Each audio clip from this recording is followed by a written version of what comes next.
to fall. Hello, welcome to the LCS and the LCS waiting room. Well, we've just learned that production has taped all the objects on their desk. Oh, why did you rip it off? Well, that's exactly what they were trying to prevent. Over here, though, they trust us. Yeah, What? Which is That's a This is what I've learned. yeah, that's what I'm learning too in this moment. Welcome to the LCS waiting room. We're gonna dive straight in to some conversations that surround the LCS, and of course, we have to start with what was the biggest news of the weekend, having broken just yesterday. LS's departure from Cloud9 coming quite suddenly with the announcement only minutes before the team would take to the stage yesterday. And then, if anything, to follow it up with a loss was a pretty brutal way in a number of senses for all of this to break down. But while we don't have a ton of new news between yesterday and today, I felt it was still necessary for us to kind of touch back in with it, as the community, I think, in a number of ways, very much represents people's confusion around the move more than anything. Especially because it was worded as a release, not mutual between both, right? And if you're releasing someone, well, okay, is it performance-based? No, we're 3-1. Like, we were doing quite well, actually. And the players were performing well, the drafts were working, people were taking parts of the strategy. We were seeing in Champions Queue, Ivern mid starting to or even Ivern top lane was starting to populate. Hecarim, Udyr junglers, all of these strategies were working. And it seemed like the team, from the content that we were seeing from the team, were happy about it. There were a lot of content around it. So the confusion is the big part, and it always sucks, because especially if it's like so sudden, such urgent news, literally day of. I mean, I was watching the broadcast, and like my first instinct seeing the Cloud9 tweet after, I think I kind of broke it watching the LCS yesterday, and I'm like, is this like a joke? Well, and like they're jumping at some news because they saw a tweet 2 minutes before they went live, but like apparently it's real. Mm-hmm. Yeah, so we knew it wasn't a joke, but but that was like a really But common I just didn't know if, reaction, like, right? Because of the timing, because of how sudden it was. Everyone, like, watching the Twitter reactions in real time as we're talking about it on the desk is just, people are like, if this is a joke, it's in really poor taste. Or like, if, you know, this has to be a joke, what's the other, like, flip side of this? Like, what's the payoff? What's the punchline? And there is no punchline. Yeah, especially since, like, just as a small thing, a friend of mine, like, talked about it from this angle, and I didn't see it coming, was like, yeah, like, C9 is probably, like, the best social team in terms of just, like, finding a joke and running with it, right? Or being, like, a non-serious kind of, you know, joking, willing to take memes Seriously as far as it can go. non-serious. Yeah, as far as it can go. So when the tweet comes up right before the game, you immediately be like, nah, this can't be real. Like, well, and so it's funny that you say that, Jad, because obviously from our perspective, like, we were dealing with it all in real time. But to hear from somebody off the broadcast, to me, it just highlights this idea that, like, very rarely does the broadcast itself break news, right? Typically, things are released a day or two prior, and it's being touched by third-party outlets or even us tangentially on social media. But then we come into the weekend very prepared to have that discussion, or to just know that it's a fact, it's happened. And yesterday, for us to, we knew, just because it was passed to us, like, this is happening, this is real. But it became a very difficult thing with so little context to be able to explain and maybe even provide to people, like, the reality of, no, this is actually happening. And I think we saw that, again, through the community response. We have up here on the screens, I'm not necessarily going to read it. If you want to, you can jump to social media and follow all of the statements made by different parties in it. But it is also clear, to your point, Raz, that this caught LS to a degree by surprise. He had another tweet that kind of put a timeline to it, having been told only hours prior that he was being released. He said 4 hours in his tweets, and, like, based on the number of retweets and favorites that all these things got, I imagine people that are watching the waiting room have probably already read these tweets. Probably. And it's also, like, it almost makes me a little bit uneasy following this conversation and even trying to talk about it, because I have respect for Cloud9 as an organization. I have respect for LS, and obviously something didn't work. And I know that the community is just filled with vultures waiting to throw blame on someone. But yeah, I don't want to do that. No, and I don't want to either. I think so. For me, where this comes down to is that basically what we're representing here is a hunger for more information, right? And whether or not I want to prepare everybody. You might not necessarily get it, right? And Yeah. that's another reality of the situation as well, is these are two individual parties that for whatever reason have, needed to split. Clearly, as you say, something wasn't working. We might never have the full story there, and I would probably urge people not to jump so hastily to conclusions on either side of the coin. We have as little info as you do, in all honesty. Yeah, and having worked on the team side, I know you've had experiences like this where it's just like, you're just not going to hear information because most of the time, it's better for both parties not to reveal stuff because things will get dirty real quickly, right? And then there's that one instance that I've had where I felt like too much information was put out there and it wasn't fair to the person that was being released at all. It's better to handle things internally, and so that will just leave fans wanting more because we do want any crumbs of information to figure out what actually happened, because if it's happening, what Ella said, 4 hours before, it better be damn urgent because we are succeeding. We built the team around LS, right? Having Max Waldo's been there, sure, but like bringing in Revan, who's their assistant coach, Berserker and Summit, like I'm sure these were suggestions, and Malice, of course, who was in the academy team. All of these were it felt like circulating around LS being on the team. And it was such a big deal taking a chance in the offseason to have LS go and run with this team, especially in spring split. So you want to see it through. So what the hell happened is the question. And it sucks because you'll never get the full information, but we just want something. Definitely. I want to make sure if either of you have anything to add before I push, you have that space to do so. Otherwise, I have a follow-up and kind of a... Yeah, I mean, I'm just interested to track how C9 goes from here because That's where I was the noise is really, really, really loud. Yeah. Max did an interview with Travis last night, didn't talk in depth about the coaching changes, but that's the question that every single person is going to ask him. So many people in his Discord or Twitter DMs are going to be asking him. All the players are going to be getting asked. Like, it makes it very difficult to actually do what your job is, which is to try and prepare for the next LCS game and win. So it's just, I think it's really hard for Cloud9, not just this week, but for weeks going forward. And I'm going to flip it more to like a strategic side a little bit, because I think one interesting thing that C9 did coming in that I thought was kind of top down from LS was the way that they said they were going to use basically essentially a scrim team or their academy team to help the main team succeed as well. I know this past week, like we've talked a lot about C9 academy drafts, like Malice's champ pool specifically. I know yesterday he actually did come out and say like he really likes C9, the org, so he wants to stay. So that's a like tiny crumb of information, I guess. But strategically, it was really interesting to hear him give an interview before this happened about how they use their academy team, and the fact someone asked him like, "Oh, are you looking to, essentially promote?" I believe it was Kangas on the academy broadcast, and he was like, "My job here is to make sure that the main team is really good," and that kind of idea of the academy team as practice for the main team and both of them bouncing ideas off of each other, I think.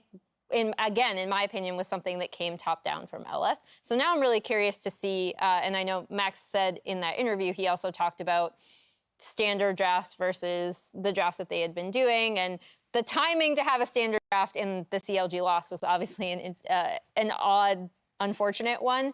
But going forward, I'm curious to see, A, like if that idea of how they want to play their academy team continues, and then B, where the drafting goes and how that continues. I mean, I think all of this too, right, is exacerbated by the fact that immediately following the release of the coach, they fall to a winless team in CLG just yesterday. And so I think, that's going to add to this whole equation, to your point, Jad, around all the noise. And we're not going to be able to get past this noise probably for a little bit, particularly when it comes to C9 and how they ultimately perform moving forward. And that's kind of where I want to go next. It was a more standard-looking draft yesterday. I'm curious if we'll still see some of those more unique and creative drafts that we have seen out of Cloud9 persist with Max Weldo at the helm. But again, this is, to me, is an example of very much the kind of discussion that naturally follows a loss after a big release. Yes, and I think what's important for this team now is, well, two things. Figure out, first of all, what's their identity as a team, right? What do they want to do going forward? And second of all, like rallying together. Because in moments like these, when the noise outside is too loud and at times will divide, can divide teammates even on opinions. And you never know that. You need to continue on with the season. You need to continue on to like win games, right? And kind of rallying around a goal so that you guys do stick together and shut out the blasting noise. Yeah. Especially from within your own organization, because I'm sure from within C9's like management, there's a lot of noise. To just continue on, because like this happened beginning of week, so you definitely don't want to go 0-2 when all the dramas happen. Yeah, maybe to bring a little bit of brevity to it, we were discussing earlier, like in terms of shutting out the noise versus like being strategic and trying to play like the correct PR game. Yeah. Even if the plan that Max said in the Travis interview was like, well, it's always been the plan to play some standard and some unique or quirky. So like whether or not we had LS, we would do standard games. Like he actually seems like the type that is probably pretty good at blocking out external noise and doing what he wants, but that's like the most unlucky time to do it. Like if you were gonna do standard drafts and weird drafts, like 2 hours after LS is announced that he's released, oh yeah, by the way, we're playing Corky mid. Right, exactly. Really like, bad timing. Yeah. So I like to Emily's point, I actually hope they do something that looks more like one of their week 1 or 2 drafts today. Right. And I think it's actually gonna quell many of people's concerns, but we'll see. That would be sweet. I do want to just quickly highlight this comment here. C9 flare attached to it from Reddit, and so I'm going to assume a C9 fan. Don't agree with everyone's take that the team went mental boom. Blabber has overplayed Ganks in the past. It's nothing new. CLG played their dive well, so it's unfair to say that Cloud9 just mental boomed, and all teams can have bad games. So this to me was a more measured and like reasonable comment in the midst of it all.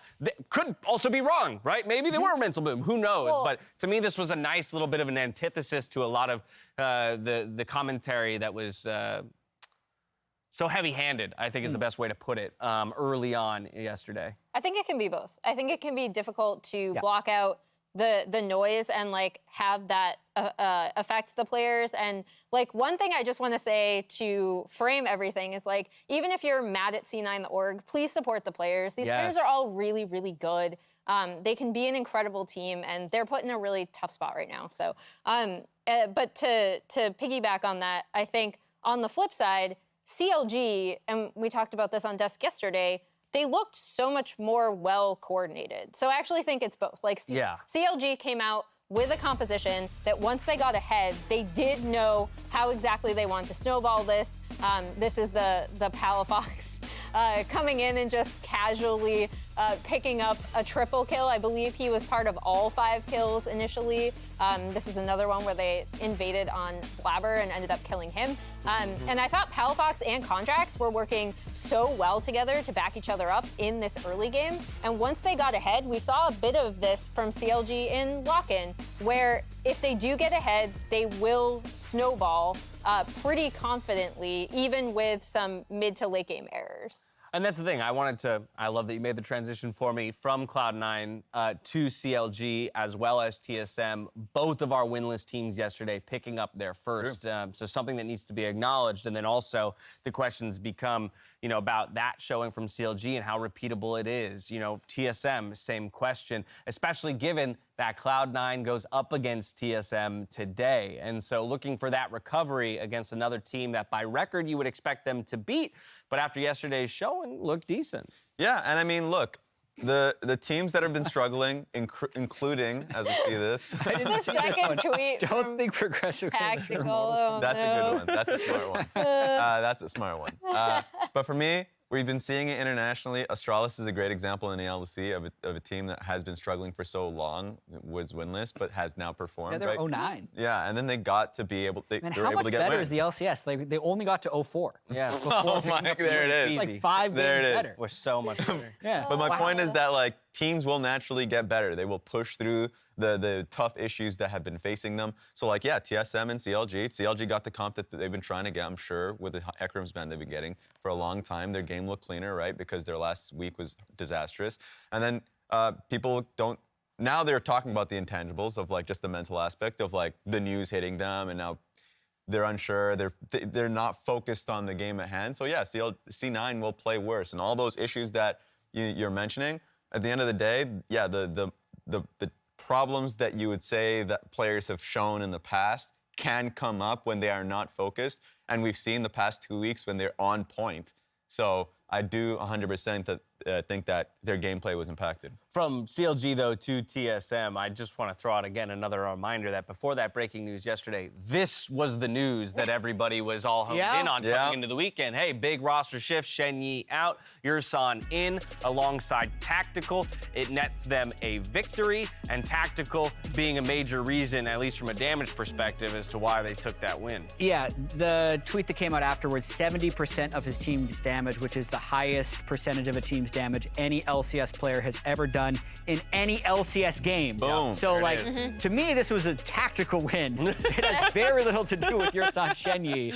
And it's also, like, remarkably similar to the game that they had literally last week, where Tactical also almost did exactly the same thing, but then had a few mistakes down towards the end of the game where they just lost. So he's feeling himself. For me, the jury is still really out on them, but I think Tactical should deserve like a huge shout out, because this guy just, anytime anything goes wrong, he gets a ton of criticism. People say he was carried by Core JJ. Like, he's actually really good. Yeah. And he 1v9'd almost 2 games in a row, but especially that last one. And again, I don't know how much Yursan made a difference. Tactical did say in the interview that about one of his calls being really good.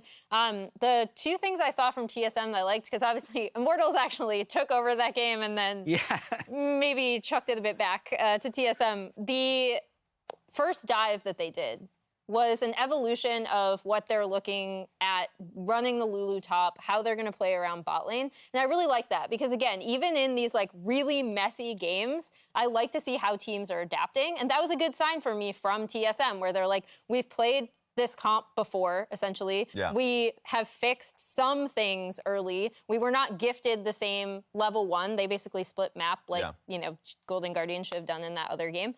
And so I really liked that, like, just that small one dive that we just played as a tiny adaptation and a kind of good, small bit of growth from TSM. And for a team that's struggling just in general, like, you want to cling on to an identity. And for TSM, I would imagine coming into the split, they're like, well, we have Huni in the top lane that we can play through, right? If we want to have a counter put him on Lulu. Like, we could Hey, we he's have been options. spamming the Lulu for years. This is, And now I think, like, we've already seen 2 games where Tactical goes mad, zoom in on Tactical. Just like the dive bot lane was excellent. That was just so early that, like, Wild Turtle was basically, like, quote unquote out. Like, he didn't get a minion or experience at all at that point. So, like, if we're just gonna be like, what is TSM's new identity? I think it's gonna be around playing standard through front to back team fighting, having confidence in Tactical as a player. Yeah, but see, that's so funny to me, because that's not when I looked at that roster of 5 names on paper, including Shen Yi, like the intended original roster. That's not how I would have thought they would play. Right, I would have thought a little bit more focus around the top side of the map with, you know, this mechanical god in the mid lane of Kailuo and Huni, who we know can be a volatile yet carry-oriented player. Yeah. Again, not saying, you know, Tactical is no slouch, but he doesn't necessarily scream, you know, funnel all the gold into me, you know, and let me hard carry the team to victory. You have Spica in the jungle as an MVP candidate, you know, past MVP and always an MVP candidate. I would not have guessed that this would be where they would land on week 3 of the split. I'll say a tiny like pushback to that, because even when Huni started, right, his whole thing was he's like playing Rumble, he's shoving the wave, he's looking for TP's bot, and some of them like weren't always the greatest idea, right? But he was always had an incredibly itchy trigger finger on that bot lane to go join up with his bot lane, go mid and roam, get out of the top lane and start affecting the rest of the map. This is something that's kind of characterized his play since I think he came on with Fnatic. And so I'm actually not surprised to see him just be like, yeah, I'll play the Lulu. It's a bot-centric meta. We're gonna funnel all of our gold into Tactical on a hyper carry, in both cases the Jinx. And it works out. I actually think it is kind of reflective of the, maybe not like play style, but like the kind of player Huni has been since he entered competitive. Yeah, 100%. And I think some of the mistakes that they've making as a team is not even identity-based. Like, for instance, the Golden Guardians game where you have, like, you just destroy Pride Stalker. Like, he literally has, like, he does not have a way into the game, but then you muck up the later portions of it when you re-invade on blue side. Like, things like that where it's just some things are discipline-based and, like, certain decisions are just wrong. So, like, at that point, it's like, okay, we as a team are just not on the same page rather than having an identity around playing around tactical. So I'm sure they recognize that going through this week. So their last game was just a little better, and so now they want to at least make the early game be a lot easier for themselves. Can I have 2 minutes to talk about development rosters? You can Let's have go. exactly 2 minutes. Anything you want. Okay, so Emily and I had like a 20-minute conversation about development rosters, largely around TSM, on my podcast, JLXP. And Check it out. Yep, check it out. Anyway,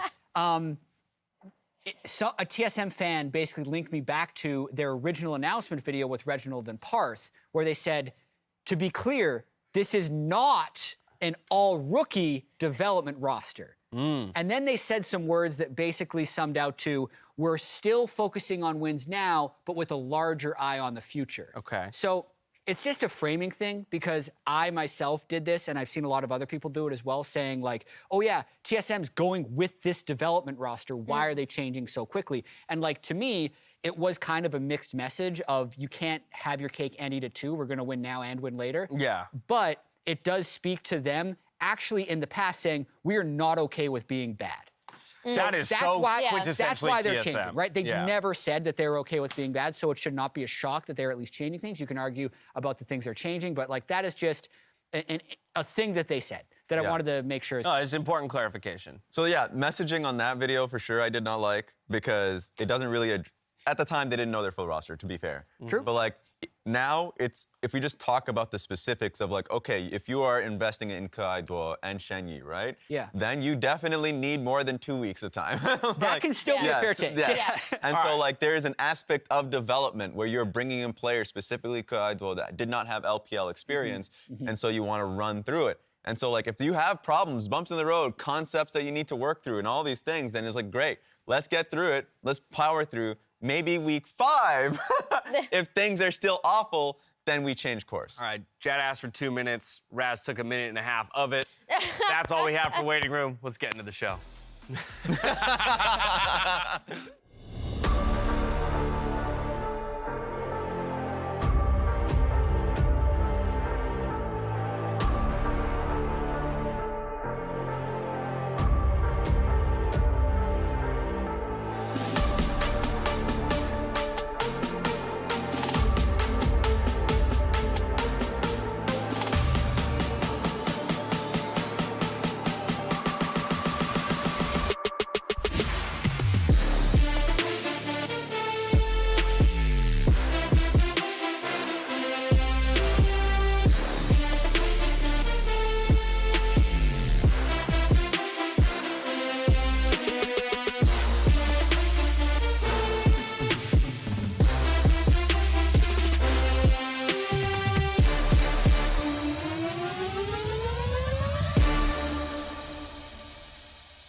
Welcome to the LCS, everybody. We're closing out week 3 today with 5 more games of action. We're going to dive right in with our schedule for the day. We kick things off with EG versus Immortals. 100 Thieves versus FlyQuest will follow that, all before TSM and Cloud9 take to the stage in game number 3. Following that is Golden Guardians versus Dignitas Quantum Pay and CLG against Team Liquid to close things out. A quick reminder that next week, though, is Super Week here in the LCS, which means we get an extra day of games. It's super duper. Just want to get that in front of you so that you can mark your calendars for that Friday, where there will be some LCS action. But that brings us to our standings, where it's everything from 4-1 to 1-4. No winless teams, no lossless teams in the LCS So anymore. competitive. So competitive. Yeah. So competitive. No one's the best and no one's the worst right now. That is true. Yeah. That is true. I'm going to continue tracking Immortals, right? That you are It's very getting staunch. dicey. Yeah, you're Yeah, not the How's worst. that? How's They are that? not the worst. Does the last game count as a 0.5? Yeah. Put it on the I needed to standing. evaluate yesterday's game. Yeah. Well, we're going to do a little bit of that as we look at them facing up against Evil Geniuses. But Raz, I'll turn to you. Okay. It's always a tough thing to kind of evaluate teams, especially before we make it to that halfway point where you get the full first round robin. Yeah. But we do also want to sometimes talk about strength of schedule or the perceived strength of opponents of the teams as they've already played. Yeah, especially for Evil Geniuses, people will look at their standings and be like, oh, it's not looking good. Well, they've actually just gone up against pretty tough teams throughout, like 100 Thieves, Team Liquid, and then, of course, like Cloud9, who are already, like, killing it. So being in the finals of Lock-In and then the stark image of the start of Split and being like, wow, that's tough. Yes, it has been tough. So do not be surprised when you go into week 4, week 5, and it's like they're piling up wins because that's just how the strength of schedule is really shaped out for them. Well, and it's interesting because Immortals have had the exact same schedule until this meeting, right? So it's really interesting that they've had to go through the same amount of, like, the same exact teams. And they come into this, I mean, theoretically, they could have had the same record going up against each other and almost did. But now IMT are 1 game behind. Yeah, exactly. So, hey, and you win the head-to-head here, and you're in much more solid position. But as we talk about the makeups of these two teams, I think that's another interesting point, Jat. And I know you ran the whole spreadsheet table, you know, top of the year about player ages and experience and things like that. It's an outlier here. Yeah, a little bit of a fun fact on this one, just comparing a couple of roles in the combined ages between Power of Evil, Wild Turtle against Danny and JoJo. Whew! Answer the question once and for all. Is it better to be 27 or 17? Let's see who wins that pot. Yeah, there we go. You're a lot Age more and experienced than 27. It's actually crazy that it's like this, and it just makes me excited for the matchup. And I know a lot of people always say younger is better. That's not always the case. And it should be shouted out, the Power of Evil and Wild Turtle are still LCS players, even though they're older than what is traditionally accepted in LCS. And we're seeing a lot more of that. Like, the average age of the LCS has definitely gone up year over year. But then also you have the flip side of that with EG, who's done a bigger injection of young players than other teams have been historically willing to do. So just wanted to point out that 17-year age gap between the two of them. Hey, I'm loving my 30s. Danny and JoJo combined are a year older than me. That's ridiculous. Yeah, I know. I was gonna Younger, say. sorry, you're older. You're older. You're older. Okay, you're 34? Yes. Okay. Good math. There you go. Nice. I can do that one. No, I'm personally loving my 30s, right? I was a big dum-dum in my 20s, but I'm not looking forward with to the age end of this comes year. wisdom. Because I hit that 3-0 at the end of this Well, year. combined on the desk here, we're like 150 or something. Yeah, All right, there we go. So well good. above the pension plan. Good for us. All of that said, though, the young players on this EG squad are rock stars. I mean, they are so exciting to watch. Their personalities are great. They are putting up performances individually, even in losses, I think, that excite us for the many years to come. Well, they've also been tearing up Champions Queue. If you look at, like, they came out with, like, one of the people who's been following Champions Queue came out with a team graphic, and EG is, like, up there at the top with, like, JoJo skipping team dinners to, like, there's, like, an anecdote of him just being like, no, I just want to play Champions Queue. So they're also really hungry to play, which I really like. And I think I'm just so excited for this 80 carry matchup, specifically because of what you see here on the screen, Raz. This idea of, like, Danny, who is kind of the young hotness, it seems to be just, like, collecting pentakills as if they're nothing. But on the flip side, you have one of the longest standing and the all-time kill leaders in the LCS in Wild Turtle. Yeah, and in his TSM debut, the LCS debut, got his pentakill on Caitlyn too, right? So, like, it started the same way. And so it is going to be fun to be able to see them because we've had some older players in this league, even on Evil Geniuses and Impact, who is performing, like, top of his game, right? And so for players who are, like, going meta to meta, patch after patch, adapting and finding ways to stay above the rest of the competition, Evil Geniuses are doing really damn well at that. Time Team needs to work at that. they've been growing more and more as a team, so the last loss is a bit of a heartbreak, but I'm sure they'll be able to bounce back soon. Minute to go to Champion Select. I want to throw your predictions up on the screen for this first game of the day. It's Immortals on one side, EG on the other. I said bounce back soon. I don't mean this soon. EG, I think, will take this one quite quickly. All right, well, Raz is going EG. We know that Jats put all of his eggs in the Immortals basket. No, so I'm just predicting a singular egg. The egg? All right. It's down to 1 egg. No, 1 egg. No, EG, egg. EG, egg. Yeah, that's my pick.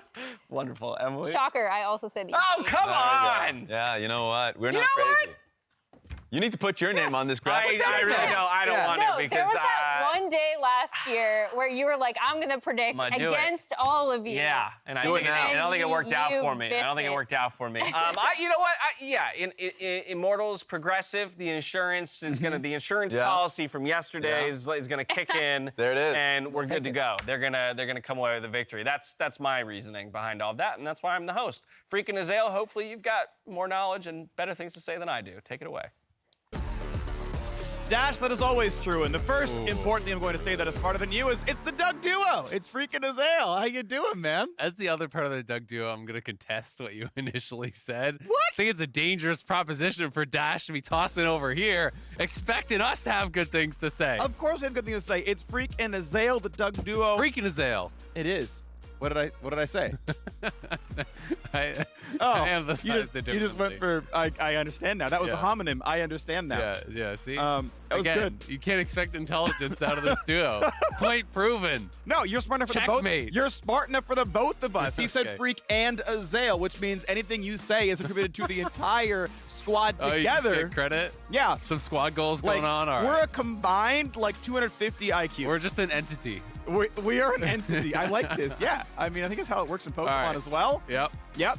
We've collected a Vagar band right here, Ooh. and I like it. I think it's a fun game. Yeah, it is cool to actually see Vagar getting banned out. Doesn't mean Ari's open. We got CPOE bring that out yesterday. Vagar obviously debuted for the LCS, we'll say, by Bjergsen as a pretty strong answer. That looked really good. And EG are coming off of the loss yesterday where they actually played Corki. So if they first picked Corki, well, they lost against that pick yesterday, and it seems like that's exactly what it was. They don't want to run into that same matchup they struggled against with Bjergsen. As far as EG goes, though, they have been, I don't want to say struggling, but they've not been looking as dominant as they did in Lock-In. They have lost to a lot of the kind of expected top teams that they have played against so far. They lost to TL, they lost to Cloud9, they lost to 100 Thieves. They're now 2-3. Immortals on the other side, sitting at 1-4, of course, almost had that win against CSM. I think that kind of should have been theirs if it were not for some errors in the late game. But they did turn in 25 to 30 minutes of fantastic macro play. So they have been building upon some of their struggles earlier, and I think that they are getting better as a team. So excited to see where they go from here. As the lock-ins come through, Immortals very heavily pushing toward Comfort right now. With very limited data, because neither champion is all the popular in solo queue. Corki seems to be very slightly favored into Orianna, another pick where you're picking, and it's fine, you're not hard counted. It's not like you're picking Silas Malphite, and it's just absurd. But Corki's maybe a little bit favored here, and you're just look, man, PoE hasn't had the greatest season. He's on 5 kills across the entire LCS split. Across 5 games, he's at 1 kill per game. He's your mid laner. That's a really, really low bar, and it's okay. Our game didn't quite work out. I got to pick on a level 7 Lulu once, but whatever. Let's try to move past that. Going on to Comfort, and I think he can recover. I do think PoE is a good player. I still have expectations of him. The fact that Immortals had, tied with EG, the hardest strength of schedule, and still come in with a win against 100 Thieves, I can see them turn it back around, and so Comfort Champions will maybe allow that here. Absolutely, and this is most played all time, over 100 professional games of Orianna play, way back to the Nashor's Ori and all these kind of funky builds that he became pretty well known for. So definitely going to be really comfortable on the pick. Olaf getting banned out feels like it's getting a lot more priority in picks and bans this week than in the subsequent weeks. I think this is one of those evolutions that we are seeing through Champions Queue and through a lot of the scrims, is that Olaf is becoming really, really popular. People liking the early presence that he can bring, especially in some of these pairings. If you're willing to play an Enchanter, as EG has brought it out at least once, you can do it with Roaming Smite tops and things like that. Those pairings can look really good. Pairings with things like Orianna can look really good. And it is just super strong at soloing out those early dragons. It's one of the picks that Inspired was really well known for last year also. Udyr, another one, really kind of rising in popularity. So we are seeing these banned out, but it does mean J4 is up, Xin is up, Trundle is up, really, really standard picks. Lee Sin is up as well. So they are going to have a bit of the pick of the litter here. I wonder if J4 is going to get banned out now by EG, because that's one that a lot of people are kind of concerned about. Instead, they're prioritizing the ban on Xin Zhao. So I would not be surprised to see Jarvan just get grabbed here, by Xerxes. Yeah, Jarvan is the second most played champion for Inspired. Viego the first for Xerxes here, and there's no Viego ban, so we could go for it. We have seen Volibear be an option as well. Not quite the same engage tools you might see out of a Jarvan, for example, if you want to get things started. But just kind of running, ulting in, and getting a Shockwave, you can flash out of it, but it is, some way to start a fight. And it's a lot of early game power. You win duels against most other early game junglers. You definitely win duels against Jarvan if that's going to be the option on the other side. So you have that early game power. Any sort of lane that has gank assist, the follow-up CC can become pretty darn good. Of course, We saw the Chem Tank build yesterday when Volibear got brought out, and you can just pop Chem Tank, run in, Q flash, stun someone up, Shockwave to follow it. So that is an engage tool. There are some options, and it is going to be, in fact, that Jarvan coming out. So Xerxes, kind of, I would say, like, foregoing some of the ganking power for more skirmishing power. I tend to think that Volibear is better in these 2v2s and some of the early 3v3s, things like that in the early and mid game. Can have a lot of strength around that E. It's going to be Gragas top. So yeah, definitely a safe blind there. Revenge has been going a lot towards things like Jace in these types of situations. It seems to be, you know, one of his big kind of preference picks. You could go Graves here as well, given that they do have an AP mid. You know, that's a pretty big comfort pick. Interested to see if he's willing to bring out something a little bit more aggressive to play more heavily through sides, or if it's just going to be that kind of standard stuff. Graves or Jace seem like they'd be the most obvious. Graves pulls away as his third pick on the champion, his fifth marksman pick of spring, counting Lock-in, 2 Jaces, 3 Graves. He's played 1 game of Scion, otherwise he is always on a damage roll. Considering that is how kind of Revenge rose to fame in the first place, right? Top lane solo queue is all a bunch of Riven kind of stuff. I think he's actually looked good in this role. I will say, I think he played the best anti-smite top I have seen so far in the LCS. The first 30 minutes of that game against TSM was really good. It was all Revenge. His Camille split push looked amazing. The last 5 minutes fell apart, but he played the map really, really well. Split push, the best split push I've seen in the LCS this split. Now, of course, he's against Gragas. That's going to be a different look, but again, his instincts on carry tops were largely very, very good last game, and I want to see more of that kind of coming through. I agree, and I would also give credit to the rest of the team too, because I do think that, you know, playing the split push and playing that kind of back and forth is very much a team game.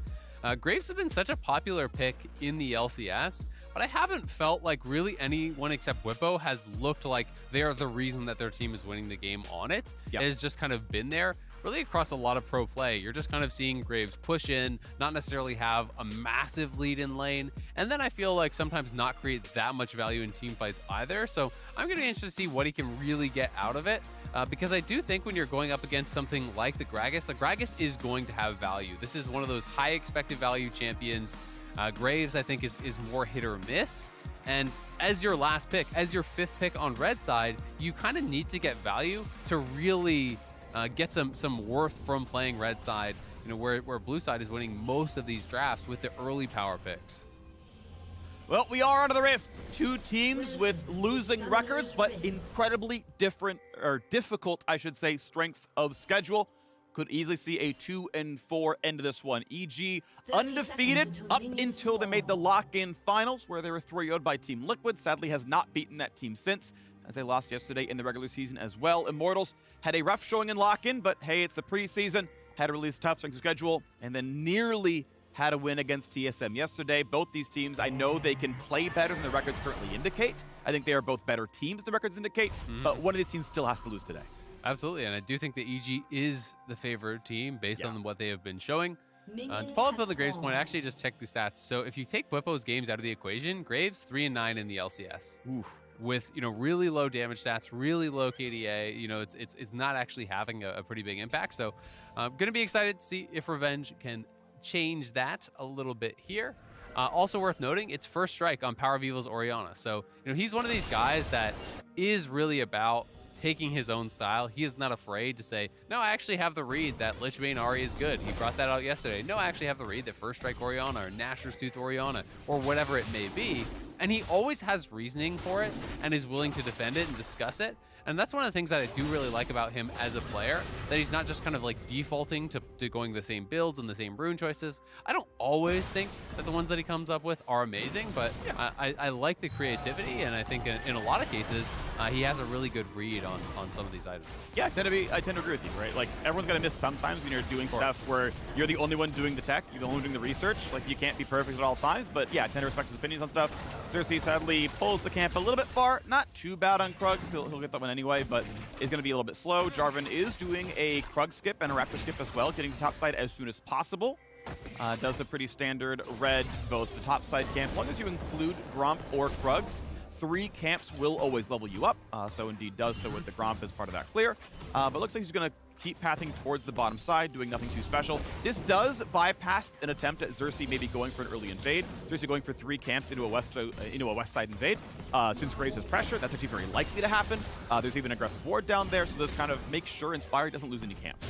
Yep, and you can see that Immortals are paying the respect to this early Jarvan, right? They don't want to get cheesed out by any early ganks. They had that ward that actually just expired near mid lane. They had the ward spotting him on the blue buff. So they had full vision of any sort of early path that he would do towards the gank. If he wanted to go, red straight towards mid, he would have walked by that mid lane ward. If he wanted to go 3 camps towards top, which is also pretty standard when you have gank assist on the Gragas, he would have passed that ward over by the blue buff. So smart early warding here from Immortals stops any opportunity for Inspired to look for those types of plays. Not that he was actually even going for it this game, but those are the things that make a big difference over a long season. These small plays, these intelligent spots that you're warding can really win you games over the long run. Inspired, I believe, had Smite available if he needed it. Yeah, got it, no problem. Graves went to go check on him, checked a little bit too late, a little bit of a play in the bottom side. Vulcan's gonna get with the choppers. Pretty good damage on him. Keep in mind, he did go Glacial, so took full damage from the 2-on-2. Dropped pretty low, gonna chug through his last couple of potions, and he'll be okay. And Destiny actually getting really good Glacial value there. Because of the Glacial slow, Vulcan actually couldn't walk out before the Chomper's arm. And that is one of those things that sometimes you don't always consider. Just how powerful it is against champions that do not have a dash. Glacial against Danny is going to be less effective if Vulcan is there to actually lantern him out, but if you go for Vulcan, well, it can be pretty difficult to disengage through that. Yeah, and it looked pretty good. So, Immortals off to a pretty solid, very early lead. I want to point out, Jojo Pyun is the second highest gold difference at 10 mid laner. He's behind a Blaze Olive because of his 4 kills by 9 minutes in the game they just played. So, statistically, Jojo Pyun no longer #1, but has been a dominant laner throughout the entire spring split. He's still been really awesome in the one-on-ones. It's, of course, everything else where it's been falling off a bit for EG as they are 2 and 3. PoE checks the brush, no one's down there, and just going to chill. I also think there's a little bit of a mind game you can play there. I mean, he's not going to waste too much time. Destiny, he's obviously, it's known that he's missing, so JoJo's playing with respect to that. But I feel like when you're throwing the ball into a brush like that your support is in, it's showing, hey, no one's in here. Like, I need to check if the enemy jungler's there, Those kind of little things sometimes can really trick your opponents into thinking, hey, he really is nervous that we're making a play from this bottom side, therefore it is clear, therefore it is safe. Yeah. And those little things I think can be pretty fun to notice and watch when players do them consistently. Solid backstep from Revenge, gets away from the body slam stun. And neither top laner has burned their teleports just yet, although with no mana left for Revenge, might not get much more pressure. May see him recall pretty soon. Longsword can build into Hullbreaker as Phage is a required component, so may see the continued kind of Hullbreaker rush we are seeing from ranged top laners. I tend to be a big fan of it. I actually think that it kind of goads you into the right playstyle in the first place, but I think it is really, really strong for these ranged tops where you become a lot more resilient to ganks when you get 30 bonus armor and MR and get an early health item. Nice attempt to trade down there, forcing the flash away. Vulcan realizing actually the choppers would be too much, but now Xerxes, could stun, could get a lot done, finds a slow as well. Zap's gonna land as well, a flay backwards, buys some space, and allows Vulcan to walk away. Glacial plus flay gets him out. Nicely done. I wasn't sure that they were actually going to escape from that. Given that they forced the flash early and that they were targeting Vulcan, I thought Immortals had the right target selection to pull that off. Now Inspired is in the area. Destiny pushing up here. He has no flash and he is low. Inspired could flash this wall and just EQ him here. They're going to look for the Hex Flash play. Okay, well that's Volibear E down, and is Destiny an easy target? Of course, again, he has nothing. Wild Turtle has Cleanse, cannot save his teammate. Keep in mind, Heal and Exhaust were used by EG in the escape, so part of the reason they lived was the double summoners burned on that escape. Ignite was used in the previous play, so wasn't there to cut that one down.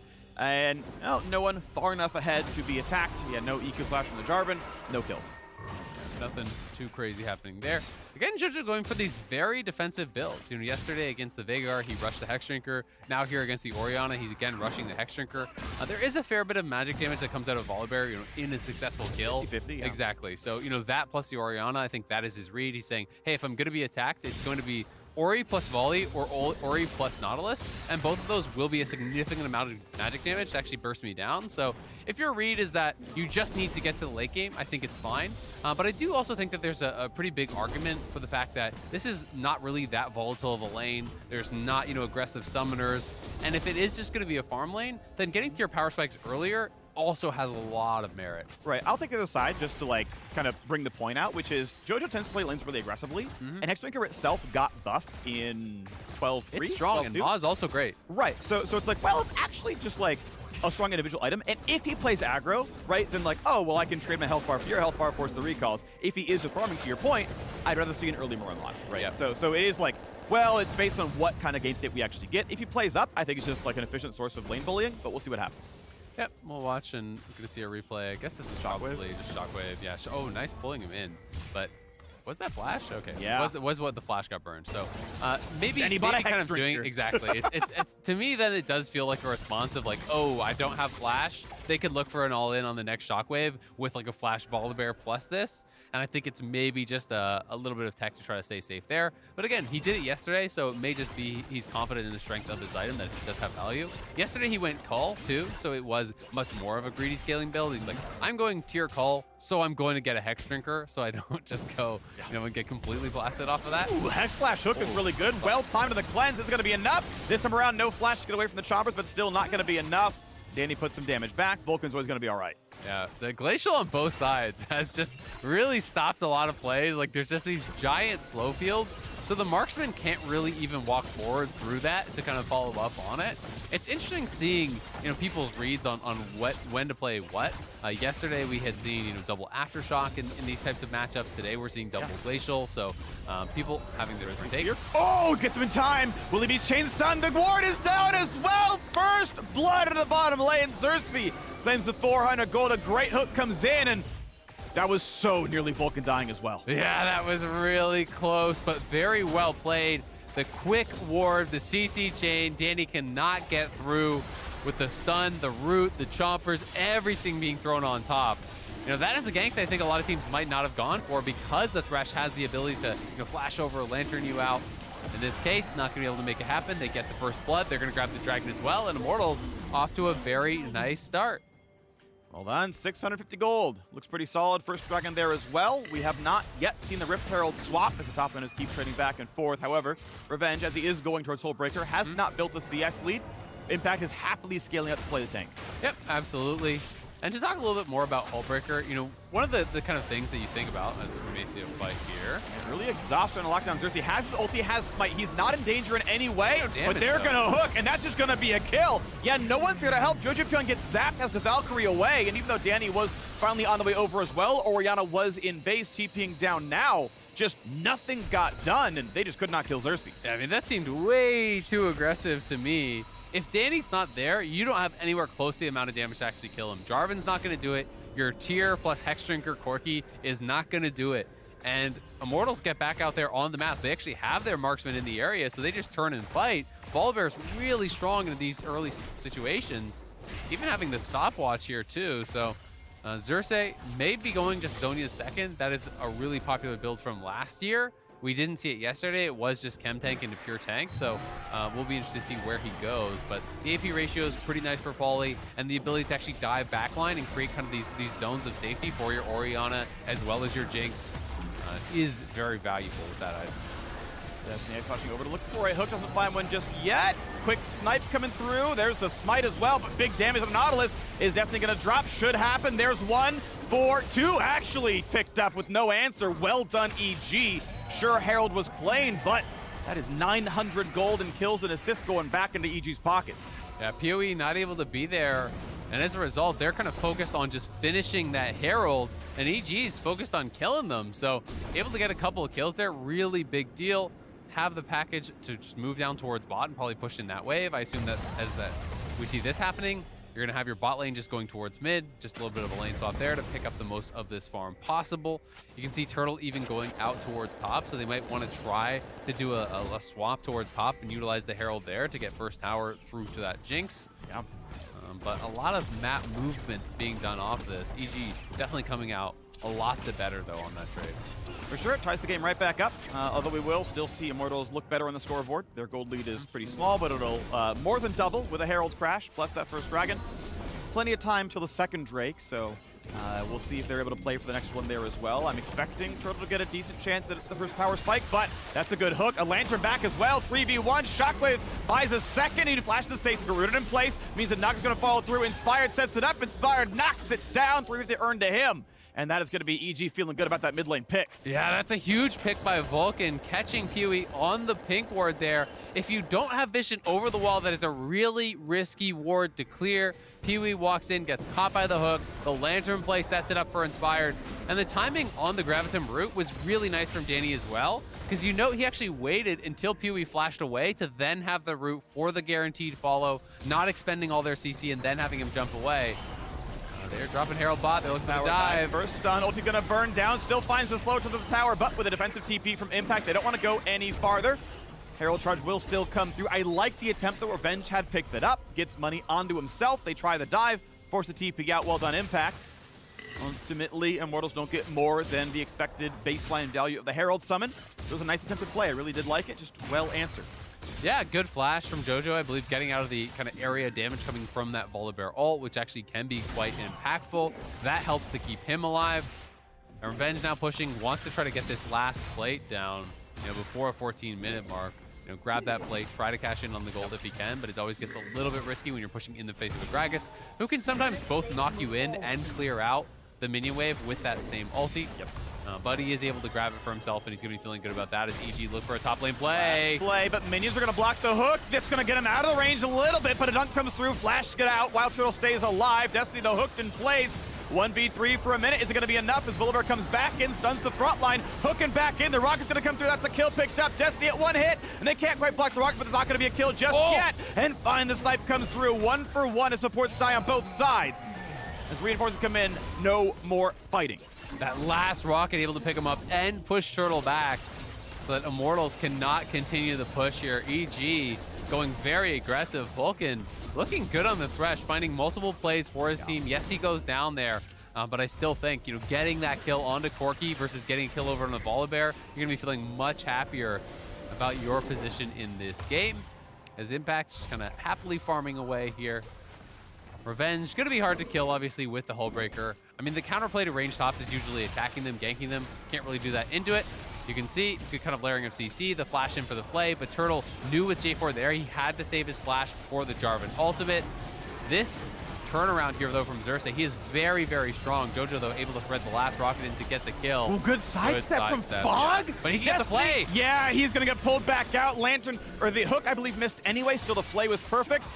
I mean, a sick dodge, to be sure. Doesn't matter. Again, well played to EG. They find the kill just in time to play for the second Dragon. Gold is close between these teams. The Dragon score is going to be tied. Both these supports trying to stay very active. Vulcan now, Lantern, Hex Flash, he's looking for the hook, no flash. You're so doomed. There is no way out. A hook for good measure. Danny claims the gold. Thank you for the support, but they've found the pick. They've shown back up. PoE ran over, found a shockwave. And actually, just the regular spell damage actually coming across as slow as enough, and they again answer a kill back. So how about in the mid lane? Xerxes can go for the dive. Flash stun goes right in. The shutdown goes to Graves. Ult out when he needs to. Burns a stopwatch first. He has to have that spell, right? Goes to turn off the tower instead to kill Impact. He baits him in. He's gonna live. The dunk comes across, and he buys some time. That tower might kill Xerxes. It does. But they get the chase down. Revenge drops aggro. That was beautiful. Xerxes played every part of that fight perfectly. Xerxes playing like an absolute shot here, going straight in. Danny, super early flash. I think most people are like, yep, that's the end of it. Just take that, back it up. He knew he had the move speed to get in there to close the gap. They get the kills, they continue the dive, even getting the tower off the back of that, and Power of Evil picking up a lot of kills, a lot of gold in that play. That is a huge swing there for Immortals, who it felt like were starting to fall behind off a lot of these really good proactive plays here from Vulcan. Destiny not able to quite hit that hook. Jojo with the early buffer of the Valkyrie gets away. Then Vulcan coming in. That was a great sidestep there from Destiny. Good awareness. The hook did hit that wall, but he just flayed him instantaneously, it looked like, out of it. And then just back towards mid lane, wherever Volibear is, it's really tough for EG to fight right now because he is so far ahead of the pace of the game. And even building tank, you can go aggressive for this. So this is a great dive on the play, but Vulcan has to give his life for it. And that is fine, but it means look where Impact is right now. Danny is left alone because everyone's scattered to different sides. So they get the chase down, they get the kill, they take the tower, and Power of Evil kind of off to the races after that one. Got a lot of gold from it. Plus Revenge has just been kind of bought more time. As Impact has started to group, Revenge is just constantly pushing down these side lanes, getting additional farm. He's completed 2 items now, got all the plate gold as well. And this tower is gonna fall here pretty soon. And even though it's slow going, he's gonna stay for Alex. Actually, he's gonna guarantee it. Backdoor comes on, but he's gonna be fine. So yeah, well played there, knocks it down. And yeah, even though the very early inning phase, he's going equal CS, right? Impact's last into the turret pretty well. He's standing up. As time goes on, this Graves still always has pressure on the lane. Yeah. So we can always kill the wave, and then Impact can either not show up or drop the wave. And either one kind of sucks to be impacted. So as long as Immortals are playing a reasonably high tempo and Revenge is able to look to move each time, he either builds a CS lead or kills a tower or someone dies. And I think a lot of his ability to create that pressure is kind of gifted by the fact that Xerxes has been so strong and so powerful in these skirmishes. Because often the counterplay is then, well, Gragas is going to go elsewhere, has great playmaking, and your team might just die, right? But Xerxes has been winning them so many of these skirmishes with the early gold that he got. He's had huge impact. 3-1-3, been involved in basically everything here on the Volibear, and kind of setting his team up for success, buying space for that side lane push, winning out in skirmishes even when they're sometimes down on numbers. Immortals in a really good spot here and gonna have to try to continue to play cleanly to close it out because there is very good scaling on the other team. You know, Gragas as a pure tank, he is going to outscale because he's going to have more consistent gold than the Volibear generally towards later stages of the game. You know, jungler's income starts to kind of fall off in pro play generally as you have to start grouping. Corki and Aphelios, really strong scaling picks there too. Of course, the Orianna and Jinx can kind of match that, but you know, EG is not going to be slouches in these team fights later on. Yeah, I want to, if we're not going to have a fight in a second, I mean, we may not, but hold on. Yep, they're going to go for the hook. Nice Doesn't quite land. Good sidestep by Jojo, jumps away. There's actually specific in-game mechanical reasons why junglers get less gold than laners as time goes on. So camps do not scale in gold value at any point in time. Neither do melee minions and caster minions. But not only do cannons scale from 60 to 90 gold, but they go from every third wave to every single wave. Yep. So you go from 20 gold per wave to 90 gold per wave from cannons, which means you just earn more, right? Every 30 seconds, there's more gold than before. And unless you're going to poach from your teammates, they're just going to start outscaling. And in pro play, generally speaking, your teammates poach from you, right? Yeah. You know, because that it's more valuable to have additional gold on an Orianna or Corki or a Jinx in the later stages of the game than it is to have it on the Volibear, right? You know, generally you see junglers get to 2 items, and it's pretty rare for them to go beyond that. That's why we saw Goredrinker Sterix as the 2 items forever, because it was very, very efficient, right? And now, you know, things have changed up a little bit, obviously with the Sterix nerfs, but yeah, I mean, it's just more valuable to give the gold to your hyper carry, so you start losing camps to your team. You start having to spend a lot more time clearing vision with your support in the later stages of the game, setting up for objectives. That is your role, which just means you can't spend all your time farming, and yeah, you're gonna end up being down levels and down gold as a result. Here we go. Dragon number 3 on the board. Either team's second would be here, but Immortals have grouped their entire team. We've been talking about Impact. A scaling tank pick at the top lane should have a good front line, and immediately says, you know, we don't have it. No deep wards to speak of. They do have a mid-wave, and they can look. There's explosive cast. Knocks him right in. Beautifully comboed. Even the hook landed. Every single skill shot comes in, and Power of Evil is powerless. But Impact may die. Nah, he's not gonna. The Lantern's already there. Well done to Vulcan. He can land hooks on displaced targets. He can get them back out with Lantern. He's there for everything, and they're pushing in mid lane tier 2 right now as well. Again, they can't find the kill, but on the flank, Graves finds one. Destiny on the way out, staying alive, and now Inspired is being attacked. The 1,000-pierced bear is in to find his next kill, and it's gonna go over to Wild Turtle. Reset. The Animal Kingdom on the Immortal side right now. Turtle gets sniped, and it's a crit, and that's not enough for Revenge to get his own. Vengeance will not be had. It will instead be tail between their legs running away. But a slow is in, and PoE is here to finish the job. He needs a snipe, he needs a Q to land, he needs a crit afterwards. And Danny is 1v3. He'll kill a ward to get some vision out of the way. Tries to switch guns out of there. Pee-wee's gonna land the auto attacks and knock him down, and it says to the Graves. And Immortals get the dragon and they get the kills. That was such a close fight. Multiple members on IMT barely staying alive. And I've got to say, this is one of those scenarios where maybe the build from Jojo does change it because he didn't have his Mythic. He was on the Mythic pieces plus his Hex Drinker. And those tiny little bits of damage, Luden's proc maybe actually changes that. Maybe Destiny dies, maybe Revenge dies, maybe even the Volibear dies, who all at the end of these fights ended up incredibly low. I love the way that Revenge was playing this though, kind of flanking from the other side. His teammates push out the damage dealers. He can go forward and just kind of get a free kill onto the Thresh. You can see Destiny slinking out at the top of your screen with very, very low health. Inspired getting chased down, and then on this play, it looked like it was going to be an absolute disaster instantly, but EG, Danny catching Turtle with the ultimate long range, gets the kill there. and then Revenge being pushed back, Xerxes being pushed back, and like, look at these health bars. Maybe the completed Mythic actually makes the difference. It is hard to say, but that's one of those interesting things to talk about in a game like this. As Power of Evil gets the respawn, he has the TP flank. Danny does all he can, which is kind of fish for kills on the low HP teammates. You know, you hope that they get greedy for a kill or getting in on the action themselves, and you can pick it up. But Immortals play it smart. They let PoE, that full HP guy, clean it up. He's now on 3 items and is looking really, really good. And the expected value in a team fight from him is going to be much higher than JoJo, who's on 2 plus the Hex Shrinker. Impact is very little damage. Revenge, of course, can heal back up against it, though. He's just buying time for JoJo. The important part is Corki showing up, and now I'm in danger. He's going to chuckle to himself and realize it's a 1v2. He's going to die, but his team is cross-mapping for the Baron and says, hey, you can follow me, but this is a worthwhile trade. Shockwave, Vulcan's going to be low, flays backwards, Xerxes on the hunt. Corki's TPing in to die. Is it going to be enough? It's going to be nothing. That is one of the worst TPs I have seen. It's a pause. I do not know what that was, but that was definitely a fraudulent play. At least it was not the Corki. I thought from bot lane. I looked bot lane. I saw the TP animation going where Corki had just come from. I thought it was Corki about to do it. Okay, then Impact's fraudulent. At least it was the Gragas. So it's a little bit more understandable, but he was so low that you're not going to have any value there.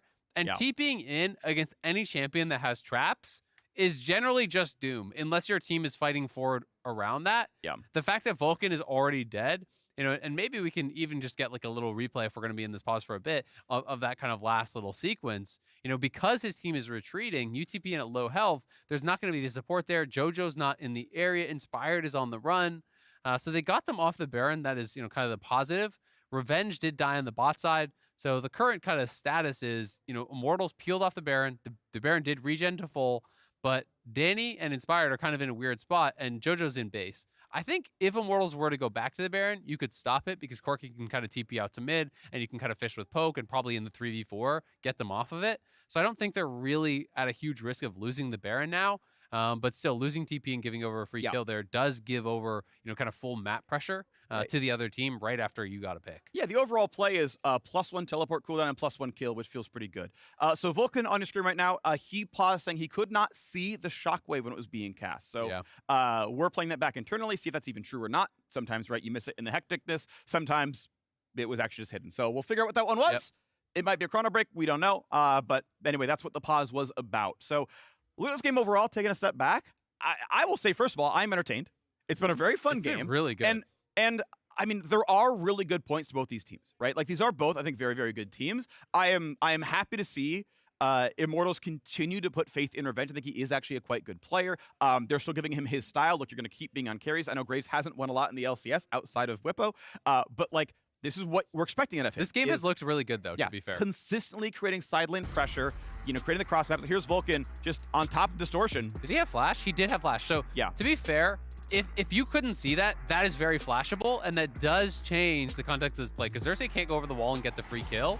And then if he's alive, when the TP comes in from Impact, you can actually Lantern Impact out, and then, you know, like, everything can change a lot from that one play. So I'm glad that we actually did get to see it back. I'm glad that we did get to see that he did have his summoner available there. Yep. Because, of course, you know, if it was visible on his screen and he made a mistake, hey, it happens. Sometimes in the chaos of the moment, you don't notice a spell. But, of course, the late flash there is a big deal because it means the damage came through. He's going to get killed off. And excited to see where the game goes from here. It has been very, very action-packed. Vulcan has had a lot of deaths, but he has created so much action. And almost all of his deaths, this would maybe be the exception, his deaths have been very, very valuable in that they have gotten kills for carries. So here it is one more time. It was started from in the brush, so I'm pretty sure you don't see Shockwave, the animation, if you're outside the Fog of War when it's cast. So he walks in the last 8th of a second. Now, again, maybe that still didn't play, but I don't think humans can react in that time. There's like an animation on it. I mean, if you can't see the beginning of the animation of the shockwave, then if you walk in and an 8 second later it hits, that's just not how fast people are. Yeah, for sure. No, I agree with that. But we'll see if it was visible or not, because obviously the question is not can he react to it. The question is can you actually see it. We have the pro view, so we're gonna get to see, and let's try to watch it really closely here. It was not actually visible. Yep. So that was a bug, I think, straight up. That's my determination. Doesn't mean that's going to be the same determination as everyone in League Ops who are going to get to rewatch it a few times. But I saw nothing there. The question of if he could react or not, I think is actually like less relevant. If there's if there's just a bug, it's just a bug, right? Sure. And that's kind of I think how you have to go. But it is really interesting because then the argument becomes, well, even if you couldn't see it, could you have reacted to it if you could see it, right? Like because That it was gets like, really hazy, and I get that. and that gets weird, right? And that's why letter of the law. Generally, these things have to go down to Right. Was it a bug or not, right? Right. Because you can't really argue like, well, he wouldn't have been able to flash it, or I would have flashed it. I want to make a strange argument. I think he should have seen it because the ball traveled saw the across ball, him. Yes. yeah. So this is what I mean is that when the ball travels across you there, I think you would have vision of the ball still. Like he was against the brush when he that wasn't actually in hit it though. He wasn't in the brush. Let's so see. so like So yeah. he's So in the brush now. He walks out. Yeah. The brush is fog, right? We'll see. So when he exits the brush, the Yeah. ball goes into the brush. So any particle it plays is in fog of war functionally, right? It's like the whole Empire. He's in the brush now. He walks back in now. Yeah. He's in the brush. For yeah. the full, He He was you're in the right, brush. You're right. He walked in earlier than I thought. Straight up. He was in the brush. The ball's invisible. The whole time. He flashes that. I believe it. 10 times out of 10. If you want to flash that, he is in the brush from when the animation began. So really great replays. Thank you so much to the production team and to the I buy observers it. and everyone for actually pulling this. But it would start now. He is already in the brush. Yeah. So you would have full vision of that. I would flash that with ping. Like that is something, like Yeah. So yeah. Vulcan I'm on board. flashes that every time. I think they should get a chrono break. We'll see what actually is going to happen here. But that's what my expected result is of this. Of course, they have to kind of go through, talk to the teams, explain the situation. So it does take a little bit of time. Then the chrono break itself takes some time. Cool. And did get confirmation they are in fact offering a chrono break. So that is, I believe, the correct decision for sure. Seeing that he was in the brush when the animation started. Straight up, we already know it's a bug, and also he should have had vision of it because he was in the brush. Yep. So 2 out of 2, checks the boxes. Yeah. And that's going to mean not only does he not die there, but Impact gets a little bit of a freebie because he That's did have what I the was gonna bring stinker up. teleport, Yeah. and that one was on him. Yeah. So you kind of get to walk that back, and it does change the context of the play. But I will say, had he been able to flash that, and then he maybe lanterns Impact out, and everything changes anyway. So it's a weird rabbit hole to go down. Yep. All right, so as we were getting the chrono break set up, I'm going to maintain Impact would have still died even with Lantern because he was chompered, but that doesn't really matter too much. It's getting chrono broken. Anyway, as it's getting set up, we are heading to the State Farm Analyst Desk, so we'll see you there. As you can see us running into position, it's because we were just huddled around Raz's laptop here, taking our own looks at the play as it broke down. Let me get some of this stuff off the desk. Yeah, quickly. Because we have some thoughts too, and hopefully maybe we can get the replay back up and work through it. I know that the chrono break's been offered, and that's what league officials have determined. But I still think it's a valuable discussion to be had around kind of the mechanics of mute that. Or turn it around and we'll just keep. Exactly, frame by Play frame it over on there. loop. Where does everyone land on this? I think it's a tough call. Admittedly, it's a tough situation. Yeah, I mean, I watched the NBA a lot last year. There was this really fun thing that happened about a year ago. They'd bring in this guy called Steve Javie every time there was a replay review. Yeah. And for like 6 months, he would never make a call. He'd be like, oh yeah, well, this is what they're going to be looking at. And then then they would say then the refs would make the review and be like, oh, of course, this is the way it would go. And enough people called him out on it. Eventually he started predicting it. Yeah. But we actually have I had a different read than the chrono break that's being offered. Same. I thought that the ball went into the bush. He saw it. He walked out of the bush. The alt animation started, and then we'll just watch it. Right, so we'll take a look here. so hard to he see. is going to step out of the brush and towards the Baron Pit as the ball comes across. At he's out this of the point, bush. you should not And then see when it. he walks back in, he as sees he it again. steps in, you can see it behind his health bar. Now the skin that he's using, it makes it like a red-purple ball. Yeah. You can actually see it behind his health bar. In our view, he does have vision of the ball. In my opinion, the only thing that's up for debate is the ultimate animation, of it as it executes. So when he steps back into the brush, though, you can buffer an ultimate animation from Oriana There it Ball is. so that when it lands, it will immediately cue. And he's outside the brush as the ball lands, so he probably did miss the very beginning of the animation, and when he steps back in, he gets ripped in for it. So at least I know that the two of us are sitting on the side of actually not a bug. Yeah, but listen, what I'll also say is Vulcan 100% did the right thing to pause. He did. yeah. He did. And we actually get... I will tell every player, anytime you think there's a bug, you will 100% pause. Because there's a Absolutely. chance that you can get a redo. There was a Matter what. time. There was a time last year with Palafox Yep. where it was a very clear time where he should have paused, but he didn't know. If you don't know, just pause. Please like pause. You've said Yeah. this multiple times. Yeah. Oh no, that was the. Oh, okay. Oh, there we go. I that's what was gonna sniped bring it. up. I know. Yeah. I was gonna be like, we were all sitting, being like, Palafox should have paused. Exactly, and it is Yeah. the kind of thing that you want to see. You don't want to see a game lost because a player, ultimately didn't have the confidence to say, "Hold on, can we just take a look at this?" Yeah, right? and listen, there's important ref decisions that have positive and negative influences on any sports game. So like the refs have the hardest job when they're trying to decide whether or Yes. not these things It's a are bugged. thankless job. They're not engineering the game. There's so many small intricacies of what should and should not be visible and what is not visible within fog of war and lines of sight and all this stuff. So no blame to me should be passed. This is just no. like Yep. I'm an observer. To me, it looked like it would be a play on, but I can also understand the other side where you're going to say, yeah, you can do it over. And here's the conversation. There are some skins that are just simply hard to see certain animations. And so, like, this is one of them. There's certain quirky skins. Gragas is, iconically had the Christmas skin where the barrel just looks smaller. So there'll be certain things where it's just like, it's tougher to gauge, 100%. And people will look back on this one because this is a very contentious game. This is a back and forth. That was where I was going to go next. Is Yeah. the actual state of the game. Yeah. And I think that is another reason why there feels like there's some weight to this decision because the game is close.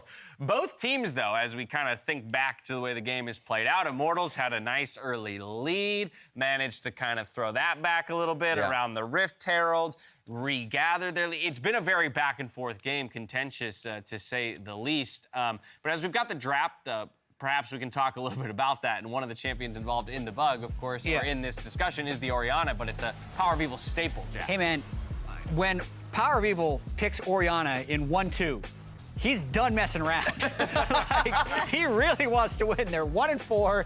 It's time to get something done, and he's played pretty well so far. I kind of want to talk about this play a little bit just because it was another kind of trying to be proactive play that EG were making that did not come out in their favor, partially because of how big this Volibear is in the moment. That seems kind of desperate, and I think we saw this from EG yesterday as well, or we've seen it from their games previously, and so I just wanted to point it out that sometimes they go for these plays that do not come out positive for them. Yeah, and then the Rift Herald play that we just kind of passed by, one thing that IMT needs to get better at is when they're on an objective, knowing where your primary engager in this game is Destiny needs to be sitting and then making the active decision to fight. Because if they're just walking past your wards, poking you down and slowly coming to a position where they can contest, you just lose most of the time if you get outranged. And so that's something that has consistently bit them. What can make it easier, people will always say, well, Orianna chose to go back bot lane to match the Corki instead of committing to the play. And so I can see a window where you're kind of committing a little bit more members for the fight like that. But that one is just something where IMT can make a decision. And then they just full ignition. Xerxes went full ham here, He just went full in, screw it. We ain't losing another game. I mean, honestly, a very, very well played sequence right here by Xerxes, and I know Freak called it out himself in the cast. But to run down the 80 carry, to tank as many of those turret shots as possible before the Zonias, then turning it off with the ultimate. That is how Immortals regained control of a lead, a very early lead that they had lost as a result of that Rift Herald play. And all of that kind of leads us to this Baron sequence where we're paused at now and left wondering, where do we go from here? If we just isolate to the compositions themselves, we haven't really had an opportunity to talk about how these two compositions scale independent of each other into the game, but also then how do they ultimately interact? How each comp needs to be piloted at this point in order to come away with a victory, or rather interact, with an advantage over the other side. Yeah, and I slightly favor Evil Geniuses just because they have Corki and Aphelios. Such great range. If Aphelios is able to cycle his guns well, and I am never going to question that when it comes to Danny and his Aphelios play. So I just think it's really difficult for IMT to deal with that. They have a pretty strong front line in J4 and Gragas as well. So I think it's easier to play that composition out in comparison to like the Graves, Volibear, Nautilus a little bit. It's a little tougher. The carries feel stronger for me on EG side. Also, there was the perspective of that stat that Azael threw out at the beginning of the game, right as they were loading in around Graves. I don't want to quote the record because he said he removed. He said he removed 3-9 without removed. Yeah, removed Whippo, Whippo. and a 3-9 record for Graves, which has been such a prevalent pick that almost surprises me. Yeah. Yeah. I was Doesn't gonna say- surprise No, you. actually, it okay, does. that's Weirdly fine. enough. My thing. Oh, you can go actually first. I was just gonna say, I think when we look at a lot of Graves play, it comes down to like split pushing and how effectively your team can use him to split push. We've seen him as a response because of his pushing power inside lanes in a few of these. Smite top. Smite games. top, Yeah. games. And obviously, like you kind of throw all statistics out the window during those games anyway. But I think it comes down to how well teams can use him as an effective split pusher, especially if you're running the Hull Breaker, because I know there's the ongoing debate of efficiency and how efficient that item is. But it is more efficient in a side lane, regardless of what you think. I'm only going to jump in here because I just got an update on the situation at hand. As we mentioned earlier, a chrono break has been offered. It has been accepted. And now league officials are searching for an appropriate dead ball state to look to revert the game back to. Because that is the next piece of the puzzle, is you need to find a moment in the game in which it feels the most kind of equivalent on either side. Which is important because here's the thing. This game state, Graves dies side lane, right? And Baron is extremely healthy. Yeah. So if it is after Graves dies, this is bad for IMT. Well, you would. I mean, again, not to over-litigate the issue and do the job of the very difficult job of somebody else, but to your point, it's like if Graves dying is independent of that, right? Like, do you have to dead ball state beyond that death because you almost don't want to then like give that back? I think so. I honestly think the decision. I mean, I ain't gonna do their jobs for them. They're working hard after that. But like, yeah, Graves' death is completely separate to the issue here, and so now IMT needs to kind of come to the realization that the Orianna ulti is not going to be a surprise maneuver anymore.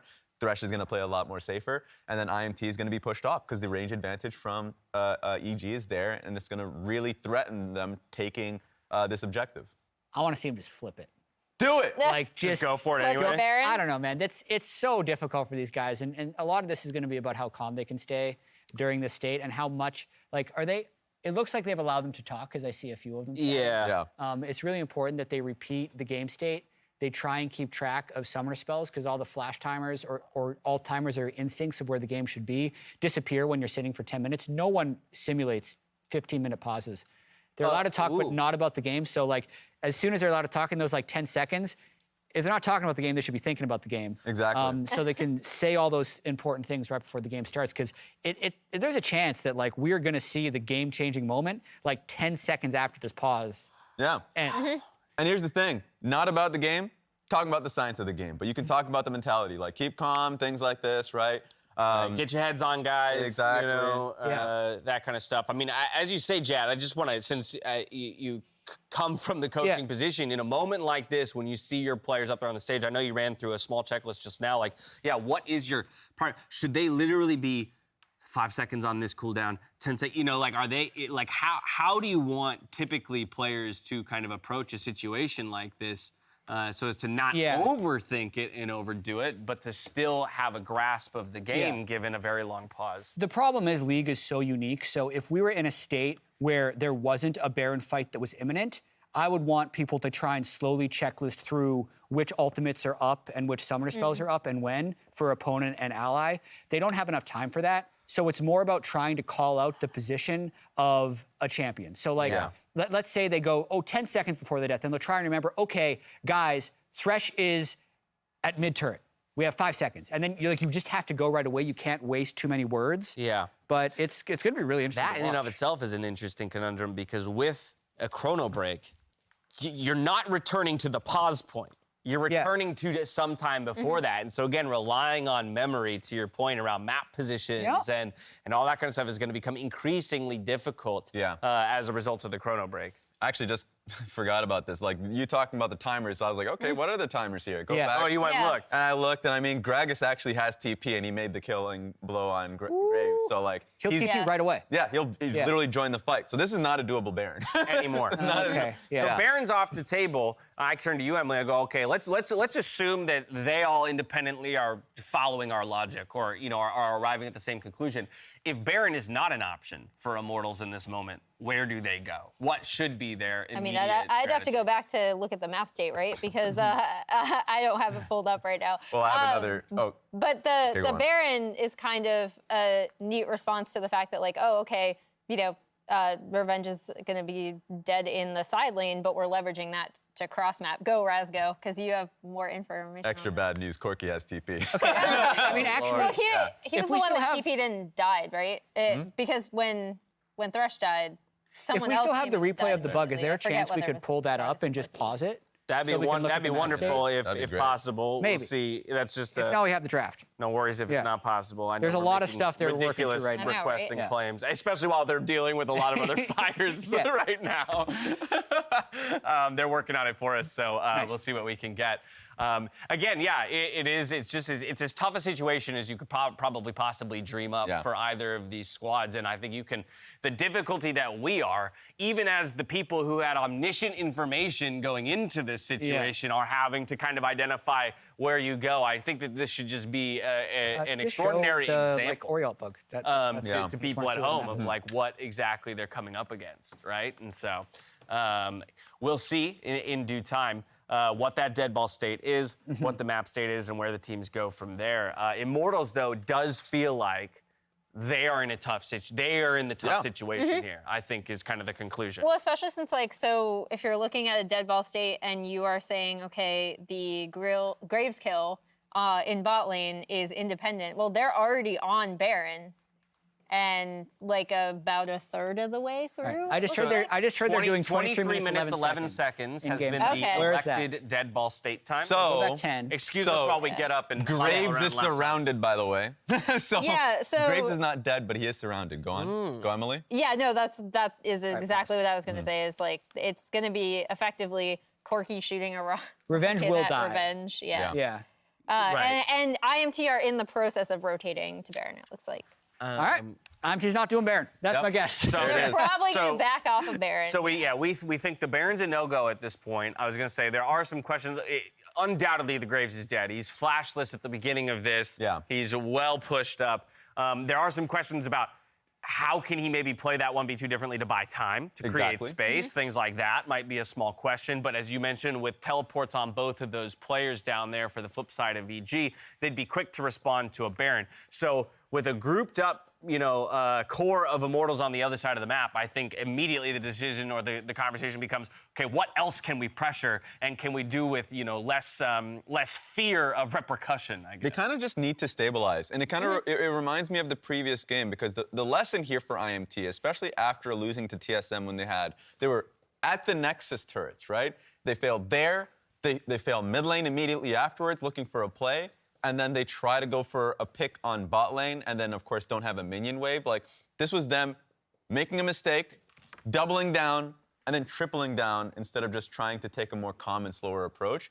If you're in this situation, I think the major lesson is like, okay, there's nothing we can really do about this. Just try and stabilize, stop them from getting Baron while Graves is down.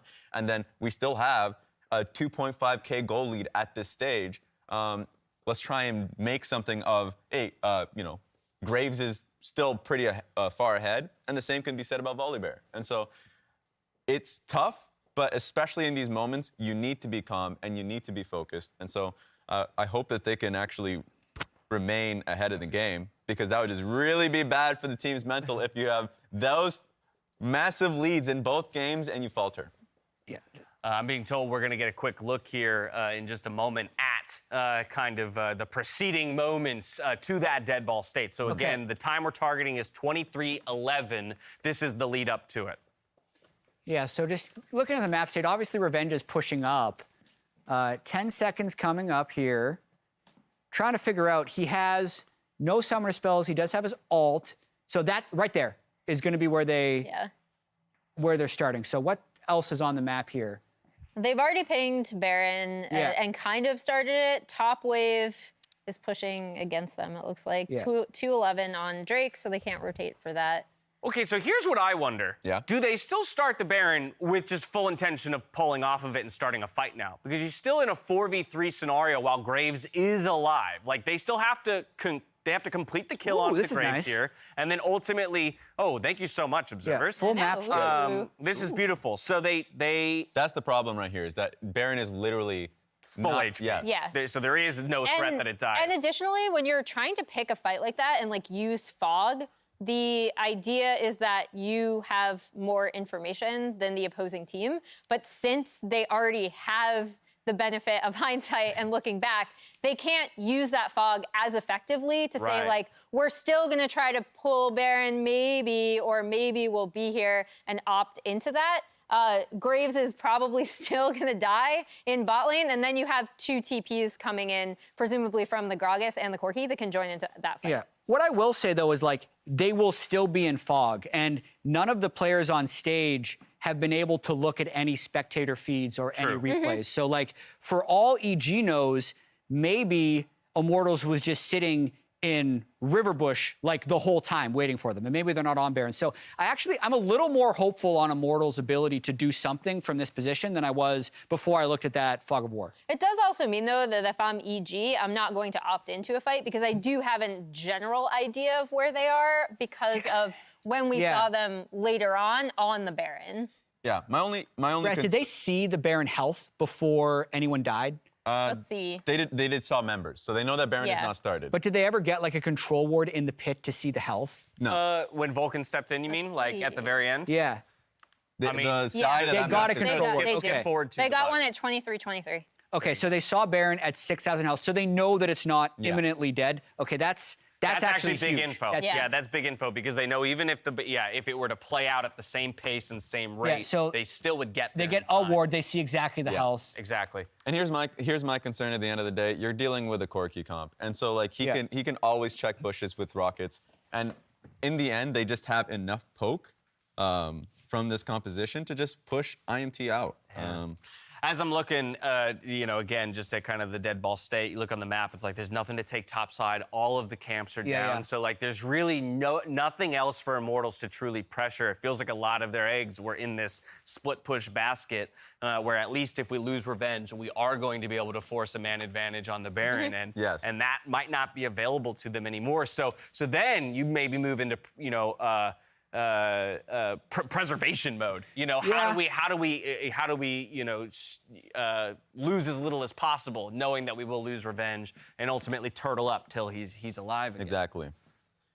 And so I think that's going to be a tough one. I think if you're IMT, once again, as I said, just play it slow.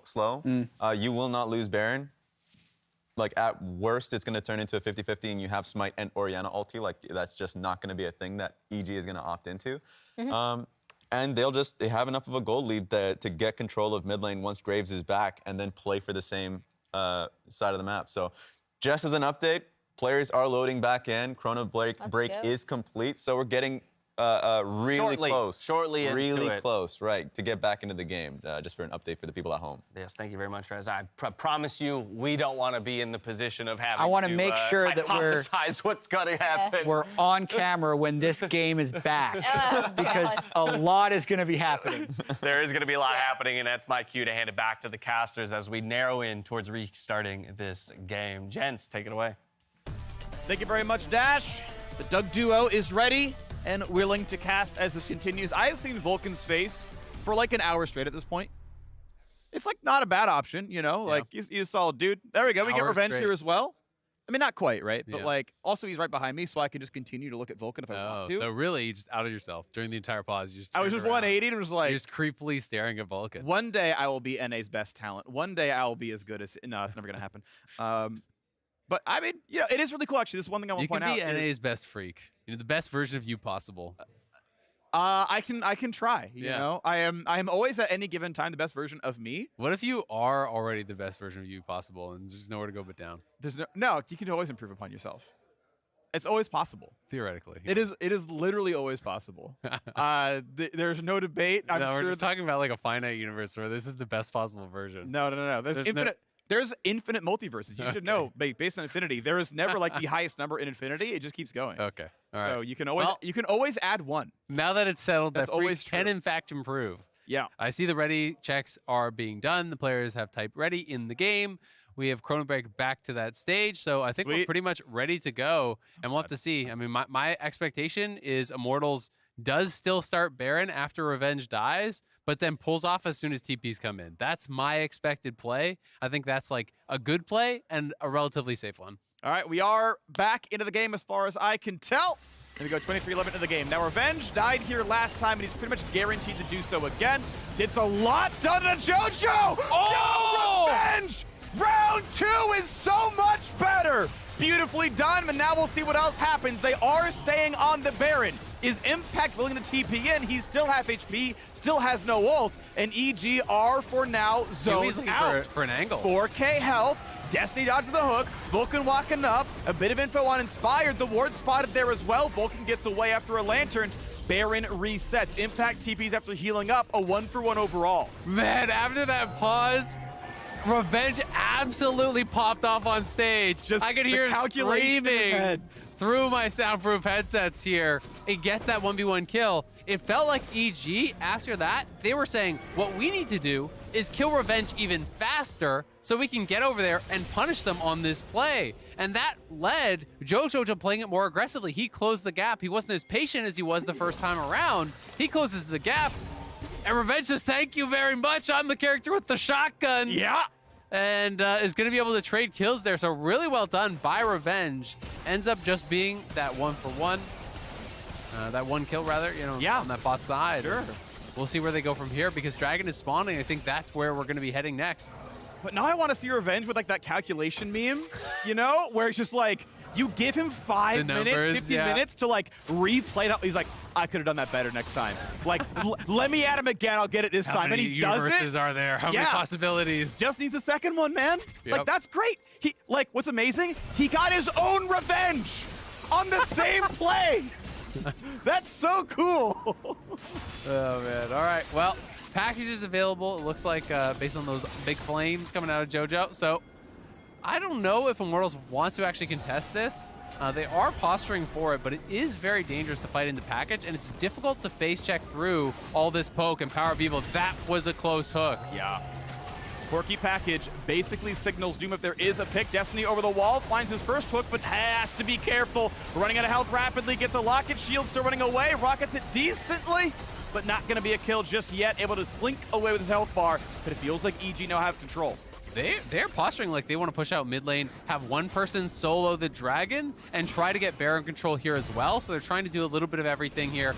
Gonna leave Danny down and actually retreat back with the package. So now Vulcan and Impact have to be a bit careful on the other side, but they've cleared out the vision. They utilize that Corky poke to grab themselves the dragon. Well played there, and good peel by Impact, because when Destiny Hex flashes over, he's trying to look for the angle to get on top of the carries to set up the shockwave. So Impact immediately body slams in, prevents that completely, but Immortals are just gonna straight up start the Baron, and now Corky will be forced to TP. Yep. That should be the peel off, I think, with him coming.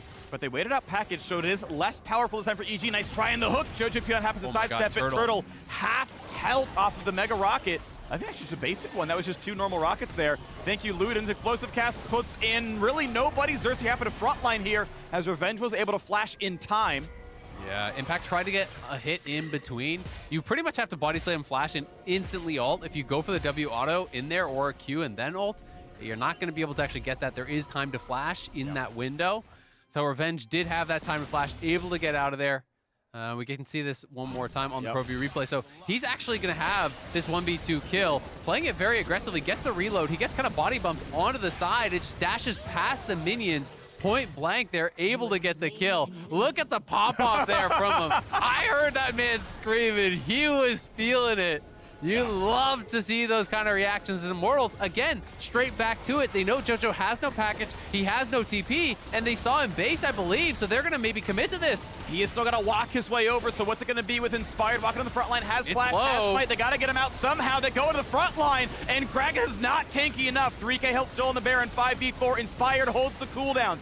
2K HP, Revenge over the wall, they take the fight. JoJo flats to safety just barely with 1 HP. Xerxes fails to get over the wall. Inspired missed the knock up there as well. Revenge isolated, Revenge trades his life 1-for-1, but 80 carries down. Low health Vulcan, that's gonna be a wipe. It is just Inspired left with a Guardian Angel and no teammates left. 4 to charge down the map for IMT. I think they could potentially go for a lot here. We'll see how much they want to push for it. Do they want to just try to take inhibitor tower and then go to Baron? Do they want to go for the inhibitor? They're just going to go for tier 2, then Baron, because the respawn there on Impact is pretty short, and they want to make sure they have time to get the Baron here. Inspired did base. He's charging out from there, and Impact can TP, and they saw how low these health bars are. So I think Impact potentially could TP, but it looks like the call is just to give it up completely. I feel like they might have had enough time to get over there and try to get them to pull off. If he stayed on the map, he could have tried with 2v4 with Impact to look for a big play. Volibear able to, of course, drain tank on the Baron, and ultimately, Immortals make the call. They can get mid-tier 2 with the wave state, get the Baron reset as well, and be on the map with no recompense. A beautifully played post-fight situation. Absolutely, and JoJo just got punished so hard here. I mean, Impact is moving forward here, trying to create space for Inspired, because they say it getting low, and he needs to make space for Inspired to be able to jump into the pit and potentially look for a steal. The big problem here, though, is JoJo gets way too aggressive, walks in, and gets hooked by Destiny, not playing with respect to the Nautilus. Does stay alive thanks to the Maw shield there just barely as the Shockwave came over top, but he's in full retreat. He can't actually auto whatsoever, so he's just a spellcaster now, knowing that PoE would catch up to him and actually take him out. Still, PoE does flash Q, finishes him off, and they're not getting enough there to actually finish off a lot of the low health bars from Immortals. So really close fight, and a great hook from Destiny. That was the game-changing play in that fight. Gets the Shockwave onto JoJo, and as a result, JoJo gets very little done, as you can see. Flash for the slow, then the dunk. PoE flashless, Shockwave backline. They got some reinforcements as well. Thresh already down. Impact's coming, but Impact gets nothing done. Turtle is pushed in, flashes to safety, and the Jinx resets will continue. PoE grabs 2 more kills, and Danny left alone. Looks at the shots on Turtle. Does not find the kill. Revenge over the wall now as well. And once again, EG lose the fight, -2. Yeah, they're pushing hard here now. They tried to go for that pick onto PoE. They tried to punish the fact that he had no flash, but they didn't have the follow-up because of that backline Shockwave from PoE. Heads-up play to keep the ball out on the map instead of pulling it to him for the command protect. He peels for himself. Danny and JoJo, they can't actually get in to deal the damage, so the front line just goes down. Immortals likely going to be able to grab at least 2 inhibs, you would think here. We'll see how much they can really get done, though, as the next wave comes through. Will they stay around? Instead, they want to just try to go set up for the Dragon, so it'll just be the mid lane inhib. They're not going to push on this, and they're going to try to get ready for this next Dragon to put themselves at Soul Point. 8K is the lead now. They are massively ahead. The death cap completed for PoE is a big one. He is level 16, so max rank Shockwave, and he's sitting on so much AP, over 600 at this point. It's time to set up for the Dragon. Either team's third, but with Baron buff still on. 3,600 in the Red Bull Baron power play. Immortals feel like they should have control every single time, but EG gonna get the first look at the mid lane. Immortals will in fact sit there and clear it as well. Gonna play it safely, gonna wait for moves to actually happen. It means they're gonna drop ward control though. EG are allowed in to play for Vision because the Immortals reset. This is a bounty. They're gonna get it. And they're just not gonna play for the objective, which, I mean, surprised me heavily. I don't know if the recalls were really desynced, but that hits a gold in the pockets. That is Soul Point now for EG. I feel like Immortals should have been able to play for that, but EG, can they get out? There may still be a team fight. Xerxes holds the front. Graves is so far. It'd be hard for them to engage if they run straight away, but we'll see. They get a zap slow. They're still buying some time. Are they willing to take this fight? They can't. And They EG can't. able to walk away. Keep in mind, Corki still has package as well. That was synced up pretty reliably. And Immortals actually somehow drop the objective despite the control they had. Yeah, it seemed like they just reset way too late. Either, you know, if you want to stay on the map that long, you should have actually stayed on the map a couple seconds longer and then retreat back to the Dragon and clean it up that way. But their health bars were kind of low, so they wanted to go back to base. And if you base with 30 seconds left, you are too late to actually get the inside track on that pit. Then you're trying to walk in through Corki rockets, which we've seen just doesn't really work. So Immortals not having that proper reset timing, prioritizing getting that damage done on the inhibitor. They are going to push top. They are still massively ahead in gold, but EG now, there's a bit of a light at the end of the tunnel. You can see that soul and say, hey, if we can hold on, if we can take another dragon, we're right back in this. Yeah. Of note, Infernal Soul is statistically from solo queue the least winning Dragon Soul. It's still really good, don't get me And wrong. with Corki, man, it is brutal. Sure. When you have Infernal Soul with the Luden's Corki, you get hit by one rocket, it feels like you have to base as a carry. Yeah. Well, we'll see what he looks like with this one. Looking at lifesteal options, PoE does not have any root into lifesteal right now, or Omnivamp, no runes for it. Jinx may have it in runes, going towards Infinity Edge 4th, so other than that, not going to be happening here either. So interesting, to check in on the first strike, I was curious how it would be doing. It's earned him 600 gold this game. Not bad. It's done about 800, it's done 874 extra bonus damage. So to compare to Corki, which is really similar, it's basically dead even. Corki got 38 more gold and did about the same amount of damage. So it's actually performed very similarly, which is not what my expectation would have been. My expectation would have been it's harder for Orianna to actually proc this. Yep. But if you have setup, with the Nautilus, with the Volibear or whatever, and you can get that instant round of spells out at the start, well, it goes pretty well for you. Oh, that is a body slam. That is some decent He's damage. trying to buy time for the Corki. And reinforcements. The entire squad heading down, but Revenge just starts deleting the poor man as he's got Infinity Edge. He's got a Lord Dominic's. I believe he's got to finish upgrading the Zeal. He has to finish. He doesn't have enough crit rate now. No crit damage yet, but honestly, getting the raw AD is better than the attack speed on Zeal, so I actually don't hate this build path. Yeah. Because you're stuck on item slots anyway. This is one of the cases where the 40% crit IE is actually probably correct. Yeah, I think it does make sense if this is your read that you're going to go Zeal plus IE. Building at this stage in the game, the flat AD, I do agree, is more important than completing the Zeal and then just being on stuck on a BF but not being able to buy the other components. Yeah. So I think it's totally fine. Going to be really, really strong at this point. Graves is not really to be messed with. I mean, he's on 5.5. Impact's on 3 in pieces, so he's definitely pretty far behind in terms of gold. Closing in on that kind of 100 CS deficit. Revenge has been hard pushing in the side lanes. Talked about how ineffective Graves has been in the LCS besides Whippo, but Revenge is really kind of making me eat those words. He's been great throughout this game. Has had side lane pressure. Gets that 1v2 kill out of the remake, and really has been looking strong. I actually would like to see Warmogs be Impact's item of choice here instead of Force of Nature, because yeah, he's holding Graves and Fawn won't do anything against him. He gets chunked to 20%, has to recall instead of walking away. Just instant kill on the Baron. Immortals claim another one. They may have dropped Dragon, but they are now taking control of the map. A 9.6 thousand gold lead. You have to believe they can knock down top lane. Mid inhibitor will respawn. You can see there's no super minions in the mid lane. Is there a play here? Yeah, they've just got to still play with respect to the power that EG has. This Corki is very threatening. Your carries have got to be careful. Make sure you're not getting caught out here. Winnable. EG trying to take a little bit of a risky path. Power Beetle is trying to play bodyguard here along with Xerxes, just dropping the E, zoning with the Orianna ball, trying to buy time for Turtle to actually step up and get some damage done. And we'll see. Yeah, he's definitely nervous about it because Jarvan is there, right? And I think that is his fear, is that Jarvan just gets in on him and he gets burst down. But now they're going to be able to create that space, utilizing Xerxes in the front line. Pretty good bit of damage. Turtle has to flash away. If that had hit, he was dead to Danny's ultimate. Big damage out of Jojopyun. And guess what? We're 26 seconds away from the Infernal Soul. That rocket combo maybe kills when that comes through if someone else gets some damage across. And this is where, at this stage in the game, you actually need to have Xerxes or Destiny just stand between the Corki and your carries at all times. That becomes your job. To allow Wild Turtle to actually auto there, you just need to be the bodyguard. You need to actually take the bullet for Mr. President because your health is so much less important.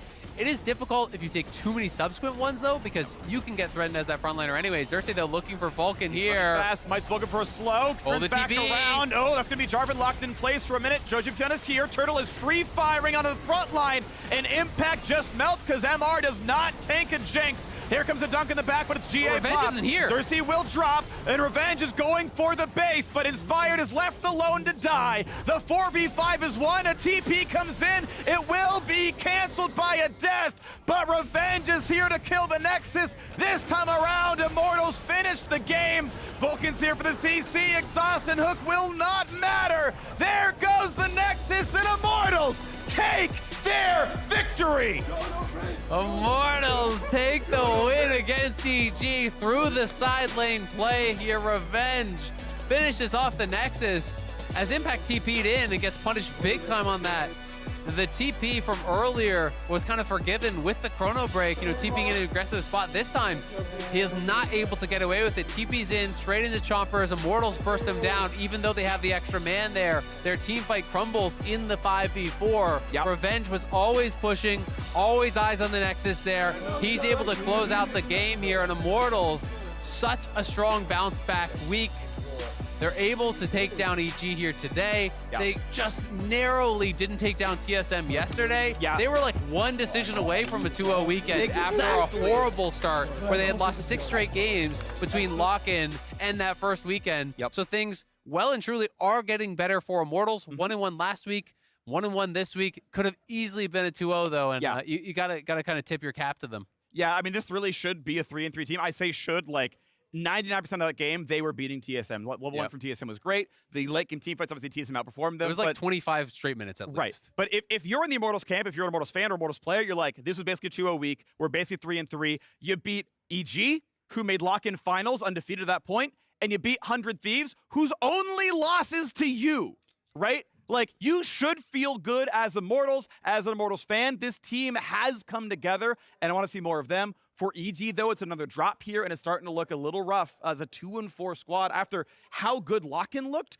that's a scary loss to take, where this is not the record I expected of you at this point in time. Yeah, it is tough, but Immortals were able to play through those challenges and collect their second win of the season. To get more perspective, it's PoE and the Tigris in the Verizon post-game interview. Thank you, Azael. It feels like a lifetime has been spent on the stage by every member of Immortals, and I am joined by Power of Evil. I mean, we got to talk about the moment when everything changed. Pause coming through. What was going through the brains of yourself and all of your teammates? Well, the chrono break is obviously a very big point of the game. I don't know if you guys saw everything happening, but we got 2 kills, and we were about to do the Baron, and then that's when the pause comes in. And I think it is a reasonable pause from them to because they told us that the Orianna Shockwave was invisible. I think we chrono break back to when they were collapsing onto Graves, which I think personally was not fair. I was not happy with that decision, but that's just how it is. You just need to deal with it, I guess. So we just told ourselves, like, try to do your best. And honestly, props to Revenge. He outplayed them and actually got a 1-for-1. So honestly, like, that kind of saved the game for us, because I think if they kill them there and they get the Baron, it's really hard for us to play. And honestly, from there, we just I'm still full of adrenaline, so I'm sorry, but we were just screaming, trying to get the team fights like right, and trying to like kind of compose ourselves and try to stay calm. But it was hard.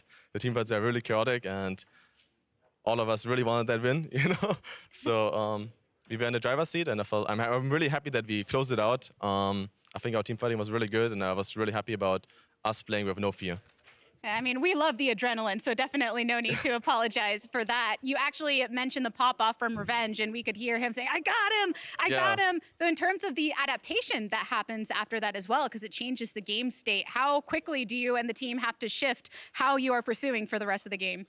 Well, we were actually thinking, as I said, that we would lose the Baron there from the chrono break, but then Mo outplayed them, and we were like, okay, guys, the game is saved. Let's try to just, reset and take the game from a neutral, I guess, standpoint again. So we just went out of the map, and it was definitely not easy, because Jojobun had, always need to play around the packages, and he was very strong as well as a Corki. So it was kind of like me and Jinx versus Jojobun and Danny, like with the front to the back, and I just felt like we were stronger because our tanks are more tanky. So we just took it from there, and yeah, I'm happy that we managed to just play out the fights cleanly and just destroy their front line. How difficult do you feel it is nowadays in general to end games when you have these scaling picks like the Corki you always got to worry about no matter what gold lead you mount early on? Do you feel there is a bit more difficulty in this meta? Well, definitely yesterday when we played against the Smite, it was definitely tragic. But I think it's all about discipline. I think if you are actually in the driver's seat and you're actually winning the game, it's really on yourselves to like close it out and win the game. I think it's very rarely that you like you shouldn't be throwing it away. But yeah, as you said yourself, that right now no comeback is like deniable. Like a lot of times objective bounties come in, or they have the insane scaling and then suddenly they outrange you, or like the Smite yesterday, we just got jinxed, like completely. So yeah, I think it's all about discipline, staying calm and trying to try to do as little mistakes as you can and play a clean macro game. I think it's fair to say you've had a very exhausting week 3 between yesterday's game and today. Yeah. Coming up, I believe you have CLG, FlyQuest, and Golden Guardian. So in general, going into a super week, back to the 3 days, how are you feeling about that? Well, I feel really happy about this week. I think we should have went 2-0. Obviously upset that we lost yesterday, but I think it was a good week that we had. And I think we faced a lot of good teams already. So obviously next week with FlyQuest and GGS, they're not too... even CLG now with their last rare victory, I think they're not too underestimated. Like, you should not underestimate them. But I don't know, I feel confident playing against them. All right, well, Power of Evil, it's always a pleasure. I appreciate you taking the time. It is Thank you, time for Sol. you to finally get some rest Thank after you. this week. We're also going to take a little rest on the broadcast and go to a break on the other side. It is our battle for first place between 100 Thieves and FlyQuest. See you there. So, Jojo, you want to play one more? Or you agree about your loser? No, you're too easy. Oh, gets him in time. Willybee's chain stun. The ward is down as well. First blood at the bottom lane. They can look. There's explosive cast. Knocks him right in. Beautifully comboed. Even the hook landed. But Revenge is here to kill the Nexus. This time around, Immortals finish the game. Vulcan's here for the CC. Exhaust and hook will not matter.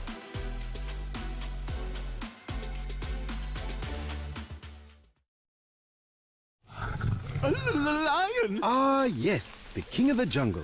Time for a Red Bull. Red Bull? Still, you'll never be faster than a lion. I don't have to be quicker than the lion, just faster than you. Red Bull gives you wings.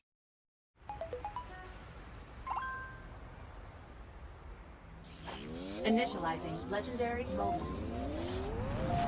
Take a look while you can, because if you blink, you'll miss it. I'm sure you've heard the news.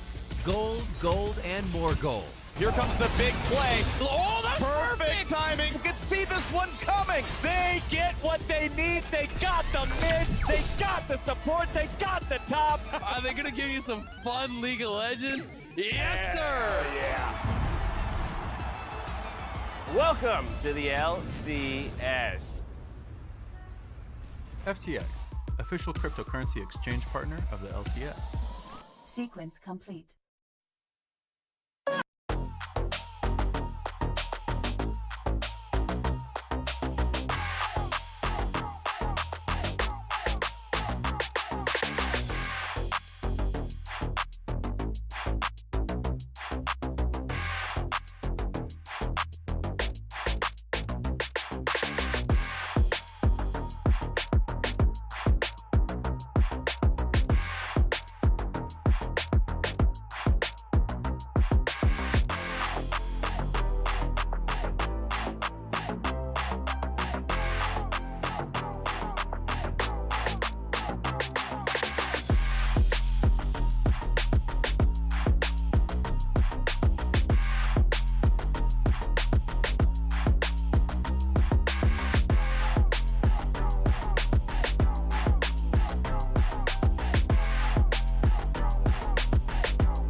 welcome back to the LCS for our second match of the day. It's Sports 100 Thieves versus FlyQuest. And just a quick reminder to everybody who I think may have forgotten by this point that FlyQuest actually took down 100 Thieves in the lock-in. And this is before we even get to what has also been... Is it even an upset anymore? I know, it's an incredibly impressive start to their regular split. And it was off of 2 really bad games. Like, let's be real, you know, and their first day looked really rough. Yeah. So the idea that they could that quickly pivot, they did have, I believe, a day in between, go in and beat at this time who were the lock-in favorites, right? Running their exact roster. I thought it was really, really impressive. And we've seen so much like surprising strength from FlyQuest. First, it was like, oh, they're only getting wins because of the Smite support chop. Then they played Standard, you know, absolutely obliterated TSM with that. And yesterday, they beat Dignitas in the head-to-head as well, in a game where they looked, again, really coordinated, especially around their fighting. So I've been surprised by FlyQuest. For all of the trepidation around this squad coming in and kind of the naysayers, okay, they beat 100 Thieves, but hey, is it really going to continue? Okay, they won their first couple matches, but they're playing Janna top with the Smite. And, like, I don't think you could say that anymore about this squad at this point, Raz. Exactly. They feel confident. You They've arrived. Exactly. Walking in, see the team. They seem really confident. They've been performing consistently in different strategies. I like what we're seeing. And while this matchup is exciting because it is already a rematch of that lock-in game, Jat, there's another particular story that I'm very excited about in this one, and that is the meeting of Aphromoo and Huhi. We're going to get a quick word from them before we talk. Let's check it out. In our match versus FlyQuest, they have in their support position Aphromoo, which is my former teammate. Aphromoo kind of gifted me a lot of moments, such as winning my first championship on CLG as mid laner, and we had that huge run on MSI making it to finals. And all those moments was with him, and that's why I think we were so connected. Can't really say enough about how incredible that guy is. You know, excellent player. He actually swapped to support a couple of years ago. I think it was like 3 years ago. What we do have in common in Marauders is just we're both facilitators for our team. Always want to put our teams in the best position possible, and I think we learned a lot, you know, from each other from our time playing together. I think me and him both were really excited to play back on my current team, actually on 100 Thieves, and we didn't have that great of a showing that split, but now I rose up to support, and we've been playing versus each other quite a lot. We can't meet on the same team again unless someone like retires and become a coach or something, or role swap. So I think, Zach, you should role swap to AD carry and come to my team. Oh, yeah, I can go back to AD if I want. I just got to put in some time. Maybe alternate universe, we're playing bot lane together, but... Message to Huhi. Hey, bro, keep it up, man. Looking good out there. I know he's spamming Lost Ark right now, too. Everybody is. So, but, you know, I'm proud of him. Okay, so first of all, absolutely adore those 2 interviews. And if you're looking for more from each of those interviews, you can find it on the LCS Twitter account because there was more than we could possibly have shown here. Counter proposal. This is the perfect meta for them to both be on the same team. One of them just has to go top lane and play with Smite. True, there we go. Very true. Oh. I love how much these guys talk about each other like that. And with this being the 10th year of LCS, we are looking for more of these historic callouts throughout the day. So, like, this is one of the biggest ones. It was something like over 250 games they've played together. It's just incredible.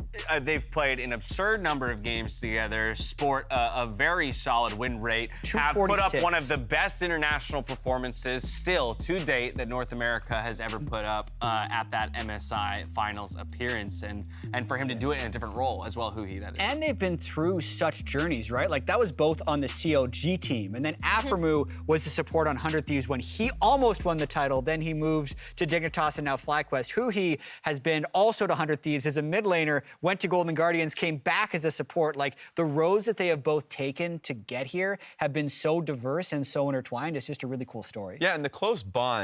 A lot of players that came from back in, you know, those times where everybody's in a game house, everybody is sharing that experience together, right? Not just like in-game experiences, but life experiences, especially for Huhi coming into the LCS. Yeah, I mean, that friendship, that bond is always going to be there. And so it's whenever they go up against each other, that makes that matchup all the more special.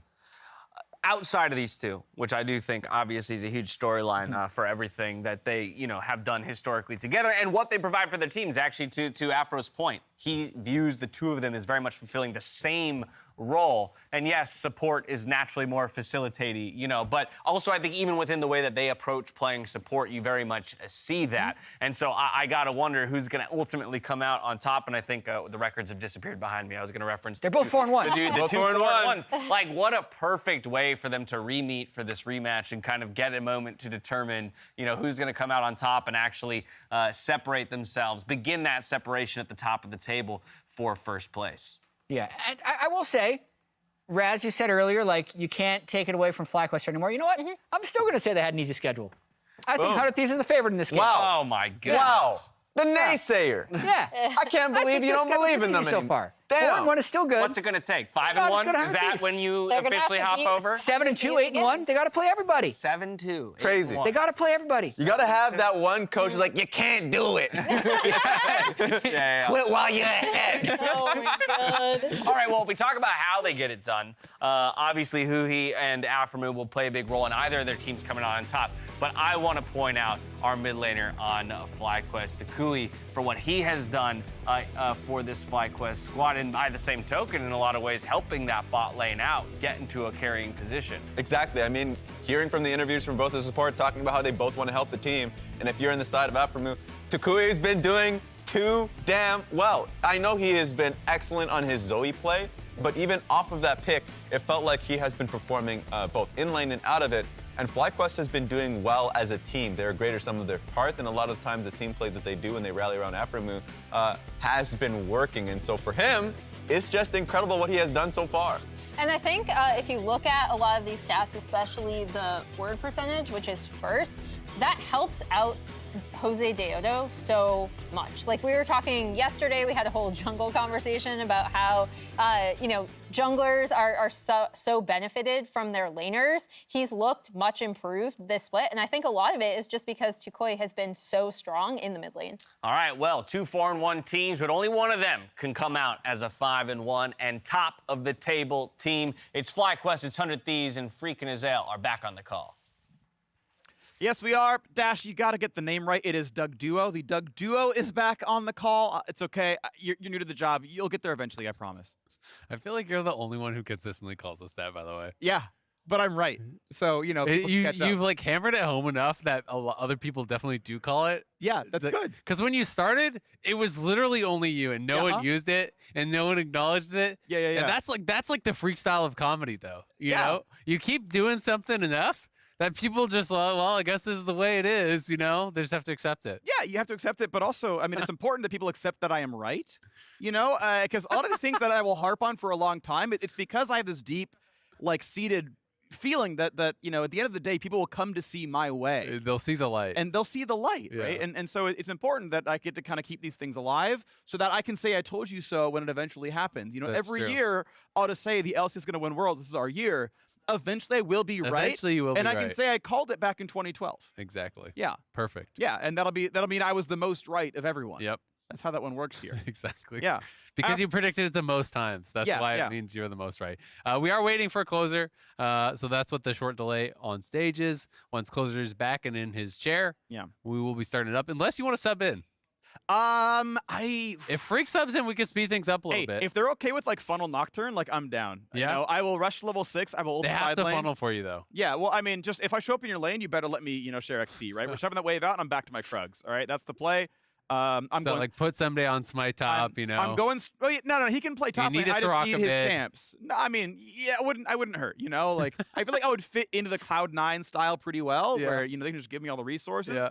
And if someone tries to side lane, hey man, I got a stride breaker, I got a death stance, you're mine. So Blabber's may be in trouble, but he's not the only one who has to worry for his spot now. Because after watching that Afro Huhi piece, I think FBI, his days are numbered. I mean, FBI may be the best AD in the league potentially. Yeah. But that Afro and Huhi love, it's tough to know. Will he be the best AD carry in 2023, or will Is it be he the Afro? best AD carry in Hui's heart? That's the real question. Oh, that's true. Wow. Exactly. Yeah, I mean, I just got to think that one over. I mean, I feel like they're doing well together. I feel like They're not they won a bad. title. Yeah, they're not bad. bad. They may be the defending LCS champions. Potentially Turns the best out- bot lane in the league. Yeah, I think, and that'll be fun. When you get the Hansama Core J matchup. That's the real debate, right? Because last year, I think for sure most people would say that they were the best bot lane in the league. Core and Hans, we haven't got that much time. You could say they're the reigning champions and the reigning best bot lane in the league. They have yet to be dethroned, in my opinion. They won the regular season matchup when Ayla was in there. Yep. Which, hey, you did it on that Tenacity, side. But, you mean? No, the TL 100 game from the opener. Yes. Okay, yes. But yes, in this matchup, as we kind of focus back into this game, yes, FlyQuest did beat 100 Thieves back in Lock-in with Tenacity in. Yep. Top lane difference was part of that game, but the rest of the map also did well. So it's a yes and situation where, sure, that would have mattered. Someday probably could have made a difference, but the team overall played better. So, FlyQuest, this is your second tough opponent, really. They did beat Dignitas yesterday. That was obviously pretty good. But when they had Team Liquid, they lost that one. That was even the pre-Core JJ Team Liquid. So FlyQuest, can you keep up against other top teams? If you win this one, to me, like Jat said 7-2, if you win this one, top team. Your top 3, I have you in for a deep run in playoffs off of a game like this. Otherwise, I think you're a 5th place team right now. Yeah, and I mean, I still think that if they finish top 5, I think that's really good for FlyQuest. Based on the investment, based on the expectations in the preseason. There's not as many big names on this team. When you look at a lot of the rosters that shelled out a lot of money to get big stars, people didn't have them up there. So already, I think they have been doing a great job exceeding expectations. They look like a very cohesive team. But they are not favored for sure against 100 Thieves, who has been very, very strong. Yeah. Hopefully we'll grab that overlay back here pretty quick. But Jinx Thresh, really, really strong bot lane there, grabbed up for Johnson and Afromu. I'm interested to see if we're going to get more Zillion and Veigar and that kind of stuff in the LCS, because it's kind of been getting splashed in a little bit now. We saw the Veigar ban last time, and it actually does. Wow, it actually got... Did that get locked? Or yeah, they're on bans. That's great. So it is this great. this was I was going to mention it just because Corki we saw against EG yesterday when TL brought it out. Then today, EG banned Veigar against another team to first pick Corki. So that leads me to believe it's more than TL that is picking out Veigar as this, we're not going to call it counterpick, but as an answer or as a strong champion that can scale freely through the lane against it, whatever you want to kind of say. Right. Yeah. I think Veigar has tremendous value in the later stages if you're not punished in the early game. And Corki isn't a champion that can really punish you in the early game. And even just the threat of that cage, we saw with Predator ganks, you come with the Predator, you drop down the cage. If your jungler's there, Corki has to Valk out. You can kind of put on some pretty significant pressure there. And if you ever do get caught, it can be a bit of a death sentence, but banning out some early game junglers alongside that. The Olaf, the J4 taken out. Volibear kind of really rising in priority. Udyr getting some play. I think Jose actually played it yesterday, I want to say, or... His Lee Sin yesterday was definitely what he played, but we have seen some Udyr running around. Maybe it was in their game. I had that in my head. It was. I can look it up. Either way, we've been seeing some Udyr kind of rising to priority as well. So getting some new jungle picks, it feels like... Okay, that's what it was. It was just in the game. Yeah. It feels like we have been seeing that role maybe evolve the most. Bot lane has stayed, I would say, fairly stagnant throughout the year. Yep. But junglers, we're getting more mix-ups. Hecarim has been brought in a couple times. Hecarim getting brought in again. So you have some pretty hard engage now with the Hecarim, the Thresh, and the Veigar kind of for zoning, for follow-up. Trundle as an answer, you would definitely be winning that duel. The Xin is available as well. So Xin feels like a pretty obvious option for closer. He's also very well known for his Viego, which is up and on the table. Has been so good on that for many, many years. Gnar would make sense as a pretty safe blind. You're not really that worried about some of the more traditional counters because Aurelia has been banned out. Jace is another strong answer that's used a lot in top lane, and that's also banned out. So most of the ones that you'd be really terrified about that are common in pro play are already off the table. So it'll be interesting to see what Kumo actually wants to play into this Gnar, because Someday has been very good on this pick throughout his career. Kumo, could just bring out something like the Graves, pretty standard stuff. Besides that, he's played Aurelia, which is banned, Ornn, which is up, but you probably wouldn't really want that as an answer unless you're just trying to go full on hard engage and play around the Jinx and the Veigar. And then he's played 2 roaming smite supports. And I do think that could also fit into this comp where you have 2 scaling carries and a jungler that you want to power up and kind of support. So I wouldn't be shocked to see it unless they don't feel that it's kind of working as much anymore, because Gnar is also not that champion that just ends the game through split push. Such as we've seen through some of the other ones. Ooh. But it is going to be Tryndamere. Very interesting. I do think that this is a tough matchup early on. You're going to get pushed in. Tryndamere can scale very effectively against the Gnar. And Tryndamere does hit a certain point where once you have enough levels and you have enough CDR, you can kind of just run down almost every range champion. And we kind of saw that evolution of Tryndamere being picked into Graves with Hullbreaker. The Tryndamere was going Ghost, so then the Graves had to start going Ghost to try to just like actually stay alive. Yeah. And it becomes kind of an interesting matchup where it's early game push for Gnar. Tryndamere can eventually outscale and put on pressure, but if you're not really doing that in the side lane, if you have a bad lane in that side lane, then it's hard to have value as the Tryndamere in team fights because, you know, there's the slow from the Pillar, there's lockdown from the Leona, and especially if you're playing against Glacial Augment supports, I have found it very difficult to have effect in 5v5 as Tryndamere because that slow field is actually such a big deal. You know, you're so reliant on the Gale Force and your E Flash to actually close the gap and hopefully kill someone off instantly, but a lot of ADs these days will just play Gale Force against you, counter Gale Force, then you're in a slow zone and you're kind of like, well, I guess I ult now, and what do I do from here? So a quick primer on Trynd versus Gnar from solo queue data. Looking over the last month at all ranked games, matchup's pretty flat, right? You're not really hard counted either way. Tryndamere is the better early game champion kind of overall. First blood rate is higher, first tower rate is higher, win rate in 20-minute surrenders is higher, and then over time, as you go into the team fight phase, if Tryndamere fails to win the game through split push, well, Gnar's a better 5-on-5 champion, right? And so that's probably what I'm going to look at for that 1v1 specifically. You can see he's even not running teleport. Kumo is just about playing the side lane. You know if you're 5-on-5ing into a Gnar, you're trolling as the Trynd here, even though you can't immune. It's just not great. So all about split push for Kumo. And honestly, even to function in a lot of 5v5s, Ghost is really important. And you can't just take Ghost DP because you need to be able to E-Flash onto these marksmen to actually kill them off. Your job in the later stages of the game is killing the backline as Tryndamere. So you really do kind of get pigeonholed into playing Flash Ghost. It's mostly what we have seen throughout competitive play, even when it was kind of played mid lane. We were seeing that a lot too. So it's going to be an interesting game. I'm excited to see the Veigar. I'm excited to see the Hecarim. We are getting these mix-ups. Hecarim, kind of notoriously crappy in the early stages, but you do have a good AoE clear. So starting on the Raptor camp is always going to be pretty darn effective.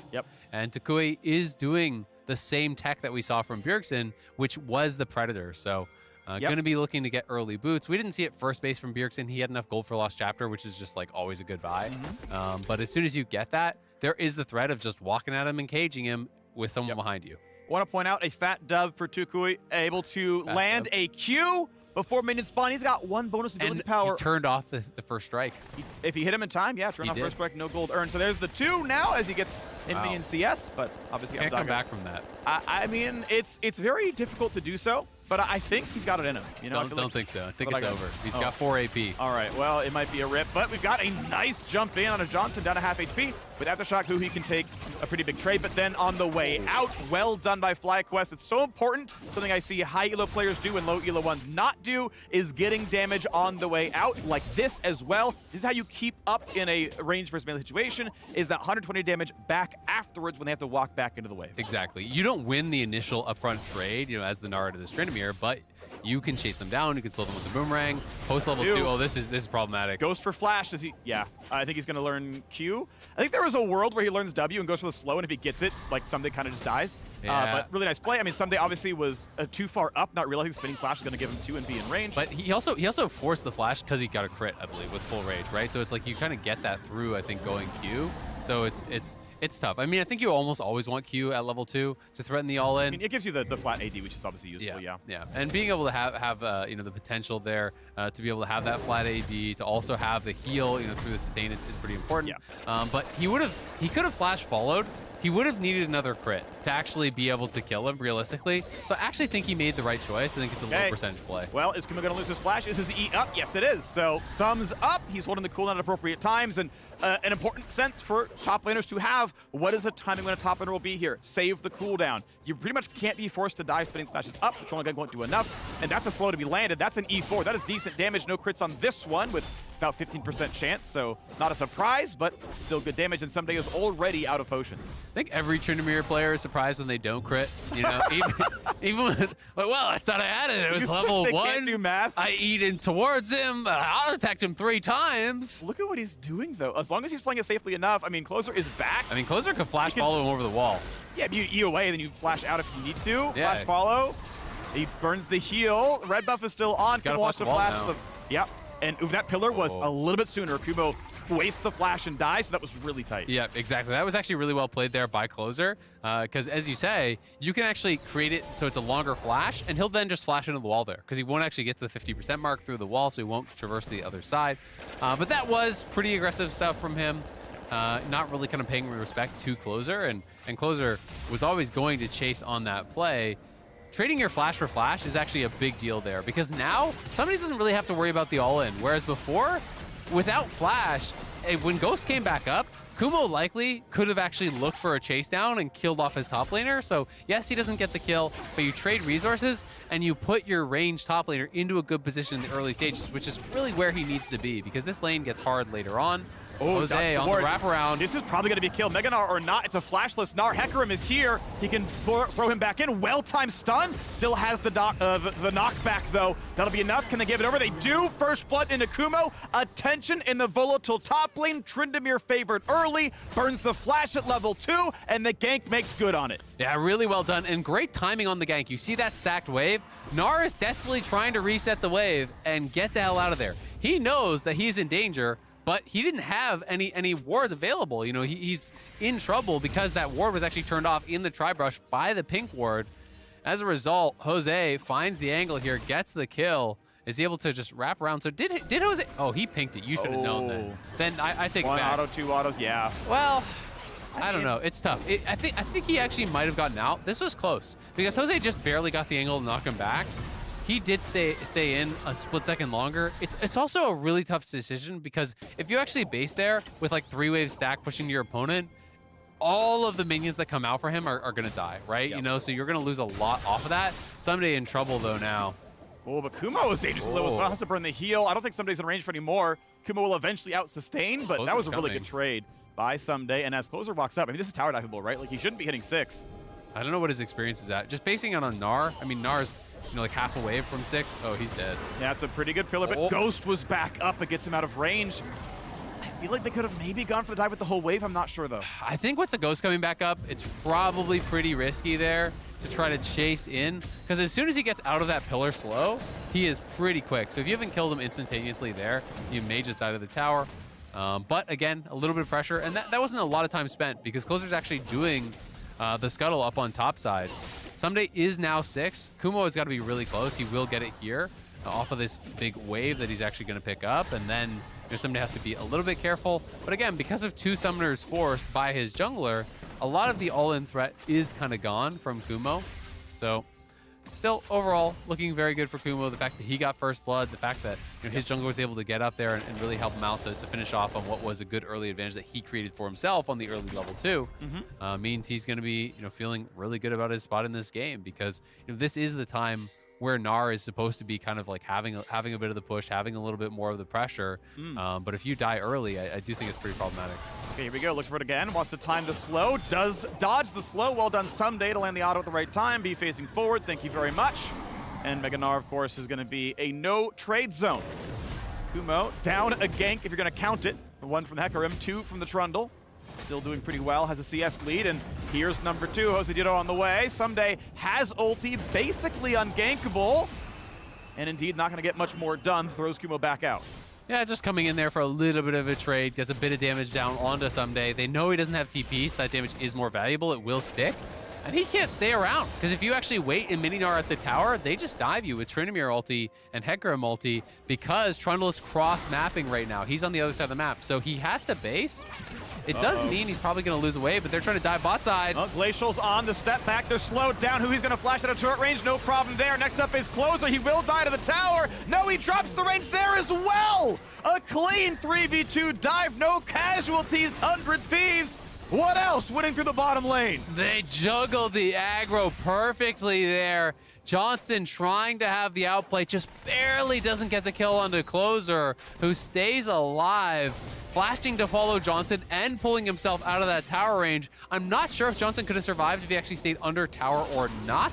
It's a really tough call there. Sequoia, though, has the Predator, is trying to threaten here with the cage, but doesn't want to early pop it and have somebody just walk away.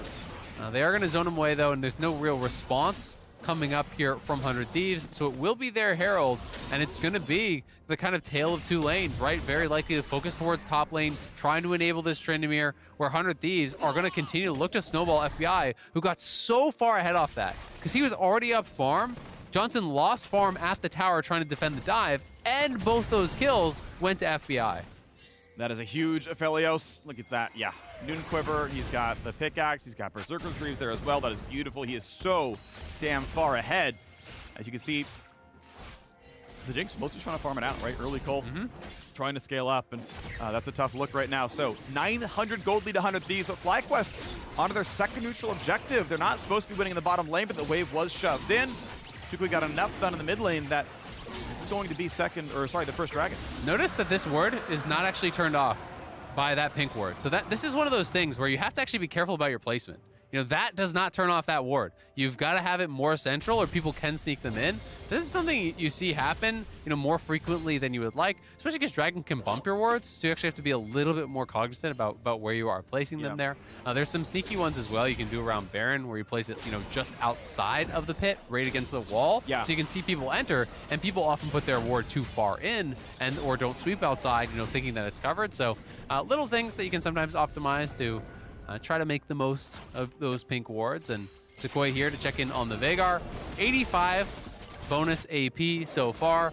Quite a lot this early on, and we'll see if he can just continue stacking that up.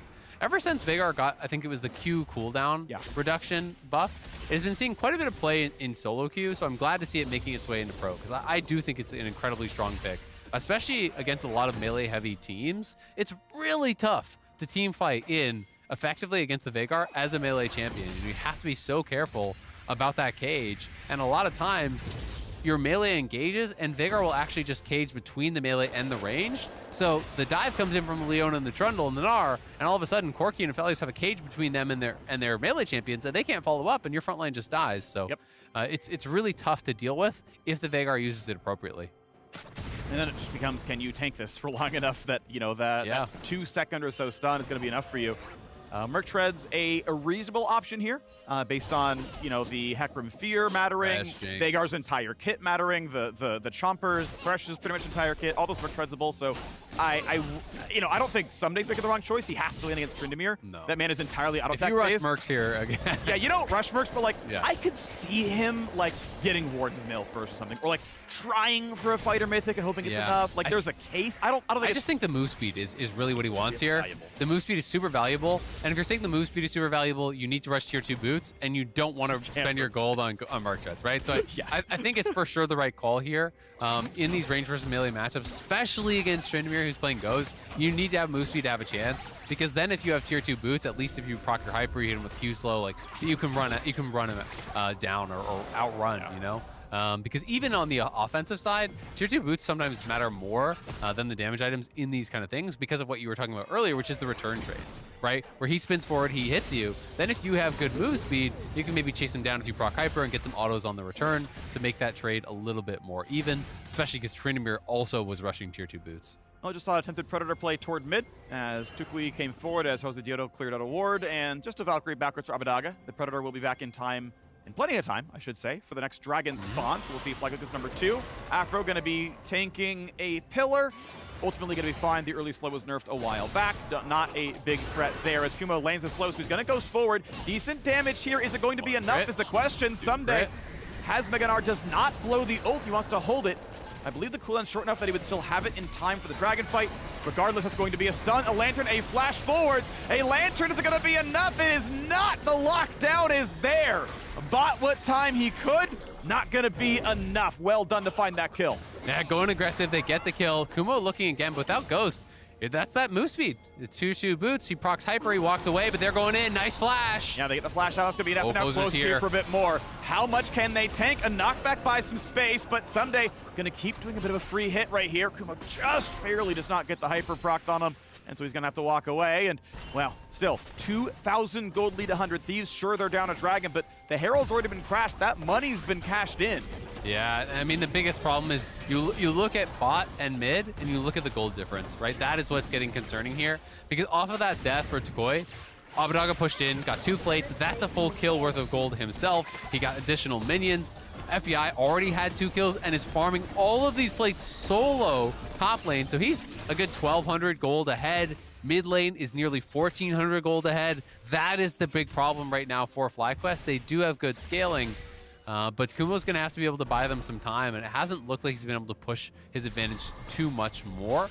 Sunday's just going to play this passively because his carries are winning, so his job is just don't give up that much and survive. He doesn't really have to do anything more than that, and that's important to know in League of Legends. You know what your role is in the game. If other people are slamming the game, you don't need to be the hero. You just have to chill and make sure that Tryndamere is not the hero. Yep. He's got a steel catch, he's got a phase, he's going towards some defensive options. He's gonna be all right at the end of the day. As you can see how far back Johnson's to play, has to be respectful of who he may be going for a flash ult or a flash E. Afro, of course, could have fast fingers, but you don't want to kill yourself. Knocked on the wave a little bit there. FBI takes an auto, but I mean, honestly, going to be fine right now. Going towards what we're seeing more and more. Bloodthirster second here on the Aphelios. BF Sword is going to be that build path. 100 Thieves indeed have control, and the second Dragon is going to go 1-1, tying up that score. As Kumo tries to fight, right? He is the one winning part of the map, and just doesn't get a lot done. No, not really able to get too much done. Someday Mega's out there, and it's tough to actually win that scrap. Abbedagga, though, has the package. That's killable. That is absolutely killable. Lands a smite. Second Valkyrie not going to matter. Good early damage comes in. You can package over the Veigar stun and just get out and out of range, land some decent damage, and Hecarim closes it out. So FlyQuest walking the way back in a little bit, but mid still under fire, down pretty low on health. As Jose, I believe, they look to fight over the scuttle. There wasn't one up right now, though. Yeah, he's just going to back it off, waiting for the Veigar to move in with him, and I think he's going to start Herald now. So, they get that kill on top side, good early damage from Tukoi, able to buy the time with Cage. But as you said, I do think, in retrospect, the correct play is just packaging through the Cage. He doesn't know the Hecarim's there, and it's kind of one of those weird things where generally the counterplay is, oh, well, you just dodge the skill shots and you stay inside it. But it gets very difficult, I will say, to actually stay and dodge those skill shots when Everfrost is in the mix, because you're trying to dodge all of these additional things. Yeah. Everyone moving up here now, though. Closer has the inside track. He can actually steal this. Kill, and it's knocked down at the wrong timing. It's going to be lost to FlyQuest. Well smited by Closer. FBI grabs the Herald. And this is going to be enough damage. Who he dives in. This should be a kill. Yodo is down. Stopwatch burn now as well. Closer also stays alive, but Kumo's in the mix. Stopwatch buys some time. Is it enough, though? Who he getting lower and lower. Finds one kill. Looks for the lantern and gets out, but the chase is on. 2 more kills come through. Abbedagga closes out the fight. The double kill there from Abbedagga. FlyQuest not quite enough damage to finish off the Herald there in time. The way they entered seemed a little bit haphazard, so even though they had members there, they weren't all around that pit fast enough, and all of 100 Thieves just beeline straight in. Closer gets in, the eye gets popped, and he's the one that finishes off with the smite, so they get the Herald, they take 2 towers without even using the Herald, get additional kills now onto the Corki, and they are so far ahead. Now FlyQuest moving those members up, but because they're not all joined up together, 100 Thieves just go straight in. Abbedagga has that inside track where you see Afro and Johnson have to kind of just go around the long way, right? They're having to enter this way. Kumo's all the way down here. So by the time they actually get over there towards the pit, it is just a little bit too little too late as Jose Yodo gets picked there by Huhi over the wall. And Huhi gets hit by the Cage, but it's not really enough to quite finish him off. Buy some time there with Kumo, and now again, back to that bot side. They're looking for a dive. He has no ult. Ulti down, Summoner's down, no way out. Kumo drops, Someday gets revenge. 300 gold to him. It's going to be as much damage as the last fight. Yeah, and that's going to be a bot lane turret dying now as well. So 100 Thieves turning the corner. That is 5,000 gold. It's going to be 6,000 gold soon. This turret is always dead. FBI just getting rid of some charges on the purple gun. And then, yeah, they can stay. This is always bot lane tier 2. 800 gold split amongst the team. Most of it local. We'll see if Closer takes his share. Yeah, I think he's just covering because they don't know exactly where everyone is, so you're a little bit nervous about having your AD hang around. So at the very least, he's just going to stay in the brush. He's backing up now, and here comes Jose. So good thing he did stay around to protect him. Yeah, the man would have died in the 1v1. I'm pretty sure FBI doesn't have the jewels to get away. Yes, he could cleanse the fear, but I think Hecarim still chased down by it. Yeah. With Ghost as well as Phase Rush, there's no getting away. Like, even if you Gale Force away and cleanse the fear, you just don't create any distance. You kind of just get ran down by the base stats of Hecarim at this point in the game. Has gone for Chemtech Hecarim, by the way. The more aggressive, I should say, team fight engaging style. You can certainly play Trinity Force and play as more of the fighter, more of the bruiser. That said, honestly, just starting the fight for your Tryndamere, starting the fight for your Jinx, I think makes sense in this comp. You are playing triple carry, skewing toward tank here, I think makes way more sense based on comp, so I think intelligent choices being made.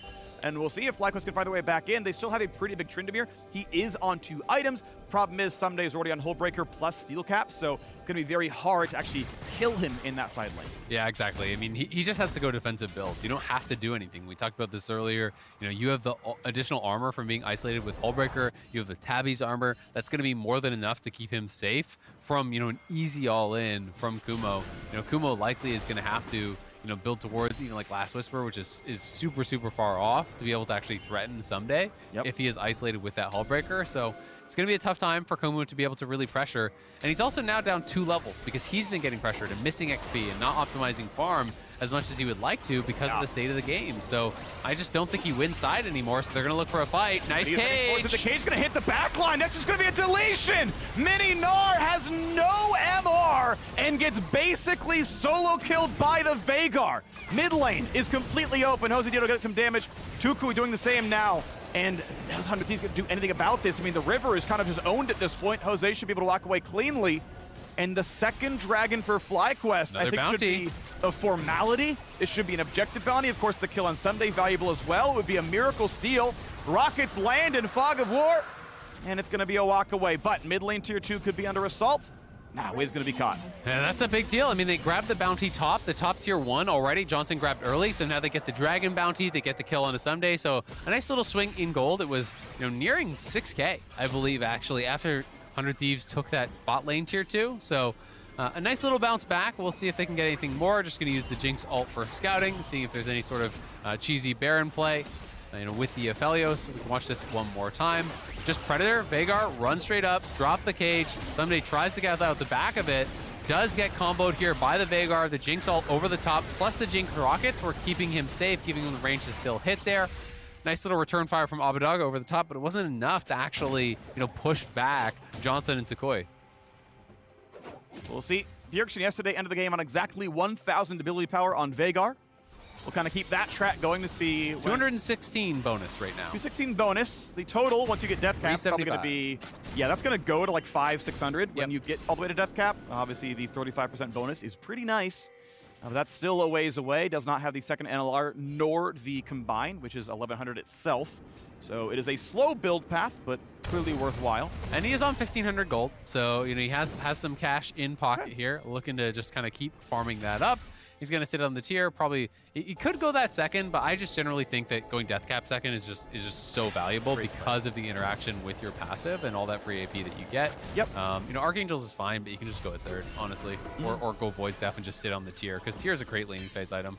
Yeah, one important thing to think about with the game is that like your early power spikes matter, getting online for stuff, and so for example, you know. Yeah, you could go Seraph's Embrace and you can spike and get, you know, 25 ability haste. Yep. And some AP, but the AP flat like is fairly irrelevant because, hey, what do you care? Most items, or a lot of games, I would say, you know, about half of games, you're not going to get to your third slot. So do you want to play half your games if you never hit death cap on Veigar? Yeah. Probably not. Yep. So just get it second, get that online as soon as possible. Yeah, you've got less haste. Like, yes, and you're sitting there on a trough where you've got component, but at least you get the death cap and can play some flat Absolutely. fights. And I think there's nothing wrong with just sitting on tier the whole game. Yeah. That can happen in a lot of games. You know, generally the way I think about playing mages mid lane is if I can get my Lost Chapter base, I just go Lost Chapter. If I cannot, a lot of times I'll just grab a tier. You know, that's enough to kind of get you through that hump in the early stages. It's not that expensive. You can upgrade it to Seraphs in a lot of cases, but even if you just end up sitting on it for the rest of the game, it's not a big deal. Want to point out, though, Kuma has caught up in levels. You mentioned a 2-level lead, 13 to 11. It's back to 13-13. So Kuma has been able to get these side lanes again, catch right back up and farm. 192 is a pretty reasonable clip. He is on the way towards Essence Reaver, so he is delaying that Lord Dominik's or that Cyrilda's to get probably more Nahori ability quick haste. blades, I assume, maybe? Or it might be, I think with that, that's a quick blades build, yeah. I forget the build path. I've seen Reaver on him as well, like as an option, because you cast so many spells, you often get those sheen procs. But yeah, Quick Blades is it's the more, I want to say greedy, it's the more expensive option. It's like 700 gold more than Reaver, but it's so much The big thing is just the mobility, right? You know, the ability to actually oh no, he needed to take that. Yeah, he didn't want to get... he didn't want to get pillared out of it, which I get. But if you're going to have to flash from running down, then you want to take it, see it, make him make the play, right? If he makes it, then you have to flash. But now Kumo going in. Oh my God! Deletes Corki, ulti's on. How good's the dive gonna be? They trade him back, but the rocket lands on really Trundle, good. and there's nothing for Leona to do. Solo kills Abbedagge and FlyQuest. It is time to believe the road to 5-1 is paved with Kumo solo kills. They're going to Baron here, and there's no answer at all. It's just FBI with no flash, and Ssumday, if you walk up, this is super dangerous. It's just Ssumday poking away here by himself. FBI is coming over now, but I see no way they can get this. Miracle Steal doesn't find it. Lucky to dodge the hook, sidesteps out of the cage. No death, but there was a 1% upside. The gold is still down. It is a 2,000 gold lead to 100 Thieves. Flip the switch replay. Exactly, we can see it one more time. Kumo just sees Abbedagge there over the wall. He just goes for it, pops the ghost in on him. Valkyrie over the wall, flash follow, Gale Force to follow the flash. Perfectly played there by Kumo. Not a lot of players are gonna know the limits there to go that aggressive into the team. Not only do they get that kill, but the Trundle burst down by the Jinx, by the Veigar. They full combo. A lot of effective plays here are being made by FlyQuest. We saw it last time when they killed Ssumday. Up front, dump all the Veigar cooldowns, the Jinx rocket over the top to get the kill. Same combo used on the closer there. They get the kill on him as well. Now death cap is completed. Let's check in on Mr. Veigar here. 761 AP. Yep. And yeah, there is a gold lead, but you also get the base stats from the Baron. You know, you're going to be able to maybe increase that gold lead potentially with the Baron. And it was a 6K gold lead, what, like 8 minutes ago or something? Yeah. So, you know, this is not a big deal now. 2K is not going to be the difference. It's going to be about execution. And FlyQuest have dug themselves out of the hole really, really well. Their carries are relevant. Their carries are online. And Kumo has his quick blades, so now the chase down becomes much more real in that side lane. Cage came down, I want to say a little bit late. Closer realized it in time and got out. Not going to be locked up, but a turret falls down in mid lane. 500 gold, thank you very much. Closing that gap. Red Bull Baron power play at 2,100 right now.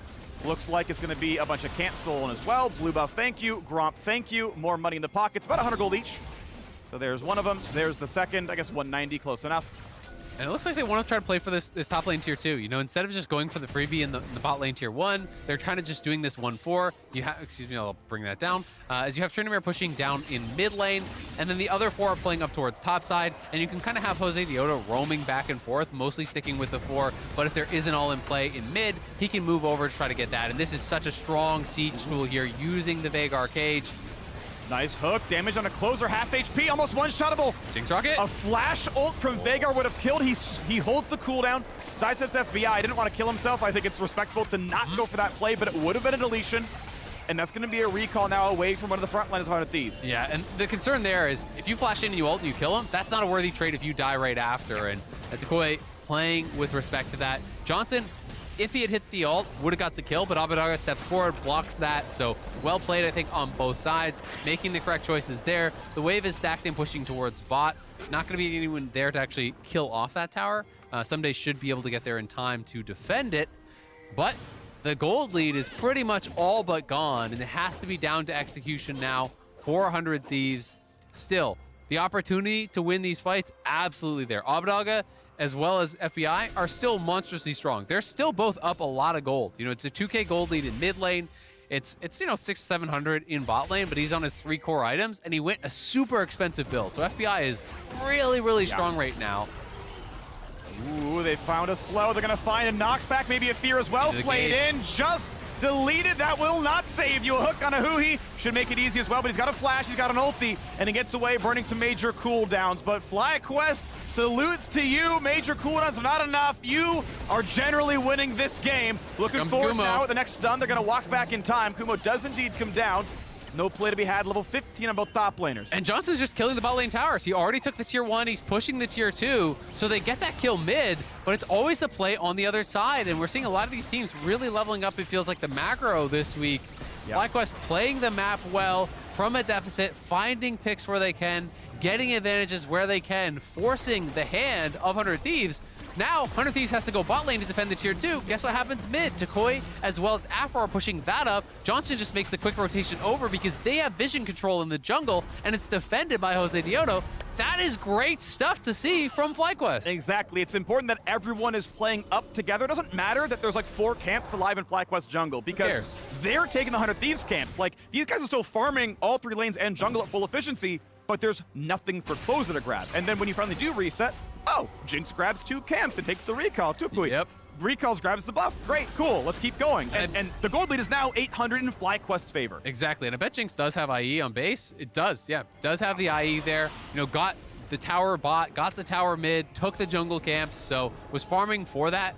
Sitting on Vamp instead of going for the IE third. So he does have the IE. Both of these marksmen are incredibly strong. Both of them have a stopwatch here. Yep. Kumo has been really having some big impact plays in these chase downs, particularly the one on Abbedagga. That was a game-changing play. It felt like they were kind of losing until that. He hadn't really been able to create a massive amount of pressure in the side lane, but now has his last whisper.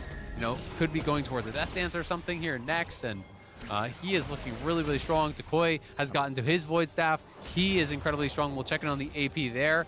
828 now, closing in on that 1K mark. 172 to go. Cyrilda's build path, I think he was going for. I think getting a spinning slash to slow, just kind of guarantees no one gets away from you. So that's the one I've been seeing. IE can round out your crit chance at 100% since you got 40 from the passive, and IE can be your third crit item at item 4. Rockets chunk Kuma to half HP though. Like, that is scary, and his sustain is not there just yet. Closer wants to walk up for a good pillar play. Instead, they'll settle for just the wave, but now Kumo gets to stack up the passive, stack up the rage, get a bit more back with the Q. Oh, they're going to threaten Baron.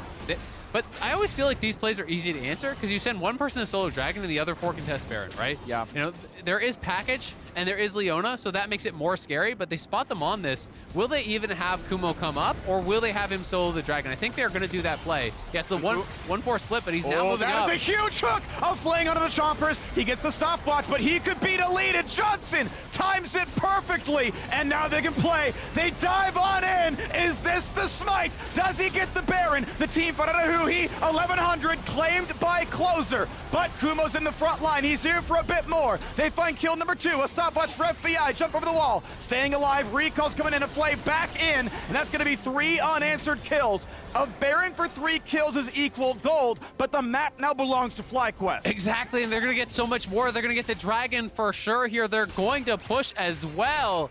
Closer is just too damn good, though, on these smite fights. It has to be said, this man don't miss. But FlyQuest win the fight after. Decoy on the wraparound here could look for an angle for a cage. If they are not careful, you got to respect the cage on the siege. But they're just going to push it in. They're going to retreat to the Dragon, put themselves to Soul Point. Cloud Soul is big value for Hecarim. It is incredibly good as well for Tryndamere. Those are 2 of the best champions in the game, I think, specifically with the Cloud Soul, because you're getting amp damage with that ultimate, you know, throwing him in there, getting the move speed as well for the Hecarim, but also the ultimate move speed for Tryndamere allows you to chase down carries incredibly, incredibly well. And Afro here over the wall, seeing Abbedagga, finds the hook. The pink ward was cleared out, so he lost vision of him, I guess, and he just goes straight in, couldn't react. And then, yes, he goes into the stasis, but you're coming out into the cage, you're coming out into the Chompers, you're coming out into that perfectly timed Jinx ult. Beautifully done. Jose smites the Dragon, or smites the Baron, excuse me, down to I think it was about 100 or 120. The perfectly timed smite right there after by Closer. He knows the fight is lost. He flashes out. He's going to recall back to base. FBI, I think, played the kind of 1v1 against Kumo about as well as he could have. Yep. But there's just no escaping it. And unfortunately for him, it means stopwatch is down, summoners are down, and he dies anyway. That was the scariest point in time, because that was when both carries grabbed stopwatches, and it's like, well, if you wait out the trend and then you get the resets going forward, like, that's a great looking fight. The fact that FlyQuest won the fight against double stopwatch means they're going to look good. Again, Baron is worth 1,500 gold and a bunch of XP. They probably went XP positive on the play, but you can see from the gold values, basically nothing moved, you know, either way on the needle. Obviously, FlyQuest now on Soul Point as well. That's clearly valuable. But FlyQuest are stronger now than they were a minute and a half ago. Absolutely. And it just has been slowly crawling, that gold lead, falling and falling and falling, and now it is building for FlyQuest. As this was an early game that looked like 100 Thieves were going to be able to run away with it, but FlyQuest have just made some great plays. I don't think 100 Thieves are playing a bad game by any means. I just think they've been punished heavily from any little misposition. And that kill mid lane for Kumo was such a game changer, you know, getting them a leg in. And now sitting at Soul Point, sitting with a gold advantage, items getting completed here. Johnson now, he still has his stopwatch and his BT is done. So the build is getting well and truly rounded out here for Jinx. We talked about the Void Staff, and we're getting a really cool piece of tech here. Anathema's Chains from Tukoi. This is, I think, a really strong Veigar item. Not only just kind of give you some survivability and ability haste, but the reduction of tenacity is actually quite nice because you can get the super long cage stun on one of these carries, which makes it quite valuable. And it's also going to make it a lot harder for Abbedagga, who I assume he's going to actually put it on, to get that poke damage down on him. Yeah, I mean, you don't get poked quite as hard, and that CC lasts longer. Good luck getting away from that one at all. We know Aphromoo is on his way towards Mikhail's. I saw the Reju bead and the Negatron a while back, so he's on the way towards getting away from Leona stuns and helping out his team. Obviously, the mid laner doesn't have his cleanse. Yes, Johnson could play it, but poor Veigar's going to be locked in place. Hasn't gone for Zhonya's, right? So has to respect all the Leona stuff, especially when Flash is down like now. And we wait and watch because we got 2 minutes to go until Dragon Soul. Yeah, and it seems like that's going to be the play. It's just going to be about prepping that, trying to push outside, trying to create as much of an area of darkness for 100 Thieves as they possibly can. More and more items coming through here. Looks like it is going to be the IE next here for Kumo, working towards that with some components. Jose Diodo is very, very tanky. He is on the full 3 items. Of course, that can be shredded pretty heavily by Closer. This is still a very winnable game for 100 Thieves, despite the fact that they have, lost hold of their advantages. If Jose Diodo over-engages or makes any sort of misstep, you get Trundle ulted, you get shredded by Abbedagga and FBI, and the game can swing very, very quickly. Yeah, Lycan Aphelios is absurdly scary. He's on 4 items. Exact same build, basically, as the Jinx. They've swapped Mythics, but otherwise the same kind of path right here. See, as the Trundle went towards some earlier MR as well, there's not really a need for % armor pen either, so I kind of like the builds all the way around. And I think if it comes down to a straight-up 5v5, the X factor is just going to be how well can Kumo perform? Like, what can he get done? But I think still FlyQuest would prefer 4v4s much more than that straight-up full-on 5v5. They want to be able to have Kumo draw someone to a side, look to 4v4, have the Gnar just kind of isolated in this matchup where he doesn't really want to be in that side lane. But not sure if 100 Thieves is going to be really willing to give that to them. I think they're going to be willing to give up the push a bit in a side to group for that soul fight.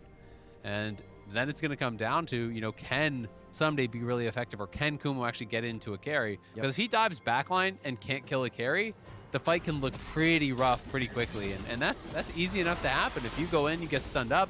He doesn't have cleanse, he doesn't have QSS, so I kind of want to see who he focusing more, honestly, on peeling the Tryndamere if he goes aggressive instead of counter diving. Abbedagga, Guardian Angel is on, and he's got the package. This is a very powerful mid laner. I like Corki a lot at this point in time. I think he's going to get a lot done. Ward cover's going to be tough. Who he going to check up into the brush. Chomper's down for a bit of defense. Waiting for the poke to land. First 2 going to miss, and now goes back to the waves. That's crucial that these do not land. Not everyone on FlyQuest. Basically, only Johnson can easily sustain between these waves. Rocket 3, Rocket 4, all sidestepped, all missing. Number 5, there you go, a chunk on Aphromoo. They're threatening Baron. They want to try to trade, but again, it's going to be that split. We'll see if they are willing to fully commit to it. I think they'd have to go immediately, but it's going to be so hard to do in Corki's face. I'm not sure this is going to work out, but they're just going to commit to it. There's no Mega Gnar, and Trundle is not there yet, so they're just trying to rush it down. Should always be yours. The smite should always be yours. Getting burned lower and lower. Smiteable grabbed. Is there a team fight? They choose to walk away, and a spinning slash out for Tryndamere. So the attempt at Soul is given away. Both at 3 stacks now, but a Baron claim. Now the XP basically useless. They're all 18 anyway. The gold obviously meaningful. The wave pressure going to be meaningful. And we'll see what FlyQuest can now do, because that was a call, a judgment call, to give up Dragon to play for Baron. I want to see how it plays out. And in most cases, that doesn't really work out, but the fact that somebody actually had just lost Mega meant he couldn't buy any time. You can't walk up there as Mini Gnar and do anything about it. And it was 2 people down on the Dragon instead of just the 1, so they just straight up rushed it down. Jinx plus the Veigar, and now Abbedagga, you are in trouble. Jose is here, level 1 Valkyrie, not going to do a whole lot. There's GA down. That cage should work every time, but is it going to be enough damage? Uh-oh, they gotta leave. He's got to ult. He will get away for a time, and reinforcements have arrived shortly. A great double stun! Closer is a tank. He built MR, and he's at half. And now you got top lane pushed down. It's time to get away. Will there be recall stopped? Yeah, they're pushing falling as well. everywhere, man. They're going super aggressive here. This is a great play from FlyQuest. They get out to GA, they get out of TP, they back it up without having a death, and now they get 2 free inhibitor towers. That is a well-done play. They put so much pressure on bot lane, they forced the answer, and the cross-map play is taking down turrets. FlyQuest getting a lot done with the Baron. The shot culling doing well. All their wins from week 1 were comeback plays where, yeah, they're playing Jan on top, but they're getting so far behind, and they find the way back in. Here against 100 Thieves, playing, I mean, a bit unorthodox, right? Not a lot of teams play Veigar, not a lot of teams play Tryndamere, but navigating the mid game anyway. Here comes the next turret, 3 in a row knockdown. So much done during this Baron buff, and FlyQuest aren't done yet. 100 Thieves are crumbling. The base is falling apart here. Mid lane and Hib will fall. Kumo still pressuring on that top side here against Someday. Jose and Afro just roaming back and forth between bot and mid here, trying to keep that pressure on. And Johnson with that long range with the rockets here. Red Gun is down, so now he can feel a little bit more confident to step up here and start actually hitting this tower because we don't have that white-red combo for FBI. A little bit of range, but yeah, not the rest of it that he wants. So we look back and forth. Johnson, as well as FBI, have rapid-fire cannons, so you can always sneak in for that one shot. These are the last 2 Baron waves coming in. 45 seconds left on that buff. The last 2 cannons you get to use in the bottom lane. How much will they get done with it? The wave crushed easily, but how about the siege? Corki poke still very meaningful. Hecarim just escorting in that wave, so they're gonna have to respond to the Nexus towers being under threat. Jose's trying to threaten a potential dive here, but the Nexus towers are under fire, and it's closer now drawn away here as that siege minion is getting work done up on that top side, just slowly whittling away at it. So Someday's just gonna move forward, try to tank it up. FlyQuest, it feels like it is fizzling out a little bit here, not willing to get too aggressive to move in for that play. They will back off. They do get just the 1 inhibitor. I thought that they were going to be able to get a second for sure. But it is still 3.5 towers and an inhibitor, and at the end of the day, a 4,000 gold Baron power play for them. I think overall, on average, hey, that is a really, really good run, right? That's still a good Baron. I agree they could have gotten more. It looked like they could have. That's still a positive, at least. Absolutely. You know, it's still a good play, but they're going to be setting up for this Dragon. They get the early reset. They're going to move out.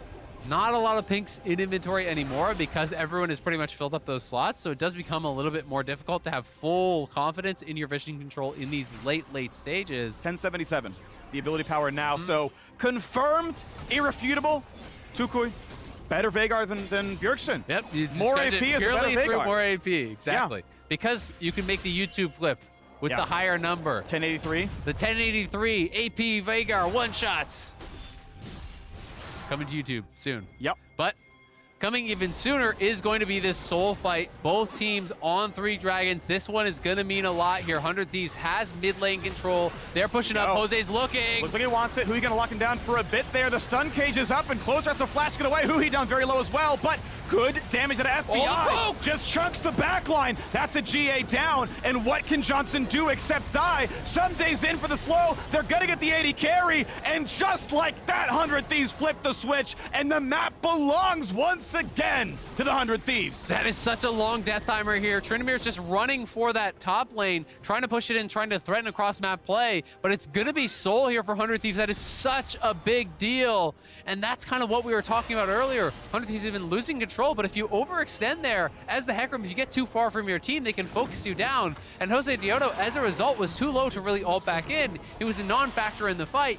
Then the Corki poke plus the Infernum ulti from FBI and Abbedagga chunks out that backline, and just like that, it's a rout for 100 Thieves, pushing FlyQuest further and further away. They're able to get full control, get the soul, and we'll see where they can take us from here because it's still anyone's game. Johnson now sold the boots, so he's on a true 6-item build here. They got a lot of power, but that soul is going to make a difference. The additional move speed is really valuable. Drops the GA. Says, actually, there's nothing else I can buy. GA doesn't sell very much. It's a 40% sell back rate. Nice stun. Is that enough for Africa? No, it's not. Flashes in for more. He wants this fight. Is it going to be enough? The package is good, but his GA pops. But Tukui can't get much done. Has to flash over the package. Finds a double root, but he should die. Nearly one-shots FBI. Rocket!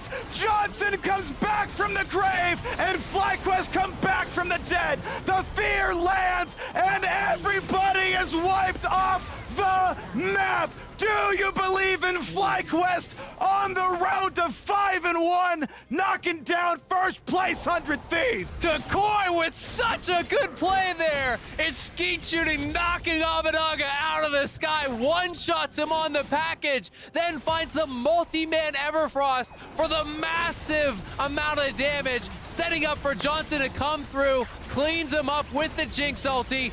That was incredible from Takoi. What a play to finish it. They thought they had the Veigar caught, but he had them caught, and he turns it around. What a finish. You can see the smile on their face. That is such a big win, meaning even more because they started from so far down. 100 Thieves looked like they were going to cruise to an easy win. They're up 4, 5, 6K relatively early on to this game, but FlyQuest making the right calls, playing the map incredibly well. Key moments from multiple players when they needed it. Afro's big hook onto the Corki early on. Kumo's actual solo kill on the Corki. It was actually a lot of plays around Abadaga. The one shot on the package there, I think that was just a Q ulti. I really want to see that last play, but that was just package in from Corki, and he got Q ulted, I believe, right out of the sky. One shot into the GA. Everyone's trying to pile in onto Takoi. He didn't have his cage, but he had the Everfrost. He finds the Everfrost, and this late in the game, you know, he had a Lich Bane. He has like 1,200, 1,300 AP. You land that one combo, it's almost 100 at 0. And Johnson, he finds the ulti. It splashes from one onto FBI, who tried to flash out of the way of it, but the splash was big enough to get that double kill there. And that was it. I mean, this was just such an exciting game and such an exciting finish. Yep. Veigar's a strong pick, man. Veigar is strong, and hey, we should be seeing more and more of him. There are some very small nerfs in 12.4 for next week, but this champ should be in way more games. FlyQuest got the clutch gene. They are alone in first place, and so for now, we are sending onto the stage for our Verizon postgame interview with Latigris and Kumo. Welcome, everyone, to the Verizon postgame interview. Just talking to you, Kumo, right now, discussing the length of this game. The gold graph taking a big ol' heap towards blue side and then over towards red. So what was this like for you and the rest of the Fly squad? Yeah, honestly, it was pretty stressful. I knew we had the scaling, but mid-game was really low rough, and we were really behind. So we were trying to do like the best we can to hold on and scale. And eventually, I think I found a really good angle mid, which stalled out the game. And yeah, I think we had the scaling and we scaled.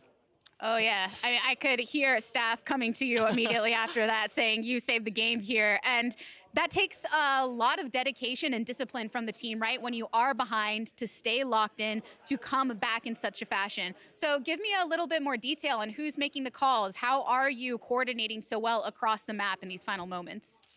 Yeah, I mean, obviously, Takuli's on Veigar. He's always...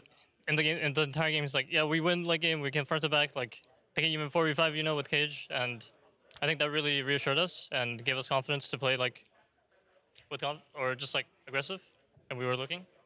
So I think that helped us a lot. You are always looking for the plays individually, which has earned you the player of the game for this one, in fact. Now we've seen you on multiple picks. Obviously, a lot of the Smite Enchanter to start, and then bringing out the Ornn, now getting to be on the Tryndamere. How are you feeling about your play as a top laner and the diverse styles that we're starting to see from FlyQuest? I think I feel pretty good about my progress. I don't think I'm there yet. Obviously, against Bwipo, I think there was a lot of stuff that I learned from him that game, and a lot of the stuff he was doing better than me. So I think I'm just working as hard as possible to get to that level. Learning is definitely the headline when talking to any of the FlyQuest members, it feels like. But you're also now holding a temporary hold of the top of the standings as well. What does it feel like as a squad to be able to be up here, even when people are questioning, all right, are FlyQuest at the top? Are they people that we can take down? How does it feel? Not too sure. I mean, personally, I'm just feeling pretty proud about like our performance and how far we've come since lock-in. Because at the start, it was really shaky and it was not looking good, you know, in our games, our synergy. But yeah, just really happy and proud of us.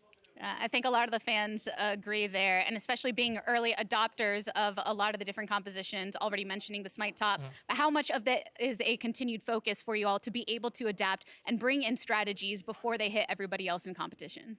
Yeah, I think that's one of my strengths, I think. I definitely like to try out all the stuff that's new and good, like whenever they come out. So I'm glad my team is able to trust me and be open-minded about what I want to try. So it feels really nice. Well, we are all enjoying seeing it. Kumo, thank you so much for the interview. Yep. Let's go ahead and continue to break down that game at the State Farm Analyst Desk. Welcome back to the State Farm Analyst Desk. FlyQuest coming up big.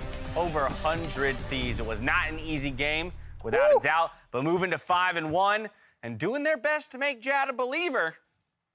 I think everyone predicted 100 Thieves. No?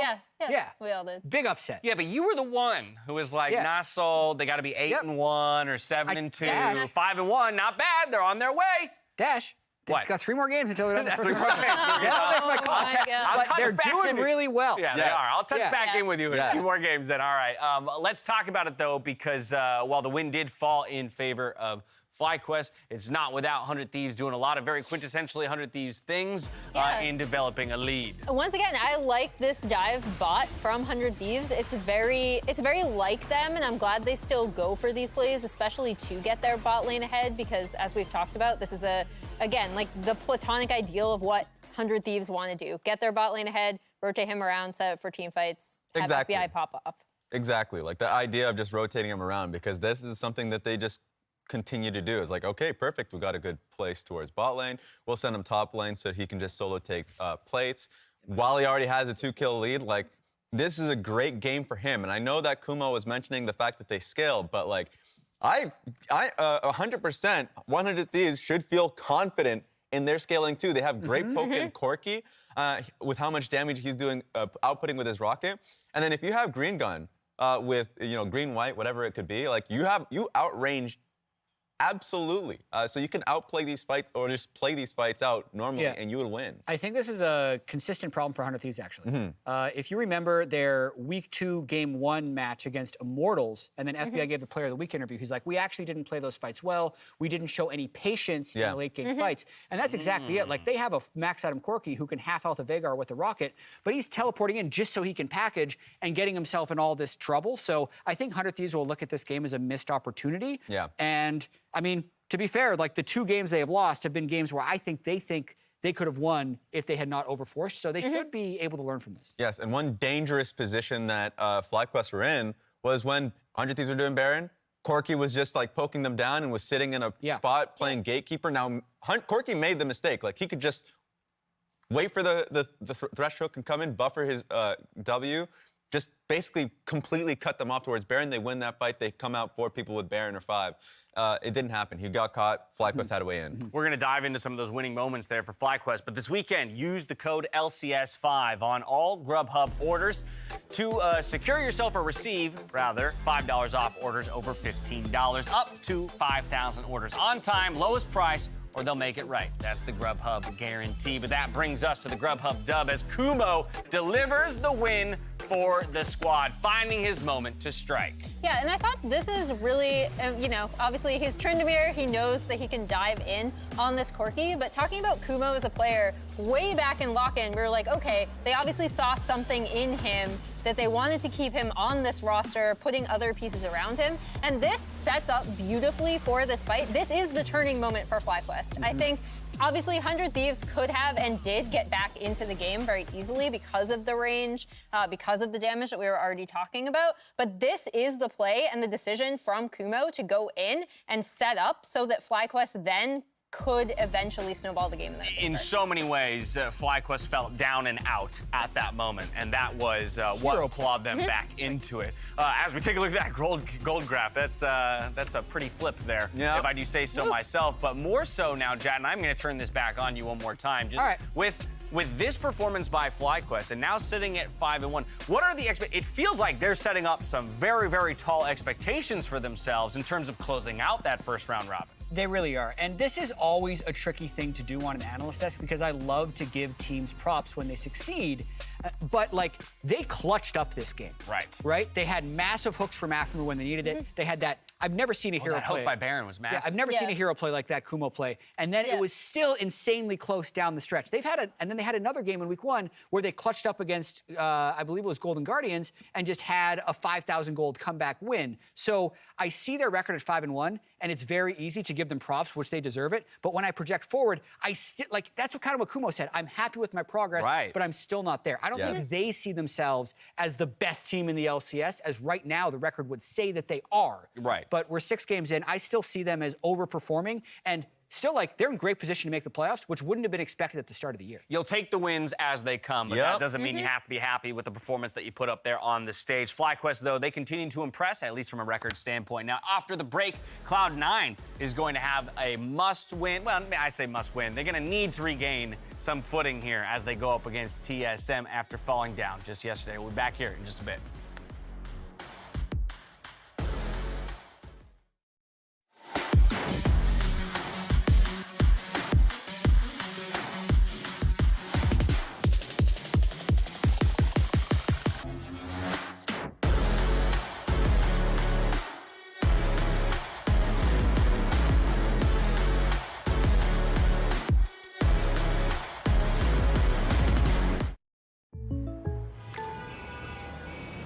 What's going on? Jake from State Farm, the perp just confessed. I think. I don't know. What? Oh, can't afford streaming anymore, so here we are. Oh, don't give up what you love. State Farm has options to personalize your policy so you get a rate that fits your budget. Oh, that's great. The subtitles would be nice. For surprisingly great rates that fit any budget, like a good neighbor, State Farm is there. Call or click to get a quote today. They give us love. They give us joy. They give us lessons in sharing. So give them some love back. And what says love better than something you can chew on? Use your MasterCard to make secure purchases from anywhere. So your gift will end up in the right hands or mouth. Because being there for each other is priceless.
Even though we got only like 1 week's worth of practice, it seems like he fit into the team well because I think he knows Pika and Huni from last year, so they're like already like kind of friends. And actually, today, when we decided to push mid, your son was the one yelling to push mid. They have no way, bot. He said, trust me, and then we just listened, and then it was a good angle from him.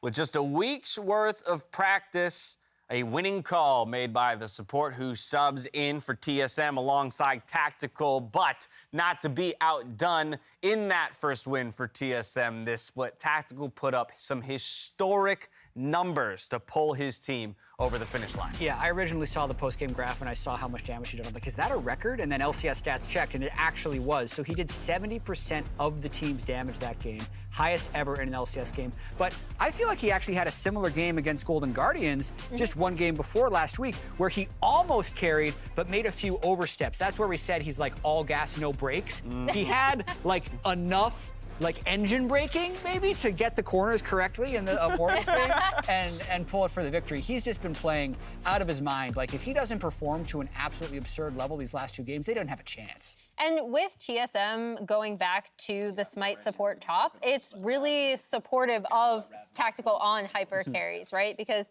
again, you're going to be funneling gold into someone, typically your AD carry, and he's delivering on being given those resources. And we also saw TSM adjust from their first game to their second in running that Lulu, which I did like as well. Yep, and now it's good to see that TSM understands like the role that they're playing as a team, right? Huni knows his role. I would imagine Spica would as well. Like, if it's put resources in Tactical and let him run, great. Like, that's a strategy and that's a responsibility that is like easily trackable in practice and in game time, and he's doing it. And so let's see more. If his brake system is broken, maybe someone else on the team can be the brakes for him in those super high-fee moments. Well, TSM have found some footing with a win just yesterday, but in the meantime, Cloud9 seems to have lost theirs, falling down in a tumultuous week. We'll see if they can bounce back here today against a longtime rival in TSM as we hand it back over to Flowers and Kobe, who are stepping in for the rest of the day. Thank you so much, Dash, and welcome back, everybody. It's time for Game 3. It's time for TSM versus C9. And, man, the ripples are still being felt from the absolute shock blast that hit everybody that follows the LCS. A congressman from Portugal tweeted about the LS news yesterday. This is worldwide. I mean, what's not to love about this league? We're filled with drama, with stories, and this matchup, let me remind you, is not just one team that recently fired a coach. TSM also recently let a coach go right after they benched Shenyi. So we're now pitting both of them against each other, both of them having coaching staff changes, and I'm incredibly interested to see what that does to a champion select, because yesterday it was extremely recent. To us, it was right before the game. LS had tweeted out that it was only a few hours for him as well as notice. So 4 hours. Probably the same for the players. So now a little bit more time for these teams. And remember that Cloud9 still has a lot of these coaches that are very closely knit with LS and share some ideologies, like Max Waldo that you see on stage, like Veigar V2. So they still have a pretty deep coaching staff that has some similar views. We'll see what core tenets they actually hold over. The scaling was definitely there yesterday, though it was extremely standard. Pretty much, with Corki, with Jinx, with Xin, all of these basically most picked champions per role. Currently, though, starting out very, very standard bans with the Gwen, Zeri. Those are pretty much permanent on red side, and focusing a little bit more in on the enchanters, though TSM still get an enchanter for themselves and could do that smite funnel that we saw last time around. Right, red side's pretty much, you only get one ban in the first phase these days. It's got to be Zeri, it's got to be Gwen. Lulu's that third one because of the fact that we have seen the enchanter top playstyle coming out from TSM before. Corki, Caitlyn, Jarvan all banned out by TSM. And it's going to be Cloud9 locking in the Karthus and the Senna first here. Yep, going with the farming jungle again. This time around, we'll see if Blabber is able to get off more of the ultimates. Last time around, some pretty good interrupts from Gragas. A couple screens away, got him a couple times for the interrupting. I still think it's a very strong strategy. If, especially, you have Karthus as the only AP. So to me, the one thing about picking a Karthus, which I'm assuming is jungle, could be rotated to mid lane, though that's much shallower percentage chance. You really want to then fill the rest of your team with all AD threats. Yeah. Because that's where the real power of this champ comes from, is in all this guaranteed damage on every other opponent and forcing them in that split build for even the tanky members. And with TSM picking up the Ryze, you know, they're going to be trying to roam around from that mid lane, but also high chance of it being the tank Ryze build, which is much more tanky towards armor than the rest, because you know, your Frozen Heart is attack speed reduction and it is armor. So there's a little bit of a discrepancy there, and the Karthus can do some very real damage to everybody else. And I like the Camille lock-in here from the side of Cloud9. Not only is it effective in its own right as a top laner, as a split pusher, but it's very effective against the roaming top support style. It split pushes so effectively, takes towers very quickly, and is adept at catching out weak and vulnerable targets. Yes, exactly. Has all the things that you look for when you're trying to punish that possible strategy, which could be Karma top, could be Karma down bottom with the Jinx. We shall see as the last couple bans come through. Jungle not picked up, so still banning away the Olaf even from the side of Cloud9 here, since we're assuming their Karthus is their jungler. And the Cho'Gath for the silence coming out as well with the ban here, because they don't want to deal with that AoE. Yep, the Cho'Gath banned out, Tahm Kench, Nautilus banned away too. Cloud9 still very much respecting the fact that that is potentially a Karma top for Huni, making sure they're removing more from the support pool there with the Nautilus. They'll lock in the Orianna here for the mid lane. So I was really hoping for an AD mid laner, but this is a much more standard pick. They don't, you know, fully commit to Karthus as solo AP, which to me is the best world for it, but it still is a very good combination. Orianna and Camille, a pair as old as the champions have been released, you know, guaranteed Hextech into Shockwave there. So it is a strong combination. And as you're talking about picking people off, the other reason you pick the Camille into possible funnel strategies is that you can immediately guarantee an engage onto the Fed carry. That is the most difficult problem with playing against these, you know, Smite top, basically funnel. I'm gonna start calling them funnel now. It's Smite top with Jinx, so you're pretty much just making sure Jinx is able to scale up. Jinx gets to become the main character and does her thing. And those always really buff up, you know, 1 or 2 carries. And so if you have these guaranteed divers, Camille and Nocturne followed up with an Orianna Shockwave, that is your wombo combo to try and kill that Fed champion later on, or at least hopefully for you if you're trying to crack, you know, this combination. And Cloud9 have stacked literally every champion here has backline access. Every champion can hit that Jinx at theoretically the same time. Global ultimate from Senna, from Karthus, and the dive from the other 3 combination. And I do want to point out, because we mentioned, hey, potential jungle Karthus, maybe splashed over to mid lane, it's not either one. Instead, it's bottom lane Karthus with the Nocturne in the jungle. Tons of potential, as you were just talking about, for that back line. This is going to require a lot of good play from Tactical to deal with this. And I really do like when we get to see other carry champions paired with Senna. You know, it doesn't have to be these melee supports all the time being paired up with the fasting Senna. You know, this is a support Senna because on the previous patch, they reduced the soul generation from minions that you kill. So pretty much every Senna that we're going to be seeing for the foreseeable future is and probably should be for sure this strategy, but I just like other alternate combinations of carry bottom lane champions. So excited to see here Berserker on the Karthus with his willingness to flash in. Should get good use out of the passive, put himself into good position there and be able to get his ultimate off from death. And hey, he's running first strike, so even if you don't end up getting the kill with the ulti, you can farm a lot of money with that thing. So I'm interested to see, can TSM pull this off? Yesterday, they were able to get their first win of the split, but it was not clean. They were behind for 90% of the game. They pulled off the miracle comeback at the end. Tactical was able to scale. Obviously, they would prefer to win their games more convincingly, as exciting as that is. And look at this, further adaptation from the side of TSM. Since Cloud9 have a very good draft strategy here of every champion being able to hit Jinx in the backline at the same time, TSM know they're going to need every defense possible, and so Huni takes Exhaust instead of Smite for his roaming probably Karma from the top side, so that he has one more button to try and save Tactical and keep Tactical alive so they can get another 70% team damage out of him and try and get that team fight victory. It's all coming down to this entire draft for both teams. Everybody looking at Tactical.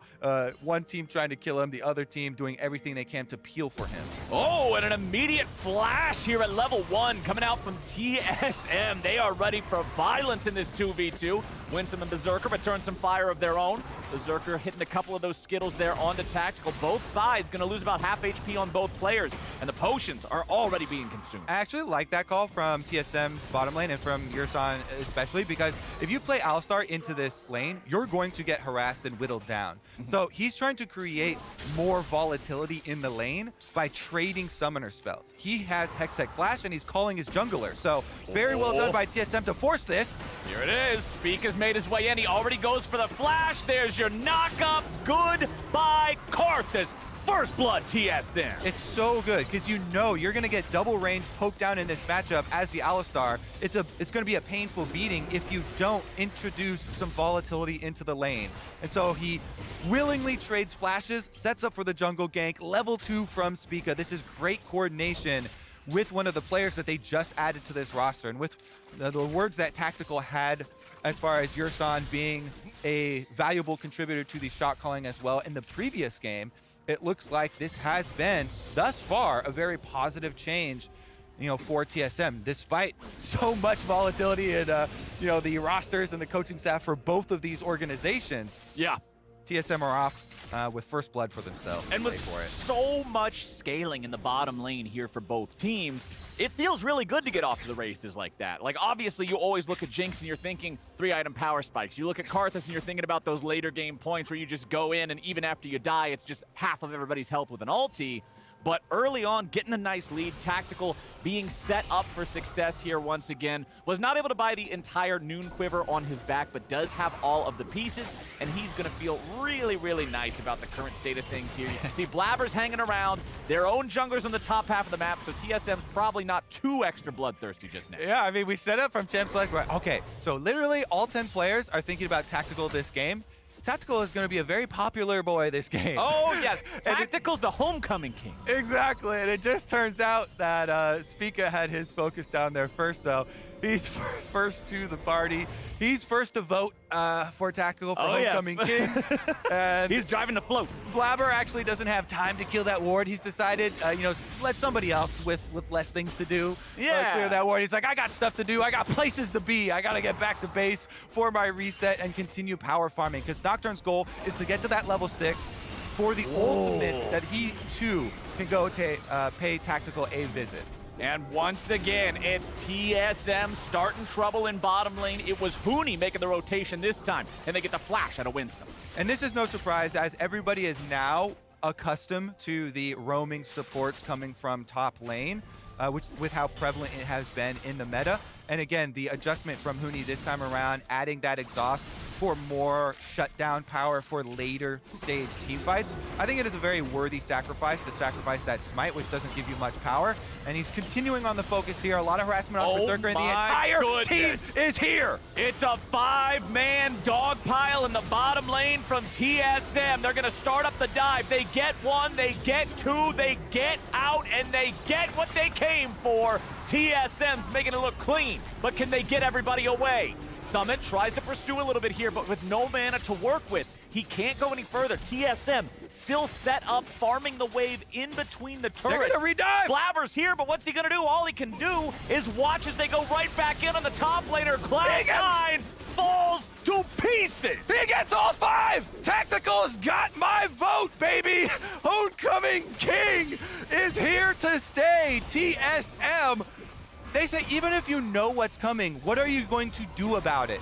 We are going to lift Tactical up to the heights of a god this game. 4 kills. Excuse me, get a little excited though to try and get an extra one. 400 gold bounty on his head already, but he knew he was going to have pressure on his shoulders coming into this game. He knew there was going to be a wanted poster with his face on it. posted up inside the Cloud9 bases, and he does earn it. Look at this. TSM go for the dive. Yurasan in first with the Aftershock on Alistar into the Flame Chompers. They kill him off, drop the tower aggro. I mean, this is like a brand new TSM, and everything is going according to plan. And I'm loving how well they're investing into Tactical here, the faith they're putting in him. Going back to what we heard Jat talking about on the desk earlier on in the day, saying, yeah, whenever Tactical has a mistake or a slip-up, people say, oh, he's just carried by Core JJ the entire time. But his ability to be the carry and TSM's trusting him to just pop off, I'm loving it. And it's nutty that they're able to ensure that he gets the last hit on every one of these kills because he is the most important person in this game. I'm sorry, not everybody is a special snowflake in this game. Tactical's the one that matters. Tactical's a whole damn blizzard, man, and it is snowing. And the blizzard is a-coming! For Cloud9, they will be dove underneath the tier 1 turret yet again. Fool me once, fool me twice, fool me 3 times. Cloud9 is playing the fool in this early game. 5-zip TSM. Okay, I'm gonna take a deep breath because we're just gonna keep on going down this lane if TSM have anything to say about it. Let's review. This kill actually goes over to Huni, so this time around they can't get the last hit to Tactical. Still extremely profitable for him for the bottom lane. And as you can see, they're also trying to zone off bottom lane CS, but Summit left alone on top side, the Camille. One of the reasons that you pulled up for picking Camille into these strategies is that with the Q resets, you can also take tower plates pretty quickly. He has been able to work through, I believe, 3 of the top towers so far. Now he gets 4, and he's almost cleaning up on it while his team also gets the dragon because of their successful dives on bottom side. So this is going swimmingly for TSM. This is exactly what they want the pace of the game to be, even with Summit getting quite fed here on the top side with the Camille.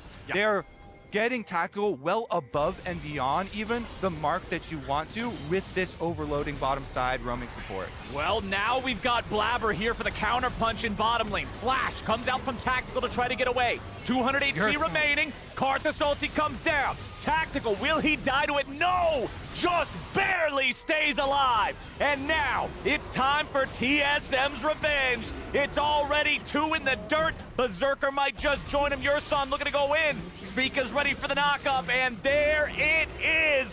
1, 2, 3, 4, 5, 6, 7, 8, nothing. TSM mops them up. Flowers, I think you just witnessed the moment Cloud9 stopped believing. That moment there, that gut-wrenching moment when your Karthus ultimate is 20 damage short of acquiring the kill on the giant bounty Jinx that is the heart of the TSM squad, that would have slingshotted Berserker right back into this. Even with all the early deaths, Berserker had still been doing well with CS, but they get so close. They use everything. Blabber flashes to even get in range for his second activation of the ultimate. And this is what they'd been building for. This is what Blabber had been hard farming for, to get his level 6 Nocturne ultimate. But if you take a swing at the king and you miss, you pay for it in spades. And TSM will take the lives of every bottom lane C9 member.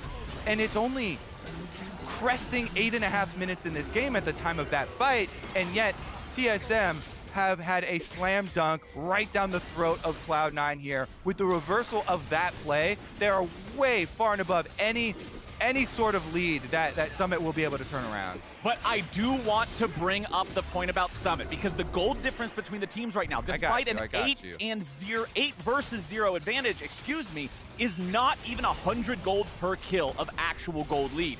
Summit already has the Trinity Force completed here before 10 minutes. He already took the entirety of the top lane tier 1 turret. We've seen teams that play this roaming support style sometimes move their bottom lane up to top before that falls. They didn't do that this time. So the gold remains not incredibly far out of reach. It is going to do another jump here as this Rift Herald collides and take those last couple of plates. But Summit's doing what he can to keep their heads above water. He certainly is. And he was doing as much as he possibly could in the Cloud9 game yesterday as well. He was also the one, in that one he actually had a lane opponent and he was still smurfing. He was still winning the 1v1s. He was still the hope for Cloud9. So this time around, the story will be the same. Cloud9 have a lot of their hopes in Summit here with the Trinity Force that you highlight very early for him, and he's now switching down to bottom side to get turret plate money there as well. The Trinity Force obviously will help you in that endeavor because you can knock off those turret plates much quicker with his Qs for Camille, but it becomes hard to actually pull off a comeback with this champion because, again, TSM will be grouping around Tactical, and they've invested everything in ways to peel for him. They have got the extra exhaust here coming from Huni, so Gratz, you're a fed Camille. Guess who that exhaust is going to get laid down on every team fight, Flowers? Oh, he's going to feel awful special because it's only for him, my friend. Exactly.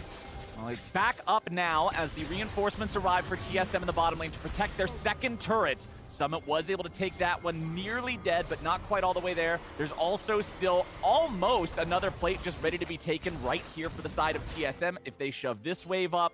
We've got a very accelerated game here, nice and early, Mr. Kobe. 2,000 gold lead to the side of TSM. They've already got the first Drake, second Drake spawning here in about a minute. Cloud9 is going to need to be very coordinated. They cannot afford to continue to have plays like what we already saw where they barely miss out. They've got to kill Tactical. If you take down the Jinx, the rest of TSM, their job becomes insurmountably more difficult. Flowers, your favorite item, buddy. Guess what? Tactical's got a no-die button. Oh boy, the stopwatch, so incredibly powerful against compositions that are all about killing one dude. It's practically a cheat code. Up, up, down, down, left, right, A, B, 650 gold, cheat. That's what it can do with proper timing against a composition like this and a win condition like this. Yeah, you see that Karthus laser beam channeling, and Tactical says, Lamau, you got me, brother. Just kidding. Stopwatch activation will deny it all. And he gets another turret. Notice how they rotate him to each lane that they're going to take these turrets in. Top side with the Rift Herald.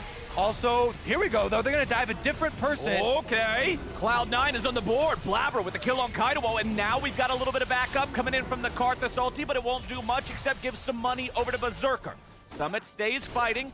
Yurson and Spica underneath the turret. Winsome's up here now too. It ends up just being a 1-for-1 trade up there, but hey, when you're behind 8-0, you'll take a 1-for-1. Summit tries to jump in with a hook shot. He's not gonna find the knock-up. Now they'll look for Winsome, maybe if they can find him. Yurson's gonna keep on tanking here for a while. Spica turning his attention right back around over to Summit, but a nice kick guarantees the kill on the enemy support. Cloud9 bringing Fudge over. Huni trying to follow, but Fudge is much more impactful. Spica continues chasing. Wind becomes lightning. Nice sidestep there from Fudge, but there's the haste from Huni. They don't want to keep the chase going. It's still a 2v3, so they'll back away.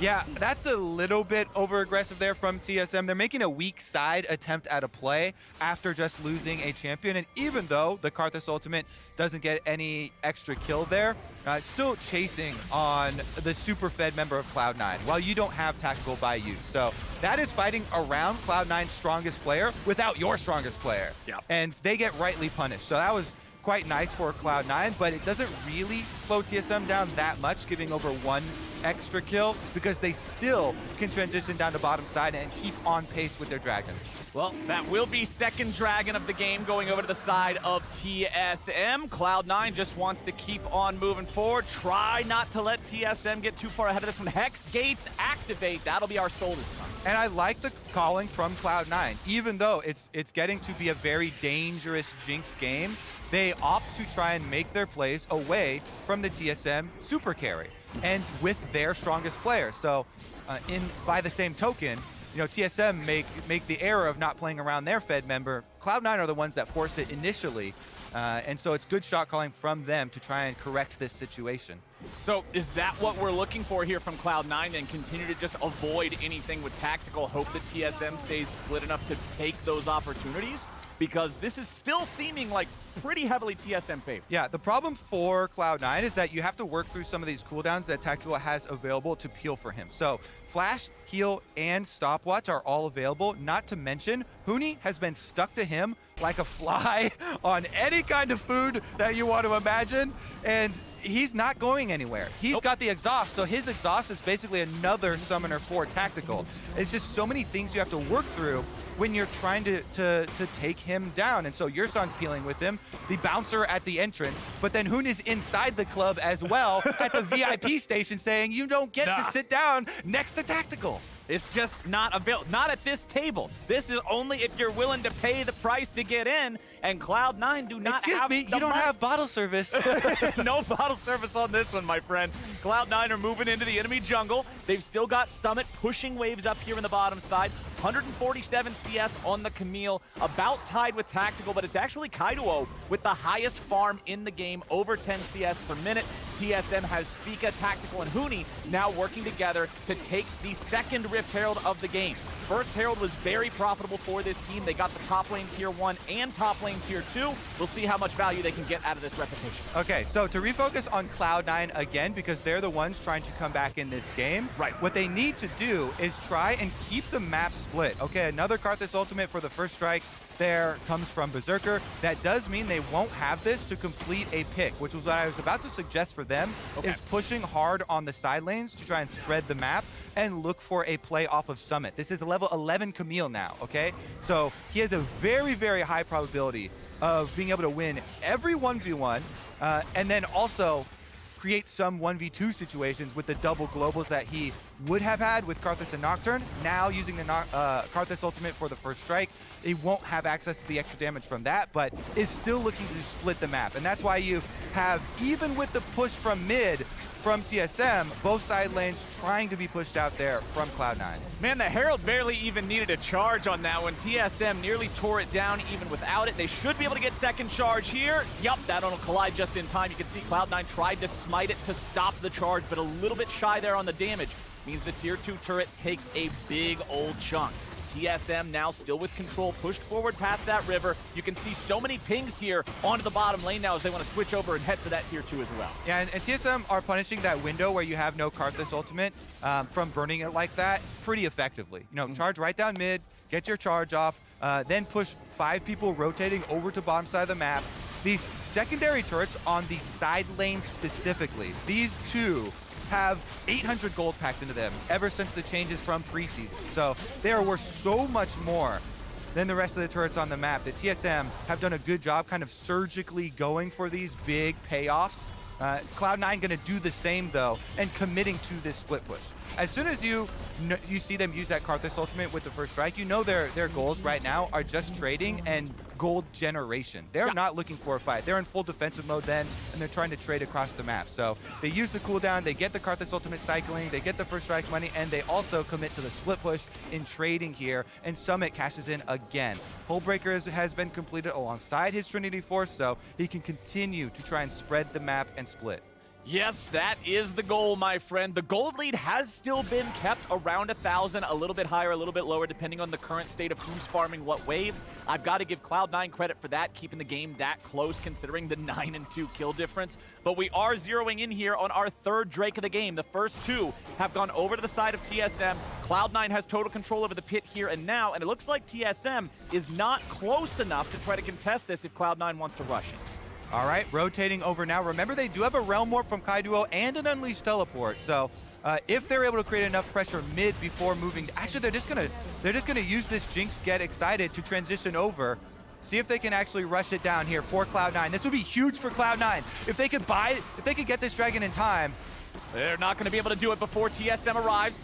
Kaido's still not there yet. He's making up that distance. Summit separated for the rest of the team. Blabber's gonna blind everybody. Nice shockwave, finds a couple. There's your Karthus ulti over the top. It's stolen away by TSM! And now they try to disengage. Cloud9 looking to chase, find any sort of a kill if they can. Yurson stuck in a Hextech ultimatum. He will be the sacrifice, but TSM trades one for the Drake. Spica is a miracle worker. Are you kidding me, Flowers? Even with Nocturne turning off the lights, he gets that?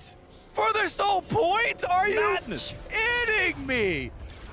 Oh my God, Cloud9 had done everything really well to set that up too and force it. The shockwave from Fudge at the right time as Dragon's getting low to keep them away. The Nocturne ultimate is used, but take a look at this. All right, Dragon getting burned down, 3K. So look at the placement on the ball from Fudge, right in there. It gets 3 of them. Ultimate out from Spica, and he's barely able to W smite, just barely in range. His ultimate, he turned it on to walk up, denying the damage that would kill him. He hits the W to chunk it down to 700, the smite to finish it, and now they're coming for you. Oh boy, here comes the party wagon. Cloud9 does not want anything to do with it, and Tactical don't care.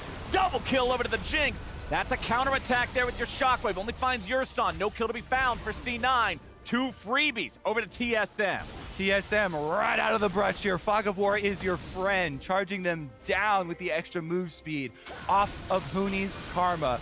The Shurelias plus the Mantra speed is enough to get them proximity towards Baron. Cloud9 trying to answer. They don't have Shockwave to try and steal, but Blabber has ultimate and flash to try and get inside. Blabber now trying to deal with Yurson. They'll pop him immediately. TSM fighting back, but Cloud9's bringing in reinforcements. TP's on the way. Huni's likely to die here next. Double kill back over to Fudge. Blabber stays alive. He keeps on tacking. Shut down over to Summit. Tactical is down. TSM is crushed, and Cloud9 win the fight. Spica's the only one that's able to save this from being a Baron for Cloud9. That was a couple moments away from Cloud9 getting Baron, but Spica kills 2 with his name, and he's looking for 3. Fudge keeping him pinned against the wall. He got 3! Nicely done from Spica there, taking out the enemy mid laner. Now he turns it right back on a Berserker. He throws up the white flag. He don't care. Spica 1v2 dies with glory. Oh my God, are you kidding me? Spica pulled this one out of the dirt for TSM. You can count 4 of them delayed quadra kill, I believe, from Spica fighting for his life.